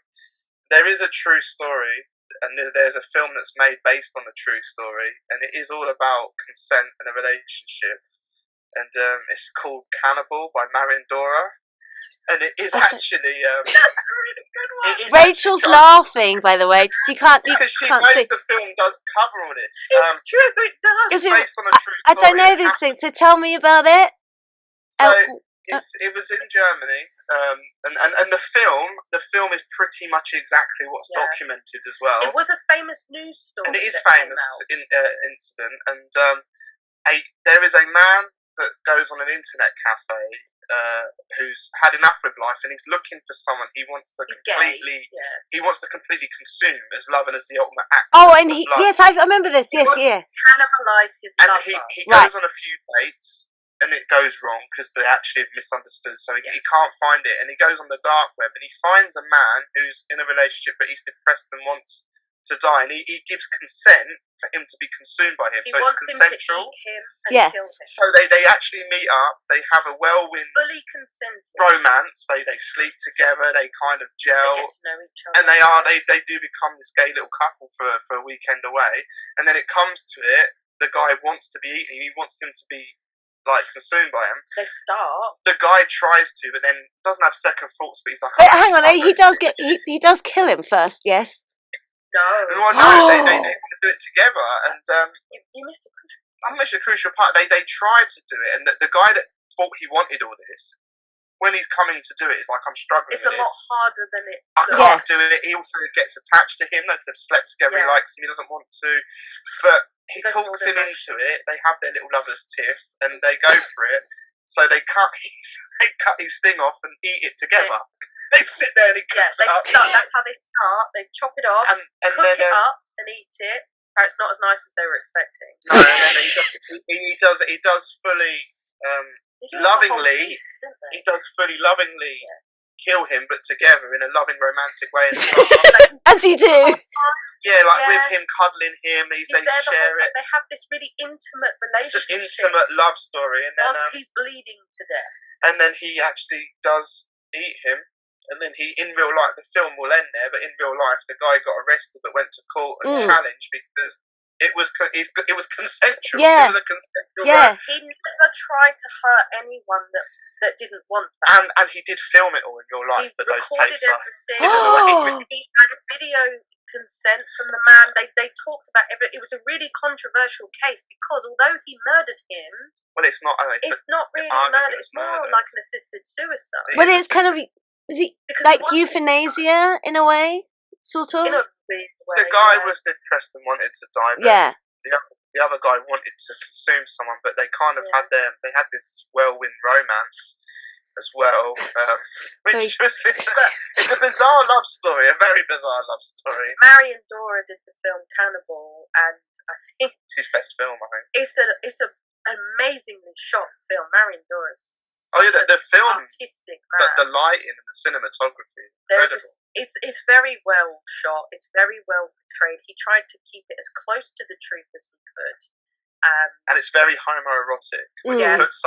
Because it comes into the extreme horror category sometimes, but then that film gets lost in them because it's so homoerotic. A lot of people in that area don't like it. There's a lot of male nudity. They're naked in it a lot. Even just sitting and talking, they're naked. But there's a lot of kissing, cuddling, and all that from them. So I mean, this isn't that graphic. I wouldn't say it was graphic. It's graphic to what they sometimes show. Because it's taboo. His main actor is also a porn star. Gay male sex is quite... what's his name? Frank Castle. Yeah, but gay male sex is a taboo area in a film. People still get uncomfortable. I've made some films that deal with homosexual relationships, and the producer I've worked with reckons we've come under fire before because there was some gay sex scenes. It's a difficult market. It challenges censor a bit more than if it was heterosexual. Even I've done lesbian films, and they've been easier to push out there than the actual gay ones. It still happens now. It's a gay film for me is harder to push than a lesbian film or a hetero film for sure. Like, absolutely, definitely noticed that myself. And the downside is as well, the gay films he has done, the fans think he's also gay. Really? They like, I've had gay fans, especially with him and his colleague Wade. They were always like, "Oh, you're such a cute couple." And are you just standing there, Rachel, going, "Hello"? They're like, "Oh, yeah." I made Boys Behind Bars trilogy that didn't help. Yeah. 600 Savage. But Boys Behind Bars will forever haunt me as a trilogy of films that I made. So for you, Cannibal's a weird, twisted love story. Well, yeah, it's taken to the extreme. It's romantic and passionate. It's intimate and authentic. There's certainly the playful flirtation. It goes through their internet messages. Yeah, because they're a whirlwind romance, like Bridges of Madison County. It's a whirlwind romance. Part of it was online romance as well, like before. They meet on a chat room in the early days of internet. It's a dark web chat room, and then they arrange a date to meet up from the chat, which is the early stages of what you could class as Tinder or Plenty of Fish. Oh, I want to talk to you. Sorry, you carry on, and I'll quickly raise something about Tinder. But carry on. I just think it's unconditional because what they do is self-love because they're both doing it. They both have their self-needs. They both want to. And he was empathetic about it as well. And they commit to it. They committed to the act, and he didn't. It wasn't done in a horrible, "I'm a murderer, I'm going to stab you." Yeah, he gets empathic. He actually he doesn't want him to suffer and be in pain. So painkillers and alcohol. It really did cover all of these sort of. Yeah. No, that's interesting. I wouldn't have thought. It wouldn't be a film I'd want to watch. Is that guy? That guy still? He's free, isn't he? Yeah, I think he recently did get released. He has actually. I think they did a retrial. Didn't they do a retrial? Or was it just it went on for so long? It was I think he's trial because it ordered the rules. There was too many grey areas. Yeah, I think he did get released, and he sort of talks about it quite a lot. I can't remember his name. And there's have you ever seen the IT Crowd? There's that episode where Moss wants. Some of the It Crowd, where Moss wants to make new friends, and he goes to a German's house to learn cooking, and he gets they get sort of their wires crossed, and he goes, "No, I wanted to eat you," and he goes, "What did you say?" I don't think I've seen that episode. Oh, it's really funny. It is funny, but that's kind of like a parody of that situation. Oh, yeah, he was only sentenced to 8 years and 6 months. Wow. He's since become a vegetarian. Is he really? He wants to write a biography. Yeah. Wow. Do you think that? Didn't tell anyone wanting to follow in his footsteps. They should go for. Do you reckon? Does he talk about his remorse? Does he have any remorse? He must do. Yeah, no, I think he knows he was mentally ill and made a mistake, and I think. No, I mean himself, as in for doing that. Does he feel remorse for doing that to somebody else, even though it was consented? I think so, because it says he doesn't want people to escalate like he did. Yeah. I think he does regret it. Yeah, maybe. Yeah. I remember when it broke out, it was a sensational story. I mean, you wouldn't make it up.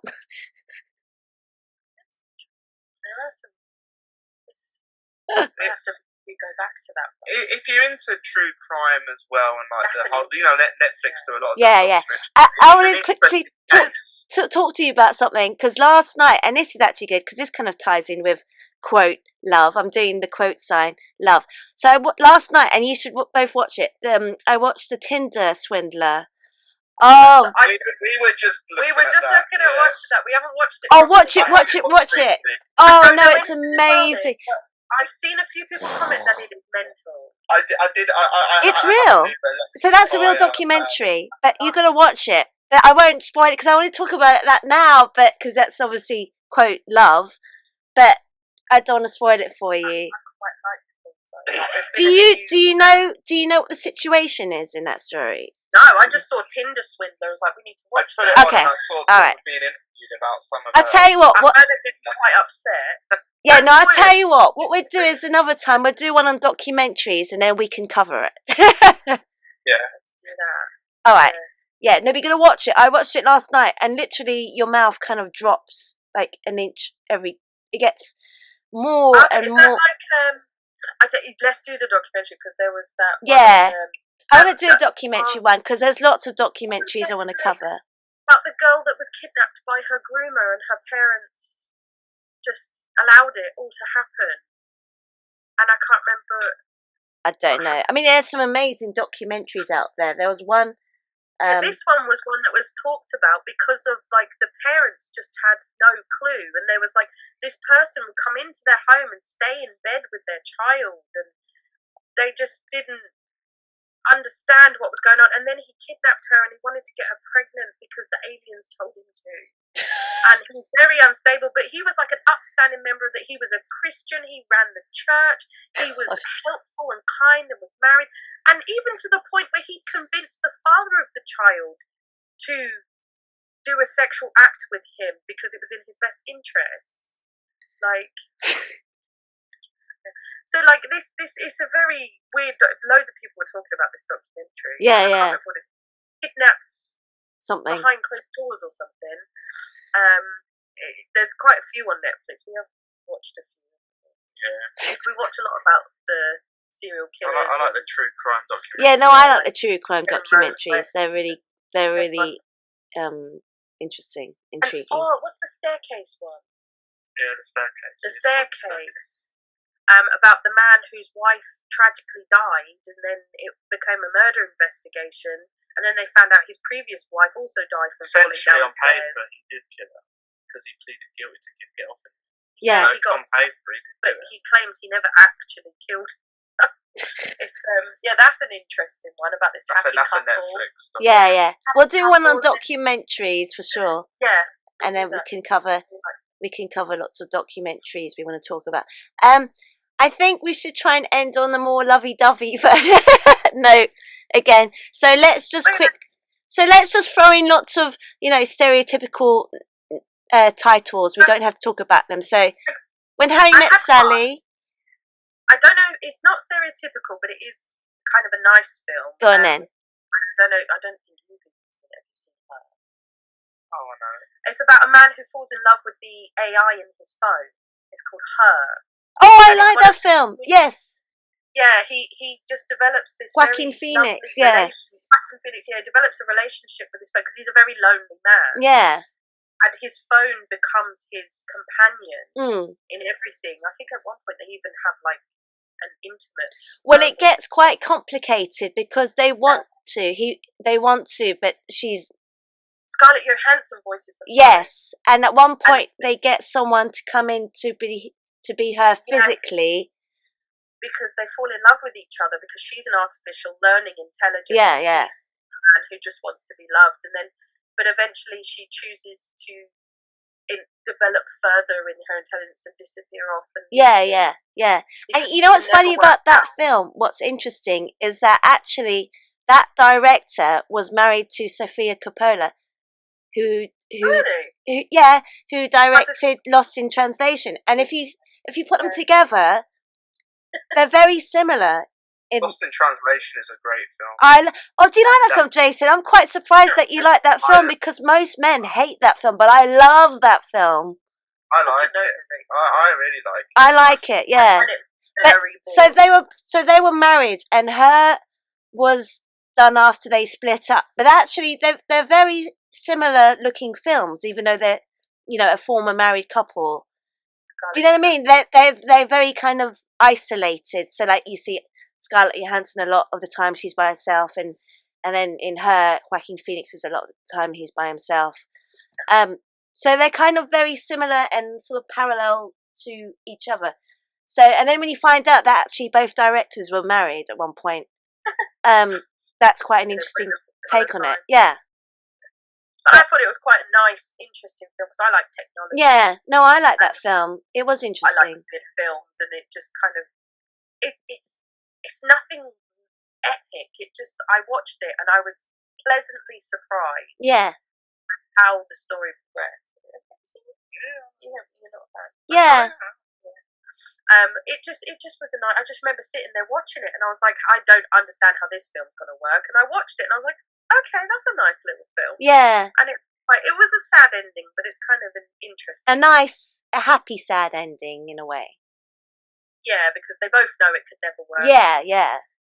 So they go their separate ways, and yeah, he needs to find an actual person. And there's a point where he realizes. Yeah. There's a point where he realizes that actually she's talking to many, many other people around the world. Yeah. Yeah. Oh, yeah, yeah. Isn't it? And then you realise, am I? Yeah. So that's her job. It's not just him. She loves everyone. Yeah, exactly. All the people of the world. So yeah, it covers that. Yeah. So that's a good, definitely a good one. Jason, what do you want to quickly say about Lost in Translation? I'm surprised that you like that film, but that's one of my favourite films. Yeah, Lost in Translation is a really good drama and a bit of a romance with it's kind of like an unofficial romance. But that's it. Is that we've spoken about this with Tom? Is that they like each other.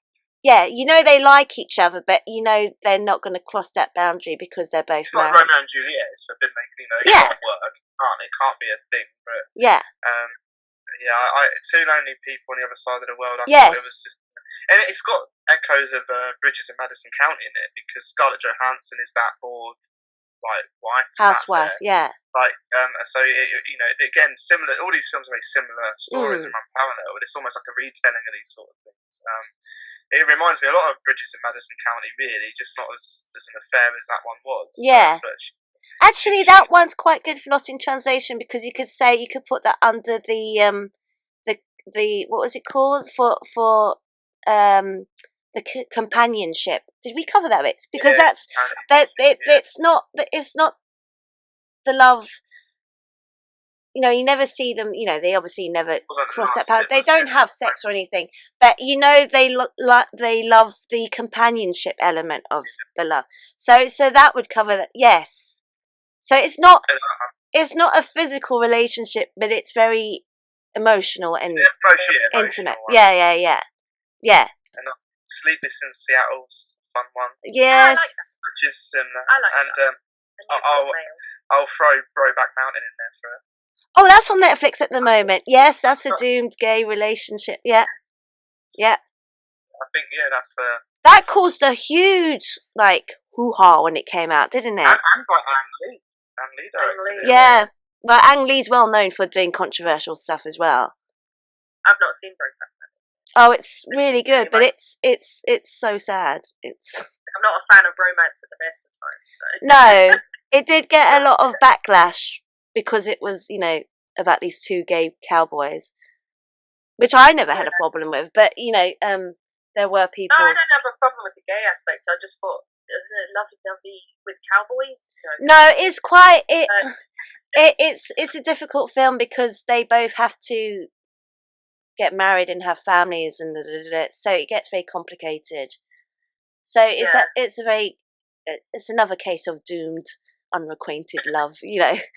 It's funny how these love stories are love stories because they can never work out. A typical one is Casablanca and what's the other one? The legendary one with Frankly Dear, I Don't Give a Damn. Gone with the Wind. Oh yeah, Gone with the Wind. All those kind of ones where they walk away and they're like, "I'll see you later, kid," kind of thing. Maybe a good one that falls into that category is Carousel. Whether is it the father or the husband dies and he comes back for a short time and brings a star. I haven't seen it for a long time, but I used to watch it a lot. Yeah, that's a very sad love story. Yeah, which, considering I'm not a fan of those types of films, Carousel for some reason always stuck with me. Yeah, I don't know why. It's just I enjoy watching that film. Yeah, a lot. Yeah. And we talked. Did we cover the spouses, the commitment, long term? I think we did. But if you want, we can quickly give it. It came under like some cross categories. Yeah, but that's the thing, isn't it? They kind of cross over. So we kind of talked about that because we talked about the film where you said the man who's actually the good guy in it, and she falls apart in the marriage, and he's trying to make it work, and she's there is that commitment. Yeah, committed. Better or for worse. Yes, committed, compatible, not compatible, companionate, love, yeah. So, but then they all kind of cross over. And then afterwards, when we finish, we're going to be like, oh, why didn't I say this? Why didn't I say that? So when I was talking about Old Boy, and we were saying about like the incest type of things isn't very common in them. Most films. It reminded me of a film called The Lodgers, which was a very, very weird film I came across by accident. I don't know if you've seen The Lodgers. I have not seen that one. I don't want to spoil it for you now. It's a horror film about a brother and a sister who are left in this house. And it's just a very weird psychological horror. It's an older, based in an older time period, like Victorian-ish type time period. And they have to contain the lodgers, and you never really find out who the lodgers are, but it's basically a family curse. Okay. And I won't spoil it, but they if you want to go down the incest route, one of the best films for that is I'm in the Death. Okay. Is that yours? No, it's a film that was actually originally released by Vipco over here, which obviously I made a documentary on Vipco and made that a bit of a legacy. It's been re-released by Arrow Video, so it's widely available. It's on the Arrow Player, or it's on Blu-ray and HMV. You can pick it up. But that's a film about. Really, that's a spoiler. That is a spoiler at the end that they're brother and sister. But again, these films are so old and known. It's like not you spoilers are everywhere for these films now because people assume that you're aware of these films. Yeah. But yeah, that's a brother and sister relationship where they just go on a rampage. A little bit, and murder, violence, and sex. Like Mickey and Mallory Knox from Natural Born Killers. Yeah. Which, is a love story that Tarantino wrote and Oliver Stone directed, which Tarantino disowns that script because he didn't like what Oliver Stone done with it. Yeah. But again, it is forbidden love. And what they do, even though it's a twisted kind, isn't it? It's something that they love doing together. It's happily ever after because they do walk off in the sunset together. Yeah. Unlike Romeo and Juliet, theirs is the worst one, but they actually find each other again. Yeah. And walk off. Which I did think brings it to a good end. That talking of Tarantino's script is True Romance. Tarantino's script. Yeah. That's one of my favorites. True Romance is supposedly, which Tarantino says he wrote a romantic film, and that was True Romance. Yeah. Which Tony Scott directed and did a alright job. It's okay. I'm good at connecting.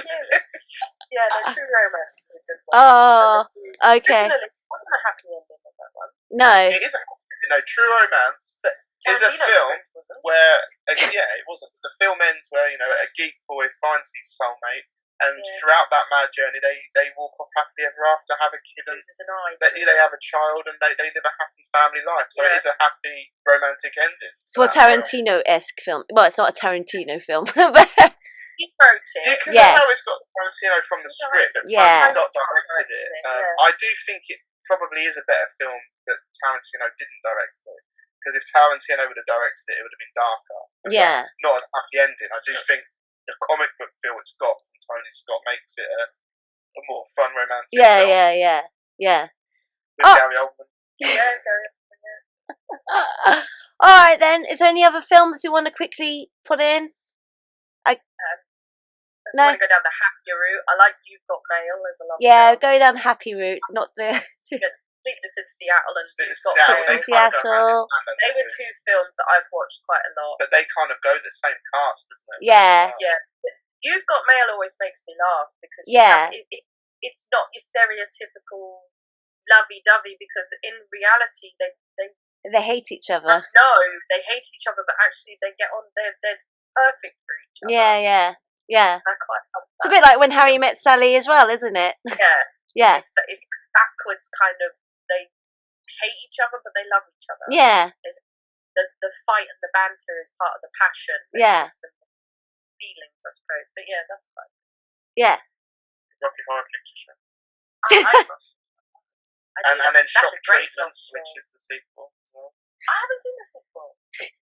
I love how you two think so out of the box. Yeah, we don't do normal. Rocky Horror's quite a traditional rom-com. Yeah, that is a.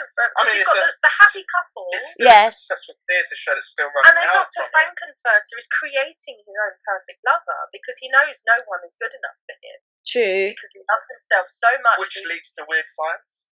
Yeah, creating your own lover. Yeah. These all classic 80s. My friend Tom loves that film. We cover it in our John Hughes special, like in one of the older episodes. I love John Hughes. Yeah. No, oh, do you? Yeah, we did a special. One of my favourite films of all time, which would come under a friendship, is Planes, Trains, and Automobiles. Ah, this is one of our favourites. He converted me to that. Yeah, I love that film. It's on Netflix now. Every time I see it, I get choked up with that ending when he sat on the I always had this thing That's a good one to put under friendship one. Yeah, definitely. Yeah, it's a really good friendship. I love that movie. That's a really good. It does choke you up at the ending, though, doesn't it? That film is an emotional roller coaster. Yeah, it is, because they can't. He hates him. Really. I like both the characters are great. Steve Martin and John Candy are both brilliant in that. Yeah. You sympathise with both the points. You can understand both their point of view. Yeah. Yes. No, I love that film. Yeah. They are like a married couple in that film as well. They are. That's the most funny. I would love to see the 4-hour cut that John Hughes did, but I'm sure it'll never make it out in our lifetime. All right then. So I think we basically covered everything. Yeah. And I think everyone's getting tired, so we should probably wrap it up. So Jason and Rachel, at some point we're going to do one on the porn industry, won't we, Jason? Remember? So and we need to cover one. Yeah, you can talk about your documentary that you did on the porn industry. So that's one I really want to do about the porn industry. And documentaries is another one I want to do. So if you want to do any of those, you're more than welcome to come back and do that. Yeah. All right. So does anyone want to say anything before we wrap it up and say goodbye? No? I do highly recommend Planes, Trains, and Automobiles. Okay. That's a really good feel-good film. So all right. It's a happy feel-good one. I recommend A Tinder Swindler. Watch that now on Netflix. Oh, yes. I think I'm going to jump onto that. Yeah. Rachel, you want to suggest anything? No, not really. No? Kind of been through it all. Yeah. Okay. If you like true crime films, definitely Cannibal. If you like something very unorthodox and traumatizing to watch, Antichrist is a great one. Okay. The Lars von Trier Antichrist, that will forever haunt me, that film. In a good way. Yes. It's got something I've never seen on camera before, so yeah. I won't spoil it for you, but you should definitely give it a watch. All right. Okay, I tell you what. Why don't we sign off by saying Happy Valentine's Day each, and then we'll say goodbye. So, Jason. Yeah, no, Happy Valentine's Day. Watch lots of films. Yes, romantic and non-romantic. Rachel. Happy Valentine's Day, and appreciate your loved ones for who they are. Definitely. And for me, Happy Valentine's Day also. All right then. Well, thank you very much, Jason and Rachel. And it's been lovely having you on, and I hope to have you both back on very soon. So I'll wish you good night. Bye. Bye.